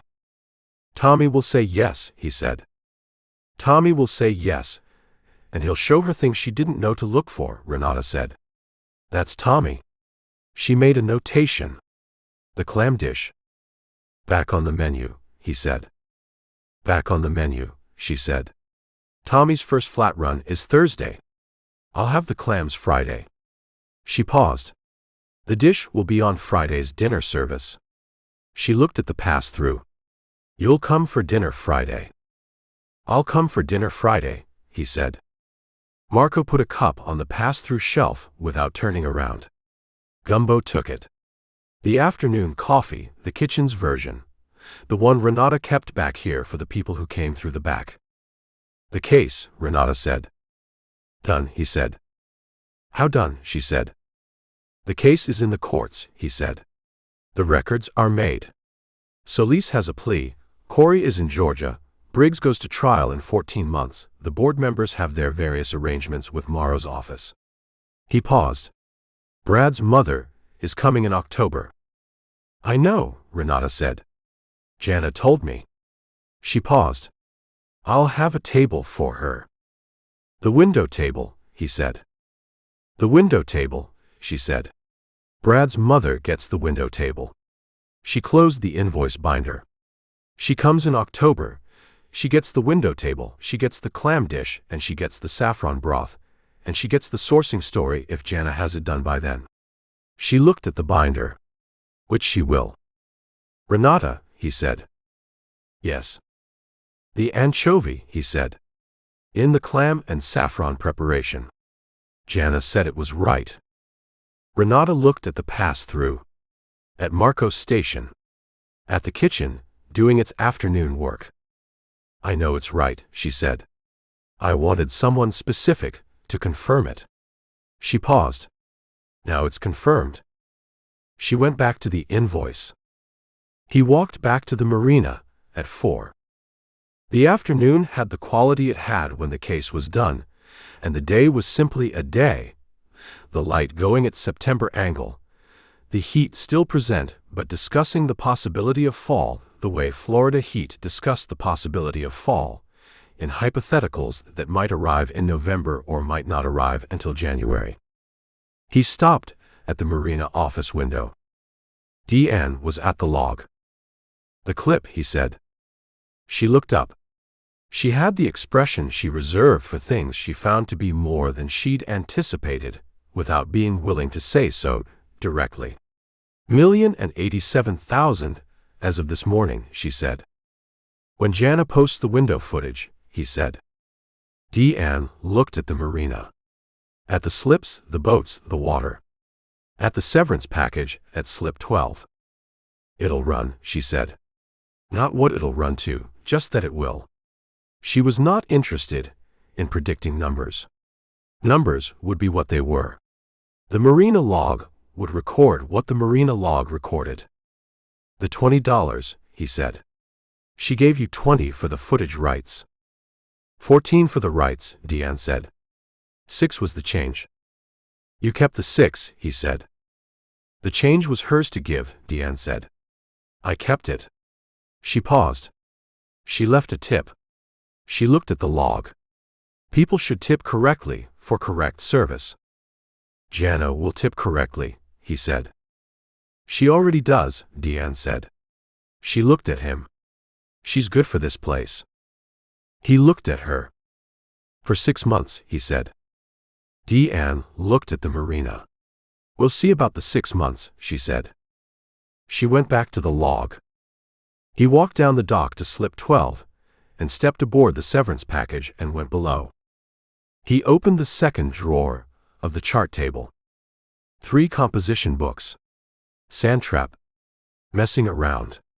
Baked naked. He looked at them. The Mead composition books in their identical black covers. The dates written on the inside front cover of each one. The cases they contained in his block print. Dated and signed on every page. He closed the drawer. He went to the shelf above the chart table, where he kept the blank ones. He took one down. He brought it up to the stern and sat at the table. He opened to the first page. He wrote the date at the top, the same block print, the same format, the same line at the top of every first page he'd written for 14 months. Below the date he wrote, Cedar Key. September. Population, 700. One wrote in, one wrote out. He looked at what he'd written. He capped the pen. He looked at the marina. The commercial slip, empty. The slips doing their work. The water moving through in the established direction. The bait shop smell. The sound of the live aboard 3 slips over. The gulf past the barrier keys, doing its afternoon. He did not write anything else. Not yet. The page was open. The day would put something in it, or it wouldn't. And either way, the marina would do what the marina did. And Cedar Key would be what Cedar Key was, and he would be at slip 12 in the morning when the day came back around, which it always did, with the coffee and the composition book, and the specific quality of a place at the end of its road that had decided a long time ago that being at the end of the road was sufficient, and had been right about that, and was still right about it. The severance package moved on the marina current. He held the pen. He waited to see what Wednesday had in it. The end. Don't miss a single gumbo file. Bone deep. Above board. Pie problems. Dumb and famous. Sweet trouble. Jack the stripper. Sand trap. Messing around.